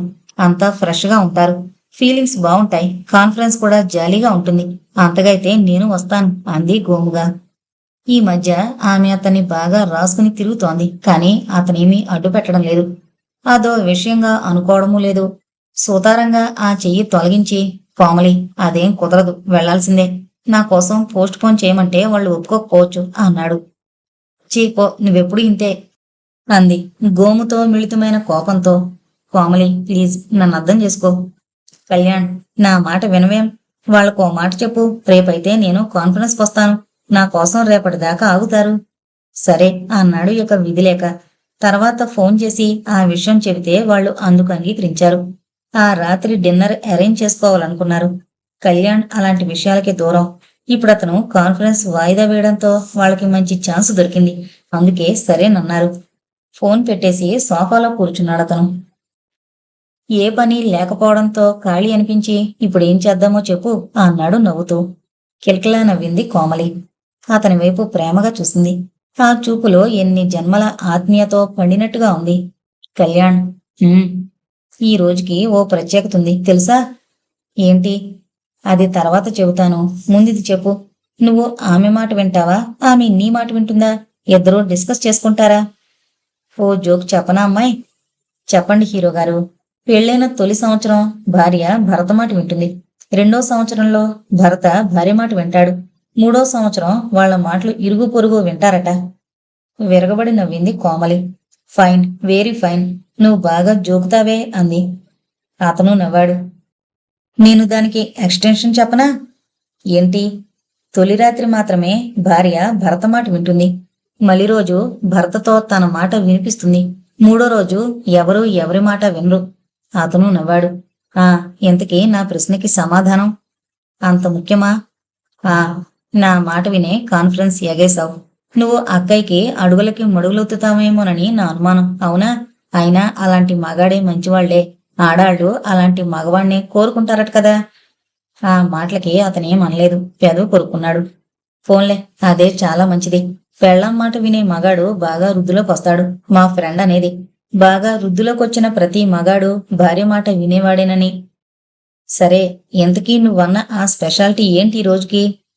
ఒక్క క్షణమాగి అతని కళ్ళలోకి సూటిగా చూసి లేచొచ్చి సోఫాపై వంగి అతని ముఖంలో ముఖం పెట్టి చెప్పనా అంది. అన్నాడతను ఇబ్బందిగా. అతని ఊపిరి ఆమెకు సోకుతోంది. ఆమె ఊపిరి అతను పీలుస్తున్నంత దగ్గరలో ఉంది కోమలి. ఒక్క క్షణకాలం ఆ దూల అనిపించింది అతనికి.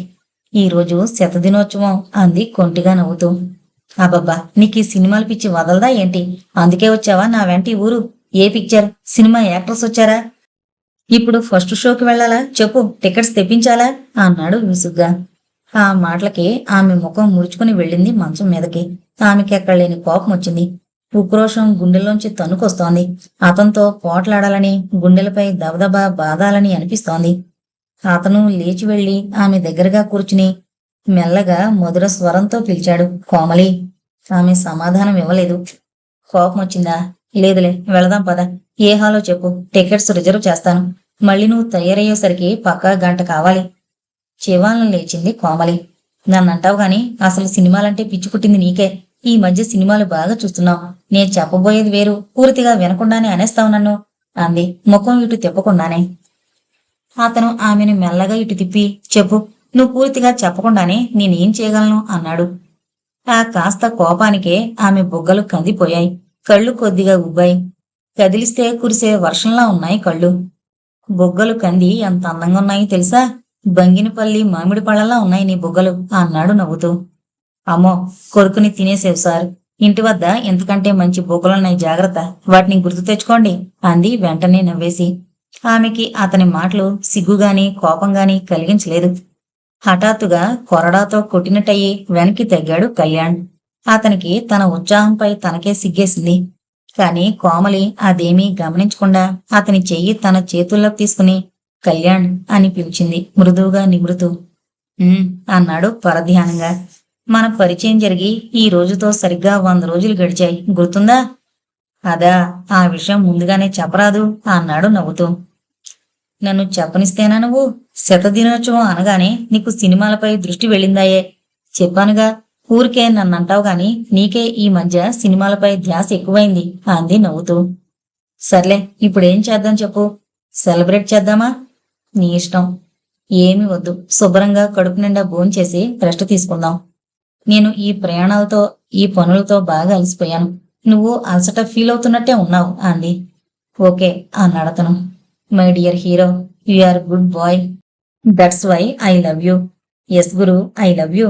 తన మనసులోని ఆరాధనా భావమంతా ప్రస్ఫుటించేటట్టుగా అరముడుపు కన్నులతో చూస్తూ అంది.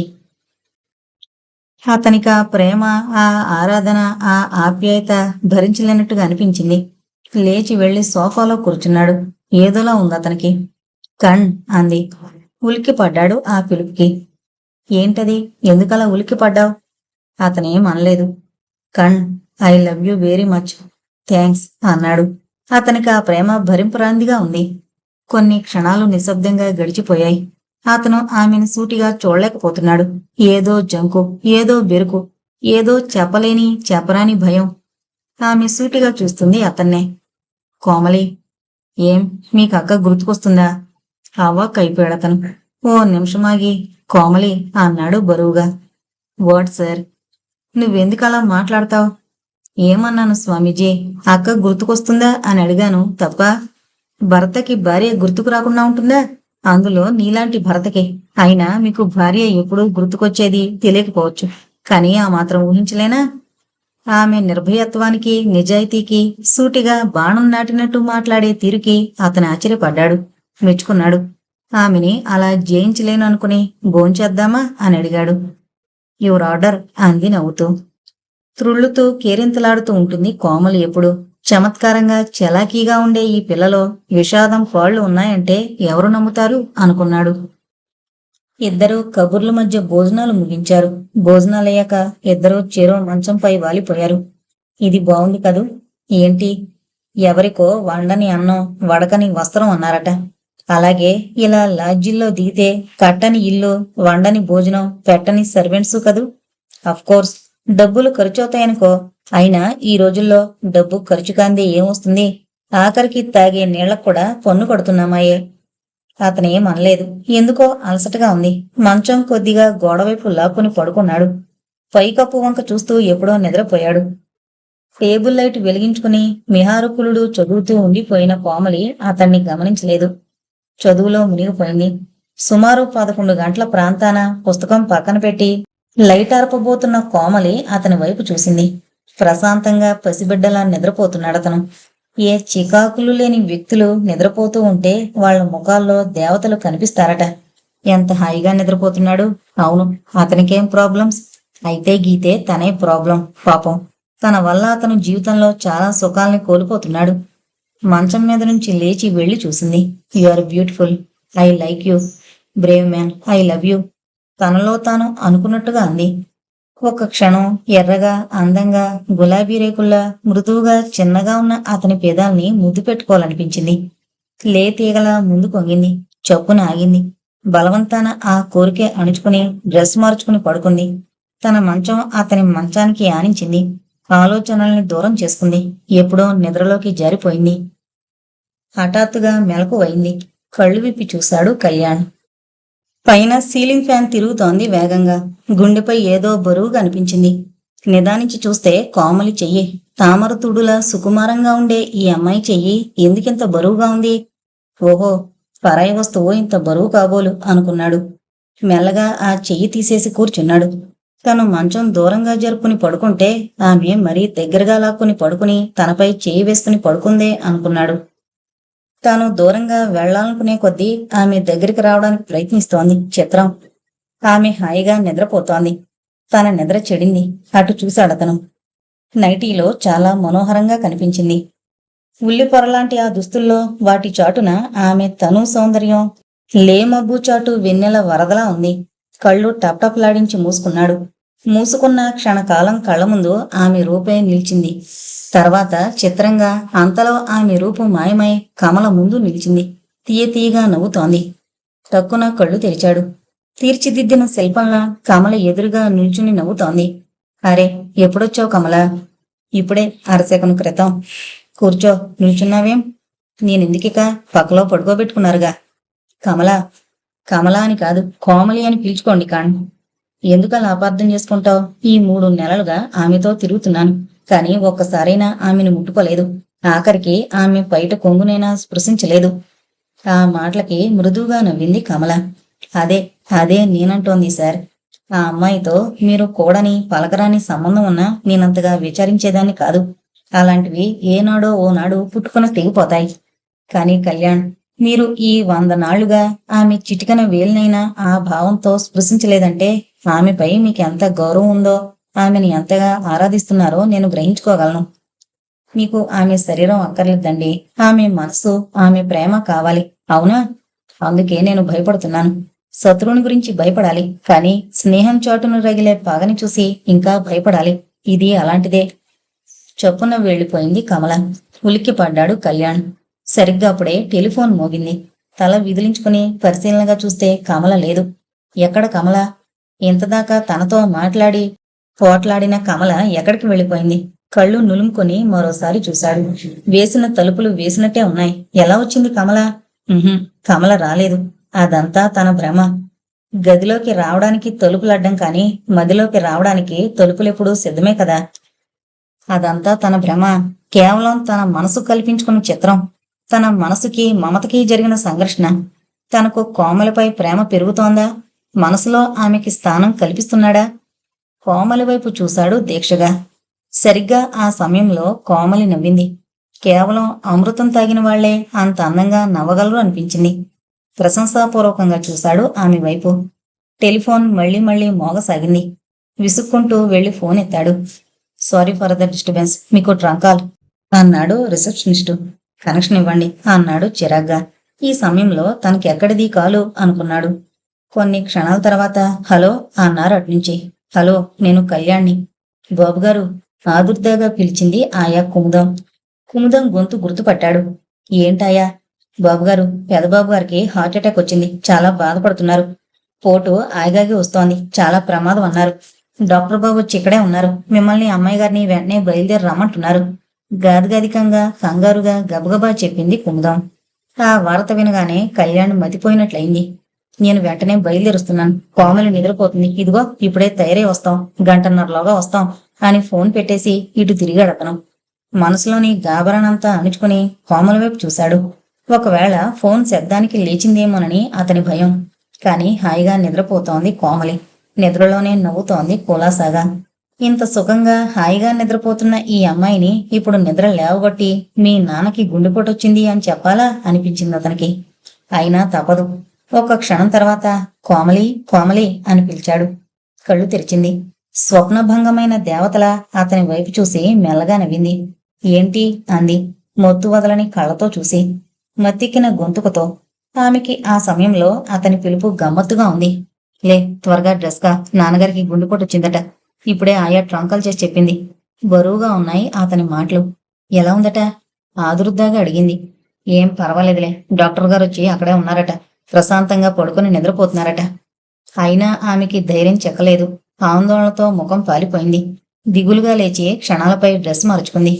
అదురుతున్న గుండెలతో ఆందోళనతో మరో 5 నిమిషాల్లో రూమ్ ఖాళీ చేసి కారు. కళ్యాణ్ డ్రైవ్ చేస్తున్న తీరు చూసిన కోమల్కి ఫాస్ట్ డ్రైవింగ్ భయం వేసింది. ఎక్కడ యాక్సిడెంట్ అవుతుందోనని భయపడింది. కానీ అర్ధరాత్రి వేళ హైరోడ్డు కావడంతో అతను 100 కిలోమీటర్ల వేగంతో డ్రైవ్ చేస్తున్నా ఏమీ ఆటంకం లేకుండా క్షేమంగా ఊరు చేరారు. కాంపౌండ్లో కారు ఆగగానే గబగబా దిగి పరిగెత్తి వేగంగా 2 మెట్ల చెప్పునెక్కి తండ్రిగారి గది చేరింది కోమలి. ఆమె గదిలో అడుగు పెట్టేసరికి కమలాకర్ గారు మంచం మధ్యలో పడుకునున్నారు. ఆయన మంచానికి ఓ వైపు ఈజీ చైర్లో డాక్టర్ కృష్ణమూర్తి, మరోవైపు ఆయా నిల్చునున్నారు. నాన్నా, కేకేసినట్టుగా పిలిచిందామె. ఆ కేకకి ఉలిక్కి పడ్డాడు డాక్టర్. ఆయా భయపడింది.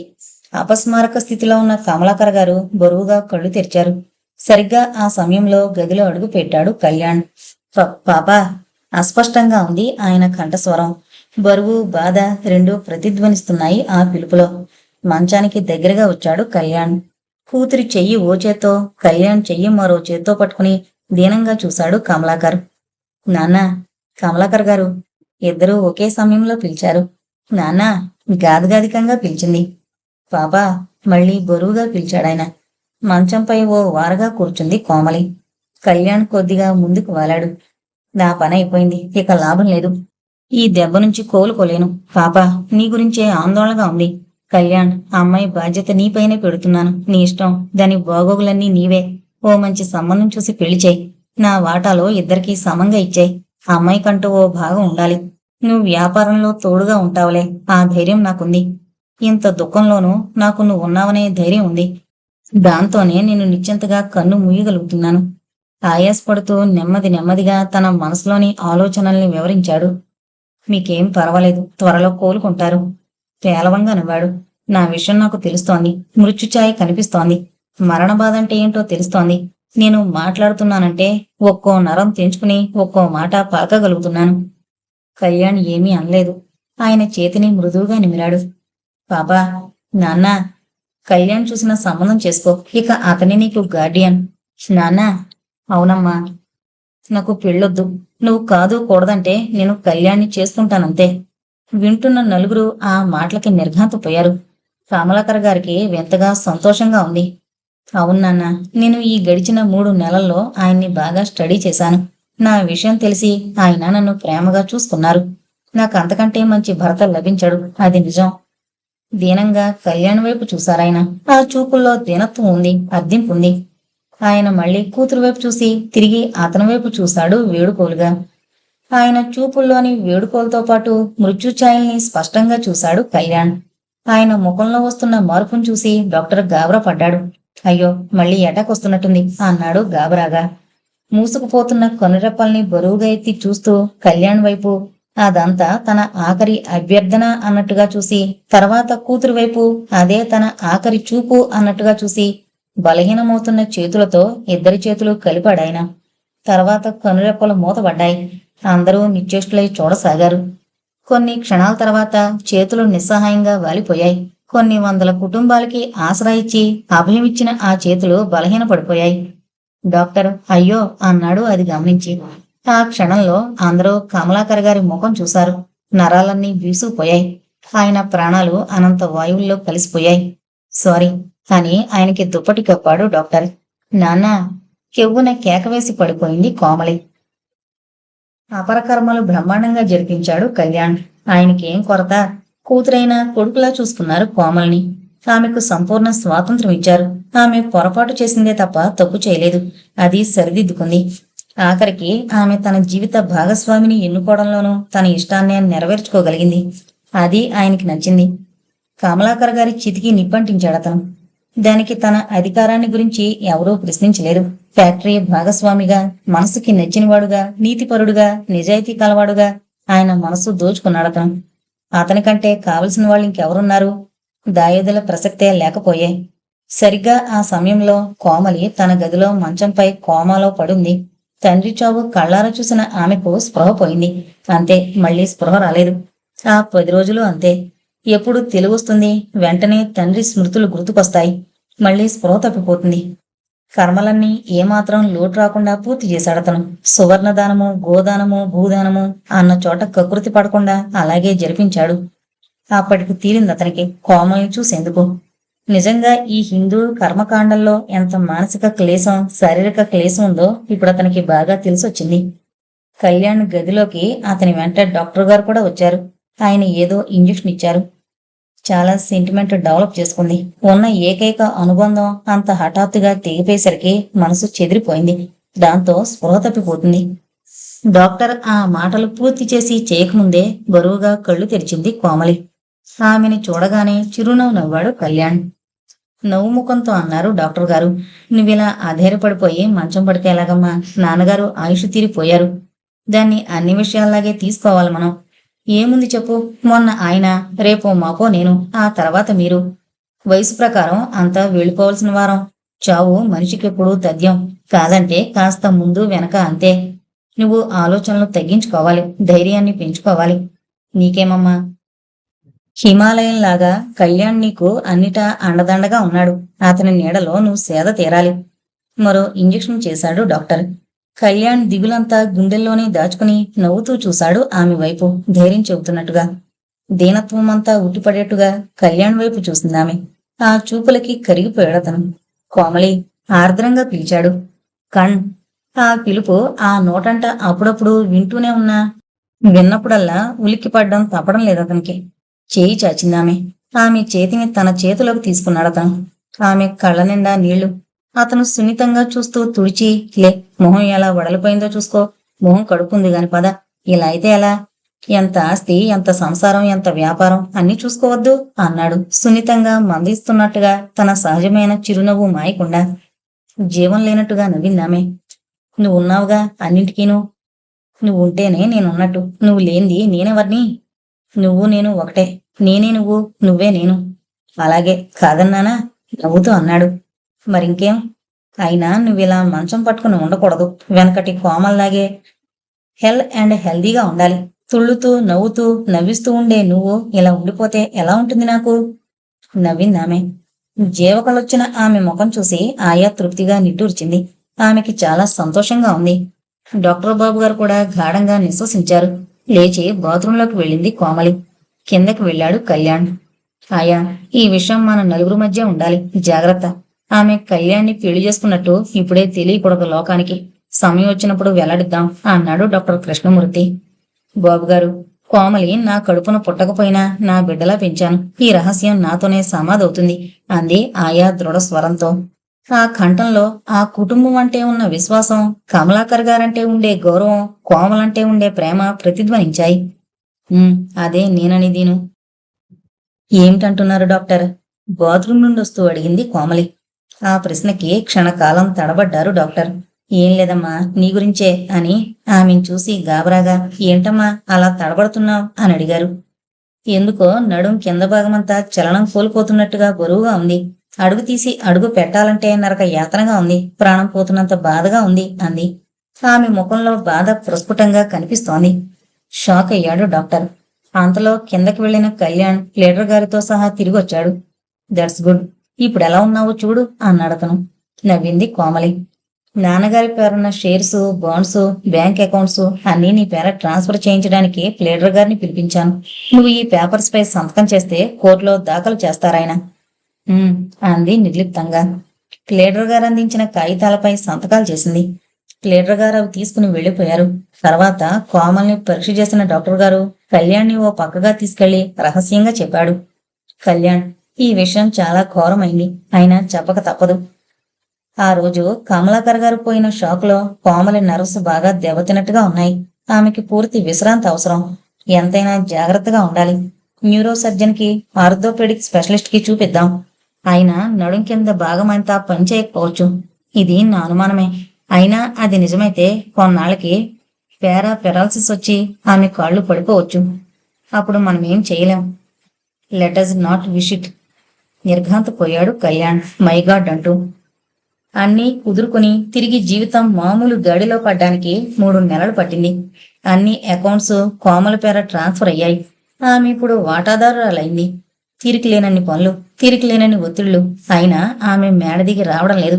అలాగే మంచంపై పడుకునే అన్ని పనులు కళ్యాణ్ ద్వారా చేయిస్తోంది. ఎవరూ ఆమెని కలవడానికి వీల్లేదు. కనీసం ఫోన్లోనైనా పలకరించకూడదు. ఫ్యాక్టరీకి, బిజినెస్ కి సంబంధించిన అన్ని వ్యవహారాలు కళ్యాణే పూర్తిగా చూసుకుంటాడు. అన్నింటా అతందే ఫైనల్ డిసిషన్. ఏనాడు ఫ్యాక్టరీ విషయాలు చూసుకునేందుకు రాని కమల్ హాసన్ కూడా కమలాకర్ పోయడం తెలియగానే హుటాహుటిన హెలికాప్టర్లో బయలుదేరొచ్చాడు. ఆయనంతగా షాక్ అయ్యాడంటే అతను హార్ట్అటాక్ తో పోతాడు అన్నంతగా అప్సెట్ అయ్యాడు. అతను వచ్చినప్పుడు ఓదార్చేందుకు కోమలి కోమాలో ఉంది. కనీసం సానుభూతి తెలిపేందుకైనా వీలు లేకపోయిందే అని విపరీతంగా బాధపడ్డాడు. కళ్యాణ్తో అన్ని విషయాలు కూలంకుషంగా మాట్లాడాడు. కమలాకర్ గారు చనిపోయిన రోజున సంతాప సభ జరిపి మాట్లాడాడు కమల్ హాసన్. ఫ్యాక్టరీ విషయాలు, బ్రాంచ్ ఆఫీసు వ్యవహారాలు, కొత్తగా ప్రారంభించబోతున్న ఇండస్ట్రీ విషయాలు అన్నీ చర్చించాడు. తమతో ఇతోధికంగా వ్యవహరించవలసిందిగా, ఉద్యోగుల్ని సహకరించవలసిందిగా కార్మికుల్ని కోరాడు. చనిపోయిన పెద్దయ్య గారి ఆత్మ శాంతి కోసం తన టెక్స్టైల్ ప్రొడక్ట్స్ లో పంచెల చాపు, చొక్కా గుడ్డ, పైపంచ అందరికీ పంచే ఏర్పాటు చేయిస్తానన్నాడు. దానాల రోజు అందరికీ అందే ఏర్పాటు చేసి వెళ్ళాడు. అప్పుడొచ్చింది కమల్నాథన్ వ్యవహారం. ఒక విధంగా ఆయనంత హఠాత్తుగా పోవడానికి కారణం అతడేనని చెప్పాడు. ఆయా కుముదం తనతో చెప్పిన విషయాలన్నీ చెప్పాడు. బలహీనంగా ఉండే గుండె మీద దెబ్బ కొట్టాడు అన్నారు. అతడిని డిస్మిస్ చేయడానికి వీల్లేని కొన్ని పరిస్థితులున్నాయని వివరించాడు. ఓస్ ఇంతేనా, నేను క్షణంలో సాల్వ్ చేస్తాను అన్నారాయన. ఆయన ఒక్కడే ఆఫీస్ రూమ్ లో కూర్చుని కమల్నాథన్ని పిలిపించాడు. ఆయనకి అతని వర్క్ నచ్చిందని, అతనిలాంటి చాకచక్యం గల మనిషి ఇలా చిన్న ఫ్యాక్టరీకి మేనేజర్గా ఉండడం ఇష్టం లేదని అన్నాడు. ఏం చేయను సార్, ఎంత చేసినా ఇక్కడ గుర్తింపు లేదు. అతని మాటలు విని వాడు ఎలాంటి వాడో అర్థం చేసుకున్నాడాయన. అందుకే నిన్ను మన ఈ ఫ్యాక్టరీ నుంచి తప్పిస్తున్నాను అన్నాడు. నిర్ఘాంతపోయాడతను. కానీ నేను స్వతంత్రంగా మలేషియాలో ప్రారంభించబోయే ఓ ఇండస్ట్రియల్ ఎస్టేట్ కి నిన్ను ఎండీగా పంపాలనుకున్నాను. ఆ మాటలకి అతనెంతో సంతోషించాడు. కానీ ఊరు విడిచి వెళ్ళడానికి సుతారాము ఒప్పుకోలేదు. కానీ ఆయన అఖండుడు. ఎలాగైతేనే ఆఖరికి అతన్ని ఒప్పించగలిగాడు. పాము ఎంత సాధువైనా తన విషం కక్కక మాందు. ఎంత పెంపుడు జంతువులా చూసుకున్నా అది ఎప్పుడో ఒకసారి కాటువేయకపోదు. వెళుతూ వెళుతూ కమల్నాథన్ అదే చేశాడు. శివం, నువ్వు పట్టాలనుకున్న పిట్ట జారిపోయింది. అది తెలివిగా తప్పుకుంది. దాన్ని మరోడు పట్టాలనుకుంటున్నాడు. దాదాపు పట్టేశాడు. అదిప్పుడు కాళ్ళు తెగిన పక్షి అయిపోయింది. ఇప్పుడు బ్లాక్మెయిల్ చేశావా, నీ యోగం పండుతుంది అనుకున్నాడు. అసలే వాడు వెధవ. డబ్బు కోసం వెంటపడ్డాడు. కోమలి మనసు పాడు చేశాడు. అంతేకాని మభ్యపెట్టలేకపోయాడు. తర్వాత అతను వెంటబడిన కీరవాణి కూడా త్వరలోనే మేలుకొని వాణ్ణి దూరం చేసేసింది.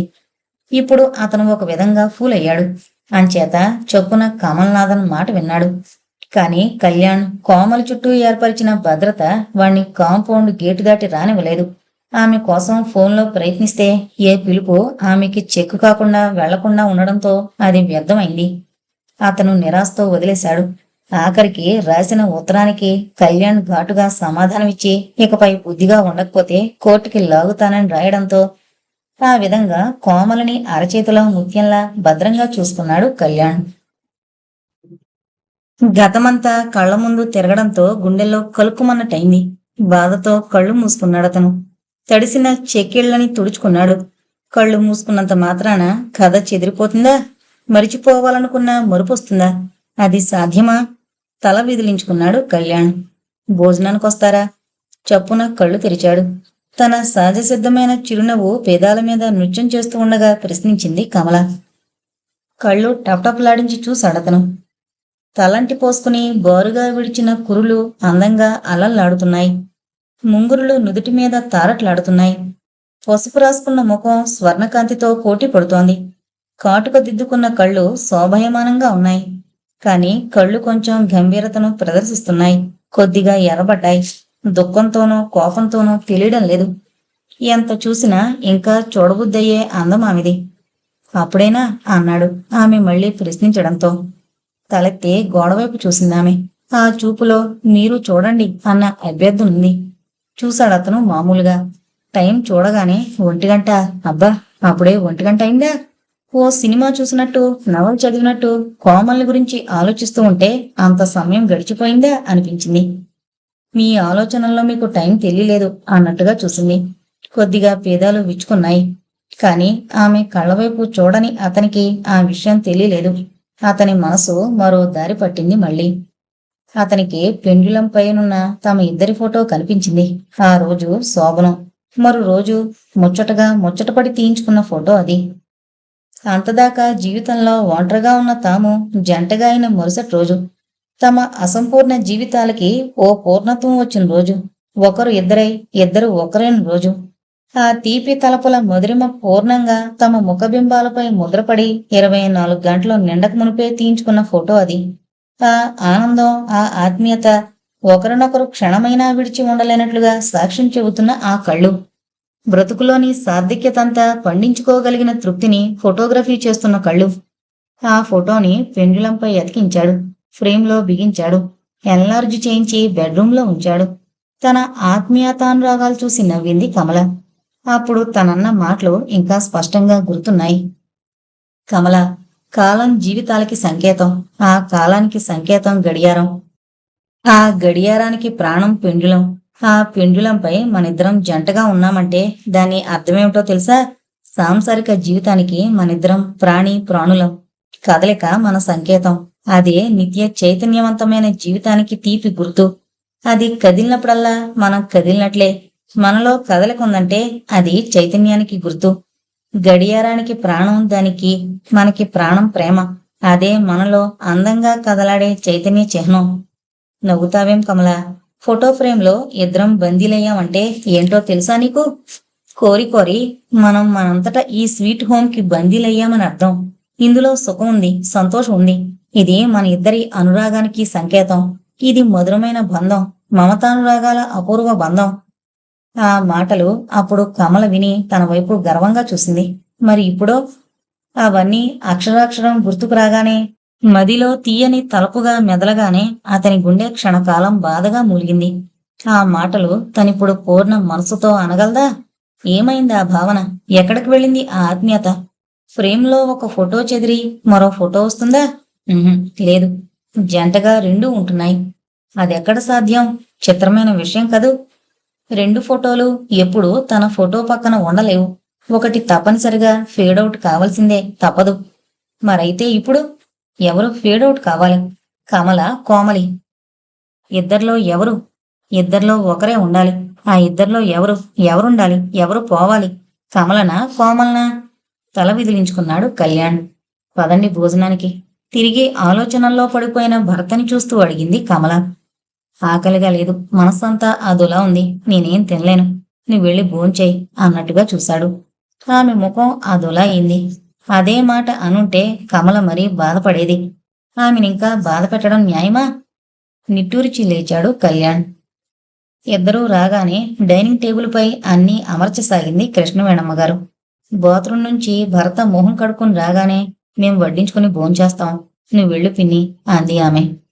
కృష్ణవేణమ్మ వెళ్ళిపోయింది విశ్రాంతి తీసుకోవడానికి.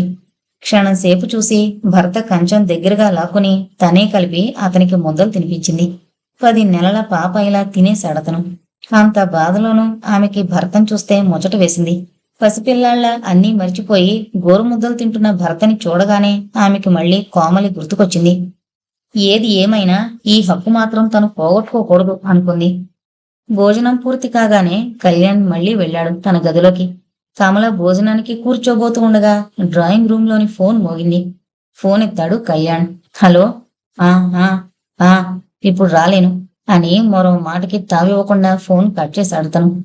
బహుశా అక్కడ్నుంచే అయి ఉంటుంది అనుకుంది కమల. తను వెళ్ళి ఆమెను చూడాలా? అదేనా ఆహ్వానం? తనకేమవసరం? అంతగా అయితే తనే వస్తుంది కఠినంగా అనుకుంది. ఆ ఆలోచనతో సరిగ్గా భోంచేయలేకపోయింది. లేచి చేయి కడుక్కుని ఒక్కపొడి తీసుకుని భర్త దగ్గరికి వెళ్ళింది కమల. ఆమె అక్కడికి వెళ్ళేసరికి అతను లేడక్కడ. అతని రెయిన్ కోటు లేదు. సాలోచనగా బయటకొచ్చింది. దుర్మార్గుడైన భర్త ఇల్లాల్ని కొడితే ఏడ్చే మామూలు ఆడదాన్లా జోరున కురుస్తోంది ఆకాశం. ఆకాశాన్ని ఎవరు కొట్టి ఏడిపిస్తున్నారో? కారు కోసం చూస్తే కారు లేదు. ఇప్పుడు రాలేనని ఫోన్ చేసి ఎక్కడికి వెళ్ళట్టు? ఈయన ప్రవర్తన ఈ దినం మరీ వింతగా ఉందేమిటి? ఫోన్ దగ్గరికి వెళ్లి ఆమె ఫ్యాక్టరీకి రింగ్ చేయబోయింది. 2 సార్లు నెంబర్లు తిప్పి 3వ నెంబర్ తిప్పకుండానే మళ్ళీ ఫోను క్రెడిల్ చేసింది. తను అనవసరంగా వాళ్ల ముందు తేలిక కాకూడదు. భరతని తేలికపరచకూడదు. ఇది తమిద్దరి మధ్యన వ్యవహారం. తామిద్దరే తేల్చుకోవాలి. ఇప్పటికే 3వ వ్యక్తి తమ మధ్య ప్రవేశించింది తెలియకుండానే. ఇంకా తమ వ్యవహారం మరొకరికి తెలియాలా? సాలోచనగా బెడ్ మీద వాలిపోయిందామె. కళ్యాణ్ నేరుగా తన పిల్లలు చదివే కాన్వెంట్ స్కూల్ వద్దకు వెళ్ళాడు. వర్షంలో జాగ్రత్తగా బురద ఏమాత్రం చెట్లకుండా స్కూలు ఆఫీసు గది వద్దకు వెళ్ళాడు. బయట జోరున వర్షం కురుస్తూ ఉన్నా టీచర్లు శ్రద్ధగా పాఠాలు చెబుతున్నారు. పిల్లలు అల్లరి చేయకుండా అతి శ్రద్ధగా వింటున్నారు. అతన్ని చూడగానే సూపరింటెండెంట్ హెడ్ మాస్టర్ గారి గదికి తీసుకెళ్ళింది. నమస్కారాలు మర్యాదలు అయ్యాక టీ తెప్పించారు. టౌన్లో బిగ్ సర్కిల్స్ లో మ్యాగ్నెట్ లాంటి వాడు తమ స్కూల్కి తానే వస్తే ఎంత మర్యాద జరగాలో అంత మర్యాద జరిపించారు. తర్వాత కీర్తిని పిలిపించుకున్నాడు. తర్వాత డ్రైవర్ వస్తాడు మామూలుగా. కీర్తి నాతో వెళ్ళిందని చెప్పండి. కిరణ్ని పంపించండి. అలాగే సార్. థ్యాంక్స్, వస్తాను అని రెయిన్ కోట్ కిందగా నడిపించుకుని ఆఫీస్ దాటొచ్చి జాగ్రత్తగా కారులో కూర్చున్నాడు. ఒక్క క్షణం మనసులో ఏదో మిగిలింది. ఇంకా వరండాలో నుంచుని తమనే గమనిస్తోన్న హెడ్ మాస్టర్ని చూసి కారుని అక్కడి దాకా నడిపించాడు. చూడండి, ఆ మధ్య మీరేదో సహాయం అడిగినట్టున్నారు. కమలాకర్ గారి పేర ఓ హాలు కట్టించండి. ఎస్టిమేషన్స్ ఈ చేత వేయించి పంపితే చెక్ పంపిస్తాను. పొంగిపోయారాయన ఆ మాట వినగానే. అనుకోకుండా వరాలిచ్చే దేవుడు ఎదురైనట్టుగా సంతోషపడ్డారు. అలాగే ఇంకో మాట, మన స్కూల్లో 10th లో ప్రతి సంవత్సరం ఫస్ట్ వచ్చే స్టూడెంట్స్ కి 1000 రూపాయలు కోమలి పేర ప్రకటించండి. అలాగే ఓ పూర్ గర్ల్ కి ఓ సంవత్సరానికి అయ్యే ఖర్చెంతుందో బిల్లు వేసి మా పేర పంపండి. థ్యాంక్ యూ సార్ అన్నాడు ఇంకేమీ అనలేక. కారు కదిలి వెళ్ళిపోయింది. అతనికి మనసులో ఏదో తృప్తి. కొండంత చేయవలసిన దానిలో గోరంత చేశానన్న తృప్తి తప్పిస్తే ఇంకేమీ లేదు. కొన్ని విషయాల్లో ఎంతో చెయ్యాలనుకున్నా అంతకు మించి చేయలేం. అదో దౌర్భాగ్యం అంతే. మమ్మీ ఎంతో ఉల్లాసంగా నవ్వుతూ పలకరించింది కీర్తి. కమల పలకలేదు వెంటనే. ఏంటి మమ్మీ పలకో? నీకో గుడ్ న్యూస్ చెప్పనా? కీర్తి, ఎక్కడికెళ్ళావు? ఇంతదాకా ఎక్కడ తిరిగావు? తల్లి కంఠంలోని కాఠిన్యాన్ని గుర్తించింది కీర్తి. ఆ స్వరానికి భయపడిపోయిందా పిల్ల. కమల మెల్లగా పిలిచాడు కళ్యాణ్. అది వినిపించుకోనట్టుగా సమాధానం ఇవ్వలేదామె. మళ్ళీ కీర్తి వైపు తిరిగింది. రెట్టించడిగింది, పలకవేం? పిన్నింటికి వెళ్ళాను. మరేమో పిన్ని. ఉత్సాహం పుంజుకుంటూ చెప్పబోయిన కీర్తి తల్లి ముఖం చూసి ఆగిపోయింది. ఆమె ముఖంలో అగ్నిజ్వాలలా ఉన్న కోపాన్ని చూసి ఏడుపు లంకించుకోబోయింది. గద్దించింది కమల. చప్పున నోరు మూసుకుంది కీర్తి. వస్తున్న ఏడుపుని బలవంతాన నిగరించుకుని, మరే మరే నాన్నగారే కాన్వెంట్కొచ్చి నన్ను తీసుకెళ్లారు అంది మెల్లమెల్లగా. భర్త వైపు చూసింది కమల. ఆ చూపులో, మీరు నాకెలాగో దూరం అవుతున్నారు, అదే కాకుండా పిల్లల్ని కూడా దూరం చేయాలని ప్రయత్నిస్తున్నారా అన్న బాధ స్పష్టంగా కనిపించింది. ముఖం తిప్పేసుకున్నాడు కళ్యాణ్. ఆ చంటి పిల్లని అలా జడ్జి నిలేసి ప్రశ్నించినట్టుగా అడగడం నచ్చలేదు అతనికి. వెళ్ళు, ఆ డ్రెస్ వదిలే, స్నానం చేసిరా, వేరే దుస్తులు వేసుకో కఠినంగా ఆజ్ఞాపించిందామె. కమల, ఈ వర్షంలో ఈ వేళప్పుడు ఆ పిల్లకి స్నానం ఏమిటి? నీకేమైనా మతిపోయిందా? అదొక్కటే తక్కువ. మతిపోయినా బాగుండు. ఎక్కడెక్కడో తిరిగొచ్చి మైలు పడింది. పవిత్రమైన దేవాలయం లాంటి నా ఇంట్లోకి రావాలంటే సత్యాల స్నానం చేసి రావాలి, అంతే అని కృష్ణవేణమ్మ గారిని కేకేసి కీర్తికి స్నానం చేయించమంది. బాయిలర్లో ఉన్న నీళ్లు కీర్తికి పోసి కళ్యాణ్ కోసం మళ్లీ బాయిలర్ వేసి ఉంచమంది. నివ్వెరపోయాడతను ఏమీ అనలేని నిస్సహాయతతో. అంతదాకా డ్రామా చూస్తున్నట్టుగా నిల్చునున్న కిరణ్ని చూడగానే, ఎరా సినిమా చూస్తున్నావా? వెళ్ళు, డ్రాయింగ్ రూమ్ లోకి వెళ్ళు, చదువుకో. మరో అరగంటలో నాకు పోయిట్రీ అప్పగించాలి అంది కఠినంగా. వాడు భయంతో బెరుగ్గా చూస్తూ వెళ్ళాడు బెక్కముఖం వేసుకుని. భార్యాభర్తలిద్దరూ మిగిలారక్కడ. సూటిగా ఆమెని చూడడం లేదతను. ఆమె మరో 2 అడుగులు వేసి అతని దగ్గరగా వచ్చి కేవలం వాళ్ళిద్దరికీ మాత్రమే వినిపించేటంత స్పష్టమైన గొంతుతో మెల్లగానైనా సెంటెన్స్ చెప్పే జడ్జిలా కఠినంగా అంది. మీరు మరీ అంత నిర్దయలనుకోలేదు నేను. కళ్యాణ్ సమాధానం ఇవ్వలేదు. ఆ నిందారోపణకి ఏం సమాధానం చెప్పాలో కూడా అతనికి తెలియలేదు. మీరంత మొండివారని కూడా అనుకోలేదు. కమలా, ఎందుకండి? ఎందుకిలా చేస్తున్నారు? నీ చేసిన తప్పేంటో చెప్పండి. నేను, నా భర్త, నా పిల్లలు సుఖంగా స్వర్గసీమలోలా ఉండాలని కాంక్షించడం తప్ప, అక్కడ నేను, నా భర్త, నా పిల్లలు తప్ప మరొకరి గాలి కూడా వేచకూడదనుకోవడం తప్ప, నా కోరిక అంత కూడందా? అంత స్వార్థపూరితమైందా? కమలా, ఏంటిది? ఎందుకలా ఊరికే అప్సెట్ అవుతున్నావు? ఇప్పుడేం జరిగింది? "హుం, ఊరికే హైరానా పడుతున్నానంటారా? అంతేనండి, అంతే. మీకేం అర్థం కాదు. కాదండి, కాదు. మీకు నా ఆవేదన బొత్తిగా అర్థం కాదు. మీకే కాదు, ప్రపంచంలో ఏ మగాడికి ఇలాంటి సమయాల్లో ఈ విషయం అర్థం కాదు, కాలేదు. మీరే ఆడదానిగా పుట్టుంటే, మీ భర్తే మరో ఆడదాని వెంట తిరుగుతూ ఉంటే, ఆమె మెడలో తాళి కట్టానని, ఆమె కూడా తనకి భార్యనని, మీ పిల్లల్ని తీసుకెళ్లి ఆమెకు అప్పగిస్తూ ఉంటే, మీ ప్రేమ రోజు రోజుకి అటు డైవర్ట్ అవుతూ ఉంటే, అప్పుడు తెలిసేదండి మీకు ఆ బాధ. గుండెలో ఒగ్గబెట్టుకునంది. అతనికి అర్థమైపోయింది ఆమె ఎంతగా తమని గురించి ఊహించుకుంటూ ఉందో. ఆమె దగ్గరగా వెళ్ళాడతను. మెల్లగా ఆమె భుజంపై చేయి వేసి ఆప్యాయంగా తన కౌగిట్లోకి తీసుకున్నాడు. అంత కోపంలోనూ భర్త ఆప్యాయతాపూర్వకమైన స్పర్శకి ఆమె తనువు పులకరించిపోయింది. కమల, నన్ను నమ్ము. నేను నీకెప్పటికీ అన్యాయం చేయను, చేయలేను. నీకు పిల్లల్ని దూరం చేయను. నేను విధిలేని పరిస్థితుల్లో కోమల్ని పెళ్లి చేసుకున్నానే తప్ప మరో విధమైన ఆవేశంతో, ఉద్దేశంతో కాదు. నువ్వు ఏదేదో ఊహించుకుంటున్నావు. ఇప్పుడు నువ్వన్నావే, నేనే నీ పరిస్థితుల్లో ఉంటే నాకు నీ బాధ అర్థమయ్యేదని. నాకు తెలుసు కమలా నీ బాధ. కానీ నా మాట నువ్వు విను. నువ్వు నా పరిస్థితుల్లో చిక్కుబడిపోయి ఉంటే, నువ్వే కోమల్ని చూసుంటే తప్పకుండా ఆమెను నాకిచ్చి పెళ్లి చేసేదానివి. నువ్వు మనింటికే తెచ్చుండేదానివి అన్నాడు. కమలకి అతనన్నది స్పష్టంగా అర్థం కాలేదు. అతని వైపు అదోలా చూసింది. ఏంటా మిస్టరీ అన్నట్టుగా. అవును కమల, నువ్వోసారి కోమల్ని చూడాలి. భర్త ఆ మాట అనడంతో ఆమె మనసు బొగ్గుమంది. ఎటు తిరిగి భర్త అదే దారికి వస్తున్నాడు అనుకుంది. భర్తకి దూరంగా జరిగింది. చెప్పండి, నన్ను ఆమె దగ్గరకు తీసుకువెళ్లాలని ఎందుకు అనుకుంటున్నారు? ఆమెకు నేను క్షమాపణ చెప్పుకోవాలా? లేక మిమ్మల్ని శాశ్వతంగా ధారపోసి అంకితం చెయ్యాలా? లేకపోతే లేకపోతే ఆమెకి నేను సేవలు చెయ్యాలా? ఆవేశంగా అంది. కమల, అతని కంఠంలో ఆ పిలుపులో బాధ సుళ్ళు తిరిగింది. కమల పలకలేదు. కమల, ఆమె నిన్నెంతగా ప్రేమిస్తుందో ఆమెని నువ్వంత రెట్టింపుగా ద్వేషిస్తున్నావు. నీ మనసు నాకు అర్థమైంది, కానీ మేమీ నీకు అర్థం కాలేదు. అందుకే దయచేసి ఆమెను ఒకసారి చూడ్డానికి రమ్మని ప్రాధేయపడుతున్నాను. ఏం, ఆవిడ ఎందుకు రాకూడదు? ఆవిడ రాలేదు. రాలేదా? రాదా? రాలేదు. అవునులేండి, రావడానికి ఆమెకి ముఖం ఎలా చెల్లుతుంది? ఏమమ్మా, నీ భర్తని నేను ఎగరేసుకుపోయాను. నన్ను చూడు, నా అందాన్ని చూడు, నా ఐశ్వర్యాన్ని చూడు, నా ఆనందాన్ని చూడు అంటూ రావడానికి ముఖం చెల్లద్దు. అతనికి ఆ మాటలు వినగానే ఎంతో బాధ కలిగింది. ఆమె అపార్థాన్ని ఎలా పోగొట్టాలో అతనికి తెలియలేదు. కమల మళ్లీ నిష్ఠూరంగా ఏదో అనబోయేలోగా ట్యూషన్ మాస్టర్ గారు వచ్చారు. ఎంత గొడుగు వేసుకునొచ్చినా ఆయన బాగా తడిసిపోయారు ఆ వర్షానికి. కమల లోపలికి వెళ్ళింది. నమస్కారమండి. నమస్కారం, రండి అన్నాడు కళ్యాణ్. ఆయన లోపలికొచ్చారు. రండి, ఇంత వర్షంలో రాకపోతేనే మాస్టారు, పాపం అంత దూరం నుంచి ఈ వర్షంలో నీళ్లలో తడుస్తూ వచ్చారా? ఈ పూటకి ఇంకేం ట్యూషన్ చెబుతారులేండి, వెళ్ళిరండి. ఆగండి, డ్రైవర్ని కేకేస్తాను. తీసుకెళ్లి మిమ్మల్ని మీ ఇంటి వద్ద డ్రాప్ చేస్తాడు. ఇక ఒకటే గుర్తుంచుకోండి, ఇలా వర్షం వచ్చినా, దట్టించి ఎండలు కాసినా మీ ఇంటికి కారుస్తేనే ట్యూషన్కి రండి. మీరిలా వానకి తడిచి ఎండకెండితే మీకు ఈ వయసులో ఈ సంపాదన కంటే అనారోగ్యం ఖర్చు ఎక్కువ అవుతుంది. మీకు మేము మేలు చేయబోయి కీడు చేసిన వాళ్ళమవుతాం అని ఆయన అక్కర్లేద్దని అంటున్నా వినకుండా కనకేని కేకేసి పంపేశాడు. తర్వాత డ్రాయింగ్ రూంలోకి వెళ్ళిపోయాడు. చాలాసేపు గడిచిపోయింది. ఒక్కో రోజు అంతే, అన్నీ సుఖాలే వస్తాయి. మరో రోజు అన్నీ దుఃఖాలే. మరి ఈ రోజు వంతు అన్నీ ఆలోచనలు. వర్షంలా ఎడతెరిపి లేకుండా ముంచుకొస్తోన్న ఆలోచన స్రవంతి. ఏంటి మళ్ళీ ఆలోచిస్తున్నారు? కమల ఆర్తిగా పిలిచాడు. కమల్నే, చెప్పండి, ఏంటి మీ ఆలోచన? అంతగా ఆవేశపడిందప్పుడు, అంతగా బాధపడింది.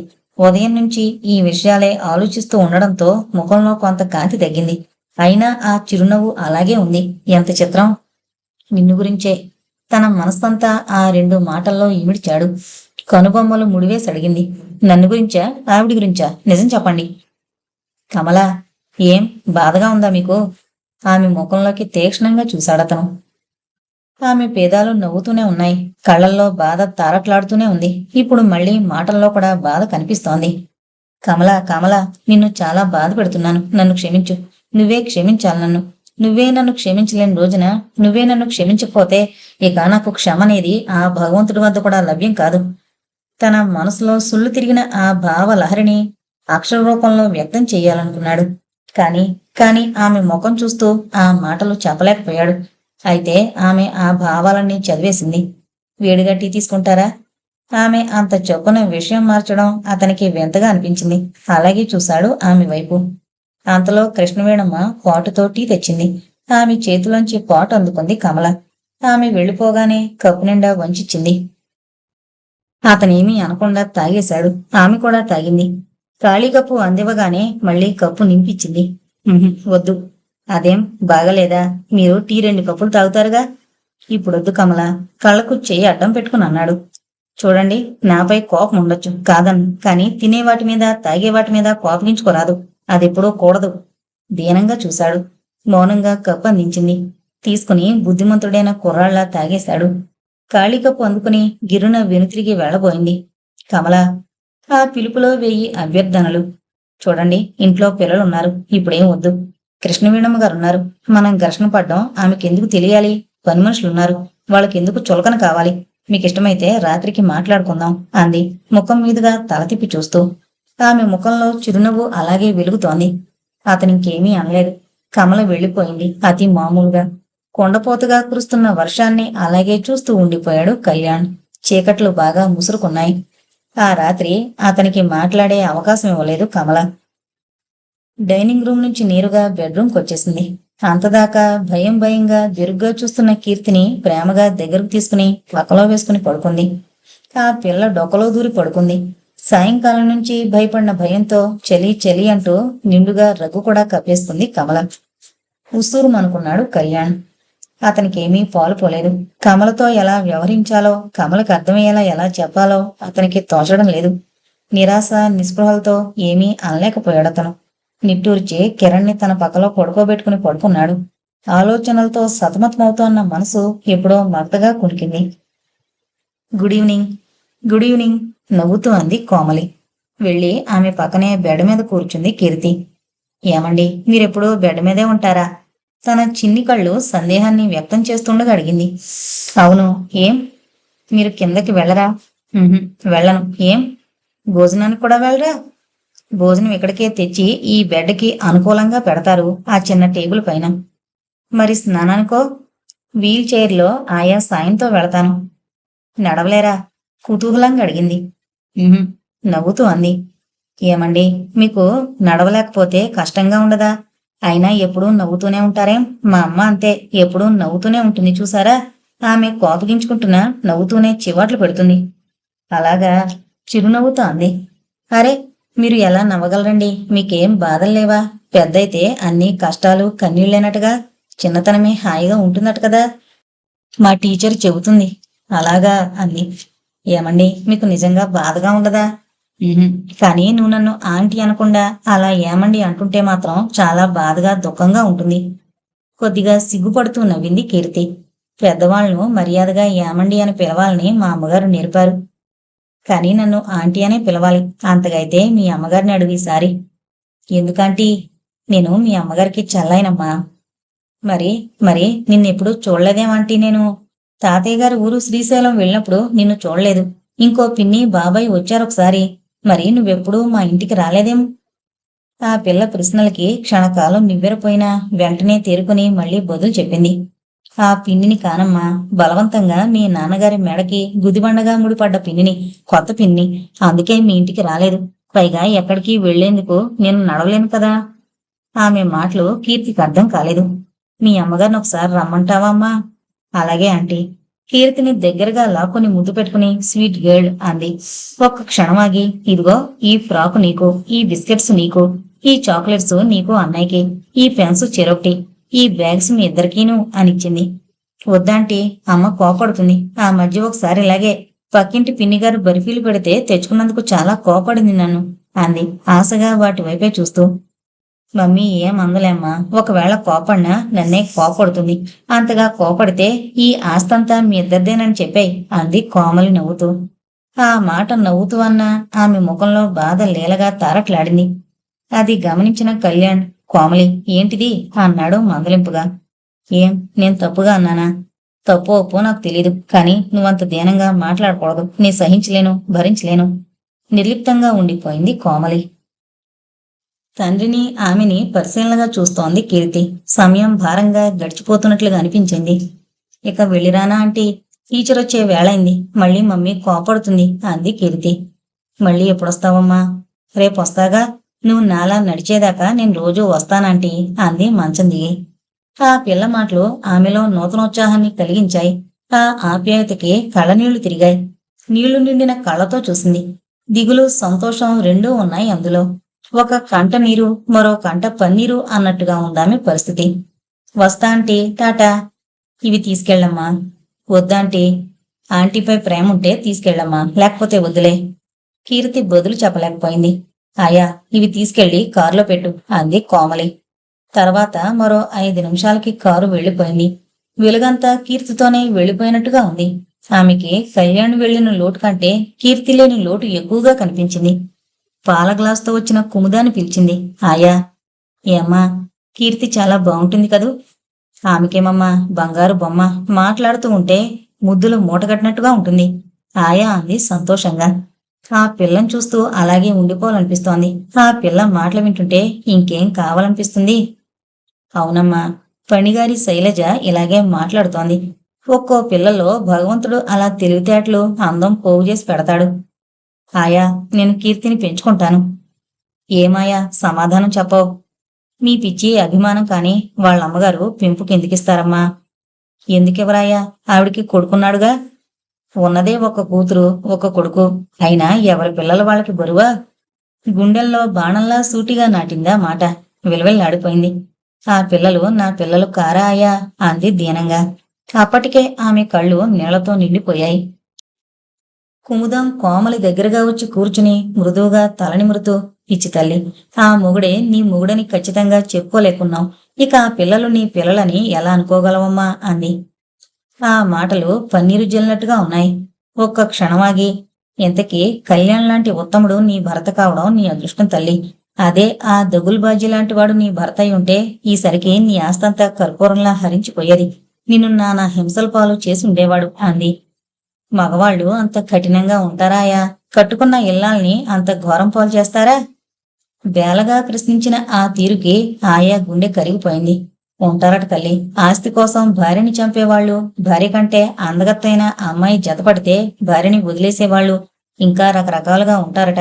నీ అదృష్టం మంచిదమ్మా. ఆ మాటలకి కోమలి కళ్ళు మూసుకుంది. ఇదా అదృష్టం? ఇదే అదృష్టమైతే ఇంకేమనుకోవాలి అనుకుంది. ఆయా లేచింది. ఆయా, కళ్యాణ్కి ఫోన్ చేస్తావా? అలాగేనమ్మా. ఫ్యాక్టరీ మూసే వేళైంది కదా, వస్తారేమో. కళ్యాణ్ వచ్చాడు. అరుగో, మాటల్లోనే రానే వచ్చారు. అనబోయేలోగానే ఇన్ని సంవత్సరాలుగా సుపరిచితమైన ఆ పదధ్వనికి కళ్ళు తెరిచింది కోమలి. ఆయా గదిలోంచి వెళ్లిపోయింది. దగ్గరగా వచ్చి కూర్చున్నాడు కళ్యాణ్. ఏంటి, ఇంకా అలాగే ఉన్నావు అన్నాడు నవ్వుతూ. కళ్యాణ్, నిన్ను మరీ ఇబ్బందుల్లో పెడుతున్నాను కదూ అంది దీనంగా. చచ్చా, అంత మాట అనుకో. నేనేం ఇబ్బంది పడుతున్నాను కోమలి. నీతో ఉండడమే నాకు హాయిగా ఉంటుంది. అక్కయ్యకి బాధే కదూ? అతనేం సమాధానం ఇవ్వలేదు. అదిగో, నేనన్నది నిజమేనన్న మాట కదూ? నోను, ఆవిడకేం బాధ? పొడిగా అన్నాడు. నవ్వింది కోమలి. నీకేం తెలుసు కళ్యాణ్? భర్తని ఇతరులతో పంచుకోవడంలోని బాధ మాకు తెలుసు. నా విషయమే చూడు. నేను రోగిష్టిదాన్ని. బలవంతంగా కొంగును ముడేసుకున్నాను. అయ్యో పాపం అంటే అంతా నెత్తిమీదకొచ్చినట్టు నీ పాలపడ్డాను. నేను సుఖపడలేను, నేను సుఖపెట్టలేను. శారీరకంగానే కాదు, మానసికంగా కూడా ఆనందాన్ని పంచివ్వలేను. అలాంటి నాకే నువ్వు అక్కయ్య దగ్గరికి వెళతావే, పిల్లలతో ఆమెతో సుఖంగా కాలం గడుపుతావే అని బాధగా ఉంటుంది. ఆ సుఖం నాకు లేకపోయిందే అని ఈర్షగా ఉంటుంది. ఈ నా జీవితంలో సాంసారిక సుఖం లేదు కదా. ఎంత ఐశ్వర్యం ఉంటేనేం, ఎంత ఆదరించే భర్తుంటేనేం, కొరత కొరతే, మనసులో దిగులు దిగులే. కోమలి నవ్వుతూనే అన్న ఆ మాటల వెనక అగాధంలో ఉన్న దుఃఖాన్ని, ఆవేదనను గుర్తించి విలువెల్లాడిపోయాడు. బొళ్ళున పగిలి ఏడవదు కాని కోమలి మనసులో ఎంత దుఃఖం ఉంది, ఎంత ఆవేదన ఉంది. అతనికి ఒక్కొక్కసారి ఆశ్చర్యంగా ఉంటుంది. తను నిజంగా కోమలిని ఎంతగా ఆరాధిస్తున్నాడా అని తర్కించుకున్నప్పుడు అతనికే గొప్పగా వింతగా ఉంటుంది. మాట మారిస్తే తప్ప ఆమె మనస్సు తేలిక పడదనిపించి అన్నాడు. ఆమె చేతిని తన చేతిలోకి తీసుకుని సున్నితంగా నిమురుతూ, కోమలి, నువ్వదంతా మనసులో పెట్టుకోకూడదు. కళ్యాణ్, అదంతా మర్చిపోయి నీతో నవ్వుతూ ఉండాలనే ఉంటుంది. కాని ఈ శరీరం మనసు రెండూ ఒకటైపోయినప్పుడే బాధ. నువ్విప్పుడు నా చేయి నిమిరావా, ఆ మాత్రానికే పులకిస్తోంది నా ఒళ్ళు. అయినా ఎందుకు పనికిరాని పాడు శరీరం ఇది. అప్పుడు మనసు పాడవదా చెప్పు. కోమలి, ఫారెన్ నుంచి ఎవరో స్పెషలిస్టు హైదరాబాద్ ఉస్మానియా హాస్పిటల్కి వచ్చాడట. అతను న్యూరాలజీ స్పెషలిస్టు మాత్రమే కాదు, ఎక్స్పర్ట్ అట. మనం బయలుదేరి వెళదాం, చూద్దాం ఎవరి చేతిలో ఏ మహత్యం ఉందో అన్నాడు ఆరాటంగా. ఆ మాటకి నవ్వింది కోమలి. అతనికి తనపై ఉన్న పిచ్చి అభిమానానికి, ఆరాధనకి, ఆశకి గర్వపడింది. అతని అమాయకత్వానికి నవ్వుకుంది. మీ ఆడవాళ్లు ఎంత దుఃఖంలోనైనా తేలిగ్గా నవ్వగలుగుతారు. మీ మగవాళ్ళు ఏడుస్తారా? కళ్యాణ్, వృధా ప్రయాస ఎందుకు? ఇప్పటికెంతమంది స్పెషలిస్టులయ్యారు. వారందరికీ నేను, నా జబ్బు, నా శరీరం ఎక్స్పెరిమెంట్ సాధనాలయ్యాయి తప్ప నాకేం మేలు జరిగింది వద్దు. నేనిక ఏ డాక్టర్ వద్దకి రాను. నాలో ఆ ఆశ, ఆ ఆలోచన అన్నీ చచ్చిపోయాయి. అయినా మొదటే చెప్పాను, మన కృష్ణమూర్తి డాక్టర్ గారి కంటే స్పెషలిస్టు ఎవరున్నారు?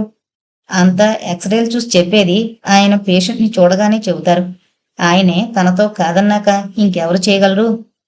ఆయన తనతో కాదన్నాడే తప్ప అసలు కాదనలేదుగా కోమలి.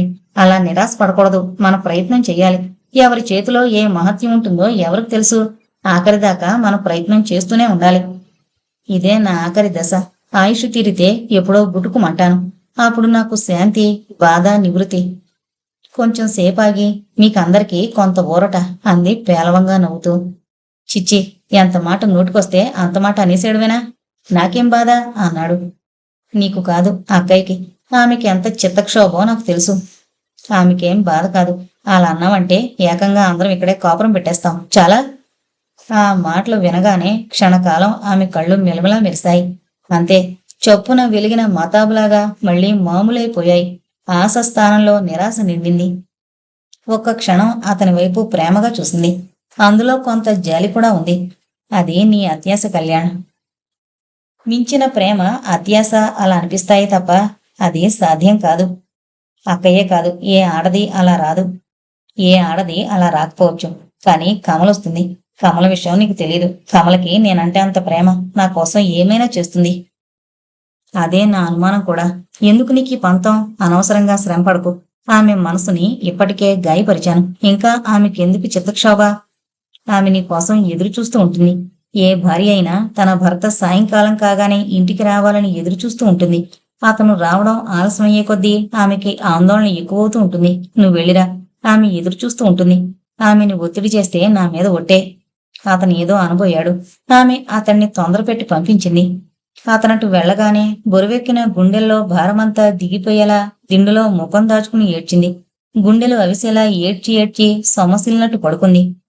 కుముదం బలవంతం మీద 8 దాటాక లేచి కొద్దిగా బ్రెడ్ తిని పాలు తాగి పడుకుంది. నిద్ర రాక ఆలోచనలతో సతమతమవలేక ఓ నిద్రమాత్ర వేసుకుని పడుకుంది. జీవితానికి నిర్వచనమేమిటి? సుఖమా, శాంత, ధనమా, ఉద్యోగమా, మంచి బ్రతుక, మనశ్శాంత? ఏది? ఇవేవీ కావా? మరింకేది? జీవితానికి ముగింపేమిటి? చావు. మరి అదెలా వస్తుంది? అదెలా వరుస్తుంది? ఆ మృత్యుదేవత చరణ మంజీరాలు ఎలా వినిపిస్తాయి? ఏమో, ఎవరు చెప్పగలిగారు? ఆయుష్ తీరాక చావు వస్తుందంటారు భారతీయులు. శారీరకంగా శాశ్వత విశ్రాంతి అంటారు పాశ్చాత్యులు. అర్ధాంతరంగా పోతే అల్పాయుష్కులు అంటారు. ఆత్మహత్య చేసుకుంటే అమ్మో, అది పాపం అంట. ఆయుష్ తీరేదాకా జీవుడు అలా అలా ఈ భూ పరిధిలోనే తిరుగుతూ ఉంటాడట. కోరికలు తీరక అలమటించి చనిపోయిన జీవి తన సాటి ప్రాణిని హింస పెడతాడు అంటారు. తీరని తమ కోరికలు వాళ్ల ద్వారా తీర్చుకుంటారట. అవే దెయ్యాలట. ఎంత పిచ్చి! అసలు దెయ్యాలున్నాయా అని? లేవు. ఆధ్యాత్మికుల వాదన ప్రకారం జీవుడు, ఆత్మ, పరమాత్మ అనేవే ఉంటే ఆ ఆత్మ ఈ దేహాన్నించి విముక్తయ్యాక పరమాత్మతో ఐక్యం అవుతుందే తప్ప అర్ధాంతరంగా గాలిలో అల్లల్లాడదు, ఎవరినీ పీడించదు. దెయ్యాలు లేవు. ఒట్టి ఇల్యూజన్, భ్రమ, అంతే. మానసికంగానో శారీరకంగానో అలసట చెందితే గుండె ఆగిపోతుంది. మరి మనం దానిని ఆత్మహత్య, చావు, అకాల మరణం అంటూ ఎన్నెన్నో పేర్లు పెడతాం, అంతే. అలాంటప్పుడు ఆత్మహత్య పాపం కాదు, నేరం కావచ్చేమో. అది ఆత్మహత్య చేసుకోలేకపోతేనే. అప్పుడు వాళ్ళని చూస్తే జాలేస్తోంది. నిజంగా ఆత్మహత్య పాపమే అయితే వీరశైవుల ఆత్మాహుతి మాట ఏమిటి? వాళ్ళంతా మహాశివరాత్రి పర్వదినం నాడు కనుమారు నుంచి దూకేవారట కదా. శివ సాయుధ్యం పొందేందుకే కదా ఆ చావు. కనుమూరు నుంచి దూకితే కైవల్యం, కాలుజారి మేడ మీద నుంచి దూకేస్తే దెయ్యం, నరకం. ఎంత పిచ్చి! శాస్త్రాల్ని మనుషులు ఇష్టం వచ్చినట్టు మారుస్తారు అనడానికి ఇంతకంటే ఇంకేం కావాలి? అసలు ఆ మాటకొస్తే భగవంతుడు అనేవాడుంటే ఈ చరాచర ప్రపంచమంతా వాడి లీలే అయితే ఆత్మహత్య కూడా వాడి లీలే, తప్పదు. ముసురుకుంటున్న ఆలోచనల నుంచి బయటపడింది కోమలి. ఆయా పిలుపుకి మార్ఫియా మందుల మొద్దుగా ఉన్న ఆలోచనల నుంచి బయటపడేసరికి కొంత బాధ అనిపించింది. ఇప్పుడు పాలు వద్దు, పళ్ళు వద్దు, కాసేపు పడుకొని. ఆయా వెళ్ళిపోయింది. ఆలోచనలు చెదిరిపోయాయి. మనస్సు చెదిరిపోయింది. అది కుదుట పడాలంటే ఏదో ఒకటి చదవాలి. తలగడ కిందన్న పుస్తకం తీసింది. కీర్తి, కిరణ్ కాన్వెంట్కి వెళ్ళిపోయారు. ఇల్లంతా నిశ్శబ్దంగా ఉంది. భోంచేసి ఫ్యాక్టరీకి బయలుదేరబోతున్నాడు కళ్యాణ్. నవ్వుతూ ఎదురొచ్చింది కమల అలవాటు ప్రకారం. ఆమె నవ్వును చూసి నువ్వు అదృష్టవంతురాలివి అన్నాడు. ఏం, ఎందుకు? ఎప్పుడు హాయిగా నవ్వుతూ ఉంటావు. నవ్వక ఏడిస్తే తీరుతుందా సార్? అందుకే నవ్వుతూ ఉండాలి హుజూర్. మంచి సిద్ధాంతమే. మీరు ఫ్యాక్టరీకేనా? మరెక్కడికి అనుకున్నావు? అక్కడికి వెళుతున్నారేమోనని. జవాబు చెప్పకుండా ఆగిపోయారేమిటి? అక్కడికి వెళ్ళరా? సాయంకాలం వెళతాను. కాన్వెంట్కి వెళతారా? అతను మళ్ళీ సమాధానం ఇవ్వలేదు. దయచేసి నాదో మాట వింటారా? కీర్తిని అక్కడికి తీసుకెళ్ళకండి, మీకు పుణ్యం ఉంటుంది. ఎందుకు? అక్కడి నుంచి అది ఏవేవో పట్టుకొస్తుంది. అది నాకు బొత్తిగా ఇష్టం లేదు. అంతేకాక బోల్డని ప్రశ్నలు. ఏంటడుగుతుంది? ఆంటీ ఎవరో అంటుంది. నా చెల్లెల్నేనని చెప్పిందట కదా ఆవిడ. అది మీ ఎదుటే. మరి మనింటికి రాదేమని అడుగుతుంది. ముఖం తిప్పుకున్నాడు కళ్యాణ్. మీరిద్దరూ అక్కా చెల్లెళ్లే కదా, ఎందుకు మాట్లాడుకోరు? పోట్లాడుకున్నారా? అది తప్పు కాదు. నేను కిరణ్తో పోట్లాడితే తప్పని దండించావు కదా, మరి మీరు పోట్లాడుకోవచ్చా అని ప్రశ్నిస్తోంది. దానికి సమాధానాలు చెప్పలేక చచ్చిపోతున్నాను. కళ్యాణ్ ఏమీ సమాధానం ఇవ్వలేదు. మీరు నన్ను ప్రేమిస్తున్నారా? దీనికి సమాధానం చెప్పాలా, నీ మనసుకి తెలీదా అన్నట్టుగా నవ్వాడు. కనీసం భార్య, పెద్ద భార్యగానైనా గౌరవిస్తున్నారా? ఆ ప్రశ్నకి తరతరలాడిపోయాడతను. కమలా అన్నాడు.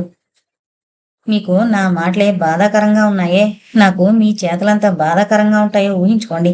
ఎప్పుడూ ఇతరుల బాధని మన బాధగా బేరీజు వేసుకుంటేనే దాని మోతాదు మనకి తెలిసేది. అతనేం అనలేదు. అందుకనైనా మీరు కీర్తిని ఆవిడింటికి తీసుకెళ్ళని మాట ఇవ్వండి. వీలైతే ప్రమాణం చేయండి. కమలా, అవును, కీర్తిని ఆ ఇంటి గడపకి తీసుకెళితే నా మీద ఒట్టు, అంతే దృఢంగా అంది. కమలా బాధగా పిలిచాడు.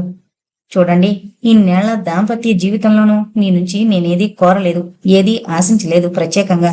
ఆ మాట అంటే పుట్టింటిని మర్చిపోయేటట్టుగా అన్నీ తెచ్చిచ్చే ఉంటారు, కాదన్ను. కాని ఇది నా ఒకే ఒక్క కోరిక.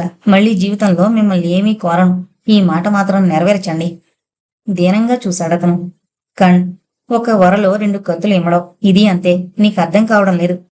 సవతుల్ని అక్కా చెల్లెల్ని చేయలేరు ఎప్పుడు. అంతే, మీ ఇష్టం. నాకు తాళి కట్టారు, ఆమెకి తాళి కట్టారు. భారీగా ఇద్దరికీ మీపై సమాన హక్కుంది, అదంతే. మిమ్మల్ని మరొకరితో పంచుకోవడం బాధాకరమే, కాదన్ను. అయినా విధి లేదు కాబట్టి తప్పనిసరి పరిస్థితుల్లో పంచుకుంటాను. కాని కీర్తి, కిరణ్ ఇద్దరు నేను 9 నెలలు మోసి కన్న పిల్లలు. వాళ్ళని నేను ఇతరులతో పంచుకోలేను, వాళ్ళకి దూరం కాలేను. అంతగా మీకు చట్టమే కావాలంటే ఆ మాటకొస్తే కోర్టు కూడా పిల్లలపై హక్కు తల్లిదే కాని తండ్రిది కాదంటుంది. మీకు వాళ్ళని ఆమెకిచ్చే హక్కు లేదు. డ్రాయింగ్ రూంలోంచి విశ్వస వెళ్ళిపోయింది. నిస్తేజంగా ఫ్యాక్టరీకి వెళ్ళాడు కళ్యాణ్. హలో హలో, నేను కళ్యాణ్, కోమల్ని గుర్తుపట్టలేదా? ఏంటో చెప్పు కోమలి, నీ గొంతు గుర్తించలేనా? మీరీ రోజొచ్చేటప్పుడు కీర్తిని తీసుకురండి. ఫ్యాక్టరీలో పని ఎప్పుడు పూర్తవుతుందో ఏమో. వెళ్లేసరికి ఆమె అప్పుడే ఇంటికి వెళ్ళిపోయి ఉంటుందేమో. మళ్ళీ ట్యూషన్, అప్పుడు రావాలంటే చాలా రాత్రవుతుంది. అతని సమాధానం విని ఒక్క క్షణం ఆగిందామె. కళ్యాణ్, నీకు ఫ్యాక్టరీ ముఖ్యమా, నేను ముఖ్యమా? నువ్వు ఫ్యాక్టరీ. ఒక్క సమాధానం మాత్రమే చెప్పు. నువ్వు. మరింకేం, 4ంటికే కీర్తిని తీసుకుని ఇక్కడికొచ్చే. కాన్వెంట్ విడిచే వేళకి కీర్తిని ఇంటికి పంపించొచ్చు. అతనేమీ అనలేదు. పలకవేం రెట్టించింది. వస్తాలే. వస్తాలే కాదు, వస్తాంలే అనాలి, తెలుసా? కోమలి, నేనక్కడికి 3ంటికే వస్తాను. That's good. Kalyan, you are good boy. చి పో. శబ్దం చేసి ఫోన్ పెట్టేసింది ఆనందంగా. అప్పట్నుంచి 3 గంటల దాకా ఆమెకి చాలా ఇష్టమైన కర్పూర వసంతరాయలు కిన్నెరసాని పాటలు చదువుతూ కూర్చుంది. మనస్సంతా ఆనంద తరంగితమైంది. బుక్స్ ఆర్ యువర్ ఫ్రెండ్స్ అన్నది ఎంత నిజం అనుకుంది. చెప్పినట్టుగా సరిగ్గా 3 గంటలకే వచ్చాడతను. అతన్ని చూడగానే కలిగిన ఆనందమంతా అతన్ని ఒంటరిగా చూడగానే మాయమైంది. ఆమె ముఖం చిన్నపోయింది. కీర్తేది అని అడిగింది ఆత్రంగా. ఉస్సురని నిట్టూర్చాడతను. ఆమె దగ్గరగా కూర్చుని, కొంచెం శాంతంగా విను. కీర్తిని ఇక్కడికి పంపడం కమలకి బొత్తిగా ఇష్టం లేదు. నిన్న నా మీద తన మీద ఒట్టేసింది అన్నాడు బొంగురు పోతున్న గొంతుకుతో. ఆ మాటలు చెప్పడానికి అతను చాలా బాధపడ్డాడు. కోమలి క్షణంసేపు మాట్లాడలేకపోయింది. ఆమె మనసంతా వికలమైపోయింది. కళ్ళల్లో నీళ్లు తిరిగాయి. ముఖం పాలిపోయింది. ఒక్కసారిగా దేహమంతా నిస్సత్తువ ఆవహించినట్లయింది. గాద్గదిక స్వరంతో పిలిచింది. కణ్. ఉలిక్కి పడ్డాడతను ఆ పిలుపుకి. అది గమనించిందామె. చొప్పున గుర్తుపట్టింది. ఏదో స్ఫురించినట్లయింది. కుతూహలంగా అడిగింది. అలా ఉలికి పడ్డావేం? ఏమీ లేదు నిర్లిప్తంగా అన్నాడు. "ఉహుం, ఏదో ఉంది చెప్పు." అంతలో మూడు మారిపోయినట్టుగా తమాషాగా అడిగింది. కోమలి, నీదంతా చిత్రం. ఏం లేదంటే వినవేం? ఏమైనా ఉంటే చెప్పనా? "ఉహుం, అమ్మదొంగా, నాకు తెలీదా నీ సంగతి? ఇన్నేళ్లుగా చూస్తున్నాను. ఆ మాత్రం గ్రహించుకోలేనా? నాకు తెలుసు ఏదో దాస్తున్నావు. ఏంటది?" నవ్వుతూ అడిగింది. అతనికిక చెప్పక తప్పలేదు. ఒక్క క్షణం ఆగన్నాడు. నన్ను కమల అలా పిలుస్తుంది. ఆవిడికి చాలా ఆనందం కలిగిన గడియల్లో అలా పిలుస్తుంది. మా తొలిరేయి అలా పిలిచింది. నువ్వు కన్నంటే ఆమె గుర్తుకొస్తుంది. కోమలి మాట్లాడలేదు కొంచెంసేపు. ఏదో ఆలోచిస్తూ పడుకుంది. కళ్యాణ్, "ఉమ్, ఒక మాట చెబుతాను విను. నువ్వు వెంటనే ఇంటికి వెళ్ళి అక్కయ్యని పిల్లల్ని తీసుకునిరా." ఎందుకు? ఆందోళనగా అడిగాడు. గంభీరంగా అంది. ఇంకా ఎందుకేంటి? ఎన్నాళ్ళీ ముసుగులో నాటకం? నేను సుఖంగా శాంతంగా ఉండలేను. ముఖ్యంగా కీర్తిని విడిచి ఉండలేను నేను. కళ్యాణ్, శారీరకంగా నేను దెబ్బతిన్నానే కాని మానసికంగా బాగానే ఉన్నాను. నాకు కోరికలున్నాయి. అవి తీరవెప్పటికీ. ఇక నాకు మానసికంగా శాంతి చిక్కాలంటే కీర్తి నా వద్దకి రావాలి. నా వద్దే ఉండాలి. కీర్తి నాకు కావాలి. నిశ్చేష్టుడే చూస్తున్న అతన్ని చూసి చెప్పసాగింది.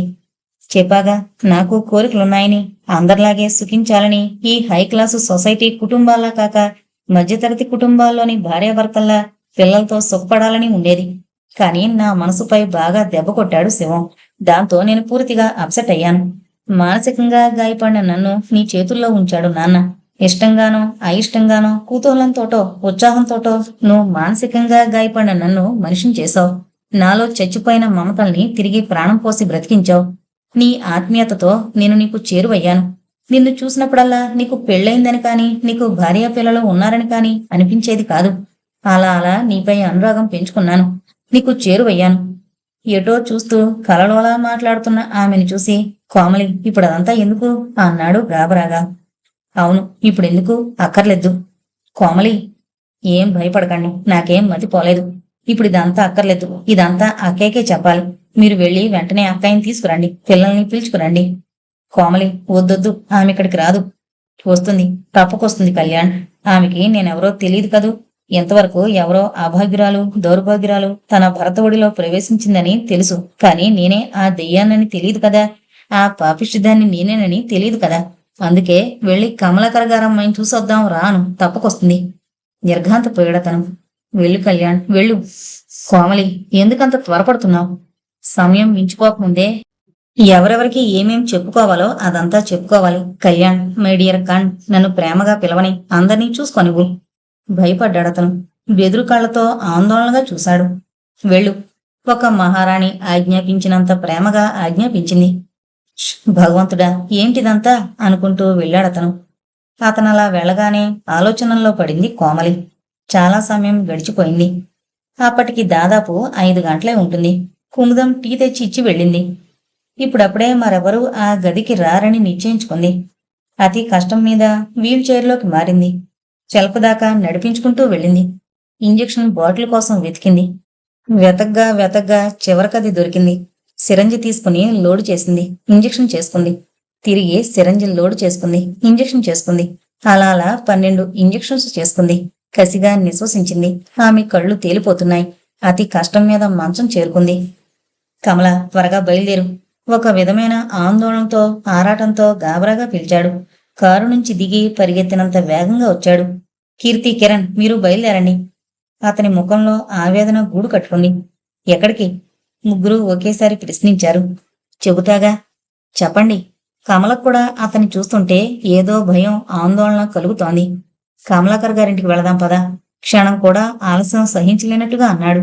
ఎందుకండి? ఏదో ప్రమాదం శంకిస్తోన్న మనసుతో అడిగింది. ఆయన కూతుర్ని చూసొద్దాం. కమల సమాధానం ఇవ్వలేదు. పద కమల.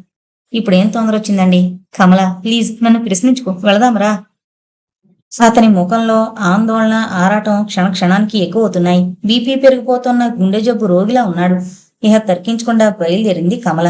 కీర్తి, కిరణ్ కూడా వెంటొచ్చారు. వీళ్లు వెళ్లేసరికి కోమలి ఆతృతతో ఎప్పుడెప్పుడు ప్రాణం పోతుందో, ఆ ప్రాణం పోయేలోగా వాళ్ళు వస్తారో రారో అన్నంత దిగులుతో ఎదురు చూస్తోంది. వీళ్ళందర్నీ చూడగానే ఆమె ముఖం వికసించింది. రా కళ్యాణ్, ఆదోలా పిలిచింది. అంతా దగ్గరగా వచ్చారు. కూర్చో అక్కయ్య. కమల ఆమె మంచం మీదే కూర్చుంది. కీర్తి, కిరణ్ వాళ్ల పక్కనే కూర్చున్నారు. కుర్చీ మంచానికి దగ్గరగా లాక్కుని దడదడమనే గుండెలతో కూర్చున్నాడు కళ్యాణ్. కమలకంతా ఆశ్చర్యంగా, ఆలోచనగా ఉంది. ఆమెకేమీ అర్థం కావడం లేదు. అక్కయ్య, నన్ను క్షమించు. నేను నీకు చాలా అన్యాయం చేశాను. కమల చేతులు పట్టుకుని దీనంగా వేడుకుంది కోమలి. ఏంటమ్మా, నువ్వేం అన్యాయం చేశావు? చిరునవ్వుతో అడిగింది కమల. నేనెవరిననుకుంటున్నావు? ఇన్నాళ్ళు ఆయన నేను నిన్ను మభ్యపెట్టాం. నీ భర్తతో నీ సంసారాన్ని పంచుకుందని నువ్వు అమితంగా ఎవరినైతే ద్వేషిస్తున్నావో ఆ అమ్మాయిని, ఆ దెయ్యాన్ని నేనే అక్కయ్యా. కోమలి ఆశ్చర్యంగా పిలిచింది. అవునక్కయ్య, నిజం. కావలిస్తే కళ్యాణ్ అడుగు. కాదంటే అప్పుడప్పుడు ఇక్కడికి వచ్చే నీ కూతురు కీర్తిని అడుగు.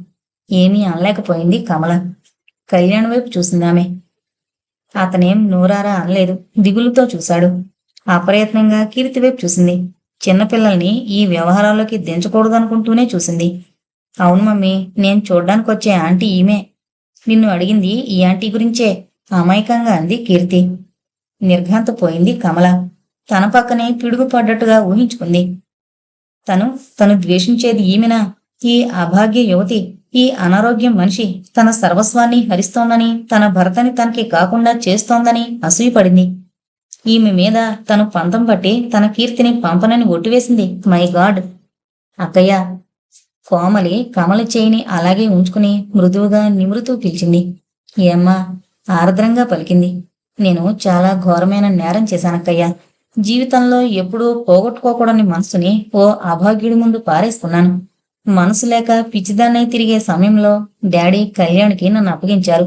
అది తన బాధ్యతగా స్వీకరించారాయన. అది నాకు తెలీదనుకున్నారు పిచ్చివాళ్లు. నిజం, ఇద్దరూ పిచ్చివాళ్లే. నా వెంట తిరుగుతూ నన్ను తన వెంట తిప్పుకుంటూ నా మనసుని సరిచేయాలని చూశారు ఈ పిచ్చి మనిషి. Yes, this lovely mad man. అప్రయత్నంగా అతని ఆకర్షణలో పడ్డాను నేను. I love him. అతనంటే ఆరాధన పెరిగిపోయింది రోజు రోజుకి. నిజం, కళ్యాణ్ లాంటి మంచి మనిషిని, మంచి మనసున్న మనిషిని ఎవరు ప్రేమించరు? కానీ నా ఆరాధనలో స్వార్థం ఏమాత్రం లేదప్పుడు. కేవలం అభిమానం, ఆత్మీయత, అనురాగం అంతే. అలా ఉండగా హఠాత్తుగా నాన్నగారికి హార్ట్అటాక్ వచ్చింది ఒకరోజు. పరిస్థితులు ఒక్కసారిగా చుట్టేసుకున్నాయి. నా పెళ్లి విషయం ఆయన్ని బాధిస్తోంది. జీవుడి ఆఖరి ప్రయాణంలో ఆఖరి నిమిషంలోనైనా తృప్తిగా వెళ్ళని అనుకుని నేను ఇన్ని పెళ్లి చేసుకుంటానని నా ఆరాధనాభావం చెప్పాను. నాన్నగారు మా ఇద్దరి చేతులు కలిపారు. వెంటనే ఆయన పోయారు. అంతే. అప్పుడే షాక్తో నా ఆరోగ్యం పాడైంది. నేను మంచం పాలయ్యాను. అందరిలా ఏ సుఖాన్ని అనుభవించలేను. కానీ నాకు పిల్లల్ని దగ్గరకు తీసుకోవాలని తపన. నా కడుపున సంతానం కలిగే యోగ్యత లేదు. ఇతను నా భర్త. ఎలా మెడకి తగులుకున్నా నేనతని భార్యని. ఆయన నన్ను దేవతలా చూసుకున్నారు. ఆయన పిల్లలు నా పిల్లలు కారా? అప్పుడే కీర్తిని తెమ్మన్నాను ఇక్కడికి. కానీ కీర్తి ఎలా వస్తుంది? నా దురదృష్టం. నాకు రోజు రోజుకి ఆరోగ్యం క్షీణిస్తోంది. నా కోసం, నా ఆరోగ్యం కోసం ఆయన ఎంతగానో శ్రమిస్తున్నారు. ఎక్కడెక్కడి డాక్టర్లకి చూపుతున్నారు. నాకు తెలుసు, డబ్బు, కాలం రెండూ బూడిదలో పోసిన పన్నీరే. అయినా ఆయన కాస. కానీ నేను బ్రతికుండి లాభం ఏమిటి? ఆయన్ని, మిమ్మల్ని బాధ పెట్టడం తప్ప. ఎన్నాళ్ళీ నాటకం, ఎన్నాళ్ళీ బాధ. నాకు తెలుసు, ఈ జబ్బు నయం కాదు నాకు. నా బ్రతుకు అందరికీ భారమై, పైగా మీకు దుఃఖ కారణం. ఇలాంటి బ్రతుకు ఎన్నాళ్ళు సాగించాలి నేను? ఆయనకి నేనంటే అమితమైన జాలి. నన్ను ఎలాగైనా మామూలు మనిషిని చెయ్యాలని ఆయన ఆరాటం. నేను బ్రతికితే ఆయనకి బాధ, భారం అంతే తప్ప సుఖం లేదు. అందుకే నేను విషం తీసుకున్నాను. నా పని అయిపోయింది. ఈ టౌన్లో ఉన్న మొత్తం డాక్టర్లు వచ్చినా నన్ను రక్షించలేరు. మిమ్మల్ని బాధించాను. కళ్యాణ్, నన్ను మన్నించు. తిరిగి జన్మంటూ ఉంటే అది నీతో పంచుకోవాలని నా ఆశ. అదే నా చివరి ఆశ. కళ్యాణ్, కణ్, లవ్ యూ. అవే ఆమె ఆఖరి మాటలు. స్పృహ పోయింది తర్వాత. ఆ మాట వింటూనే అతను హడలిపోయాడు. కమల గాబరా పడింది. డాక్టర్ గారి కోసం ఫోన్ చేశాడతను. పిల్లలిద్దరూ బిక్కముఖాలతో ఉండిపోయారు. కొన్ని జీవితాలంతే. ఎందుకు పుడతారో ఎందుకు మరణిస్తారో తెలీదు. ఇలాంటి సృష్టితో ఆ భగవంతుడికేం సంతోషం కమల. ఎన్నేళ్లు గడిచినా నా మనసులో కోమలి మాటలు పదే పదే ధ్వనిస్తూ ఉంటాయి. ఎంత అమాయకంగా ఉందన్నాడు ఐ లవ్ యూ. ఎంత మంచి మనిషి తను. ఆఖరికి చనిపోతూ కూడా తనన్నది ఐ లవ్ యూ. అవునండి, ఇంకా నా మనసులో ఆ మాటలు ప్రతిధ్వనిస్తున్నాయి. నిజం, నిస్వార్థమైన ప్రేమ ఆమెది. మిమ్మల్ని ప్రేమించి ఆమె ఏం సుఖపడింది. అందుకే ఇంకా ఆమె మాటలు నా గుండెల్లో ప్రతిధ్వనిస్తూనే ఉన్నాయి. ఎంత బాగా అంది ఐ లవ్ యూ. ఇంతటితో ఈ నవల కంప్లీట్ అయిందండి. దయచేసి మన ఛానల్ను అందరూ సబ్స్క్రైబ్ చేసుకోగలరు. Thank you.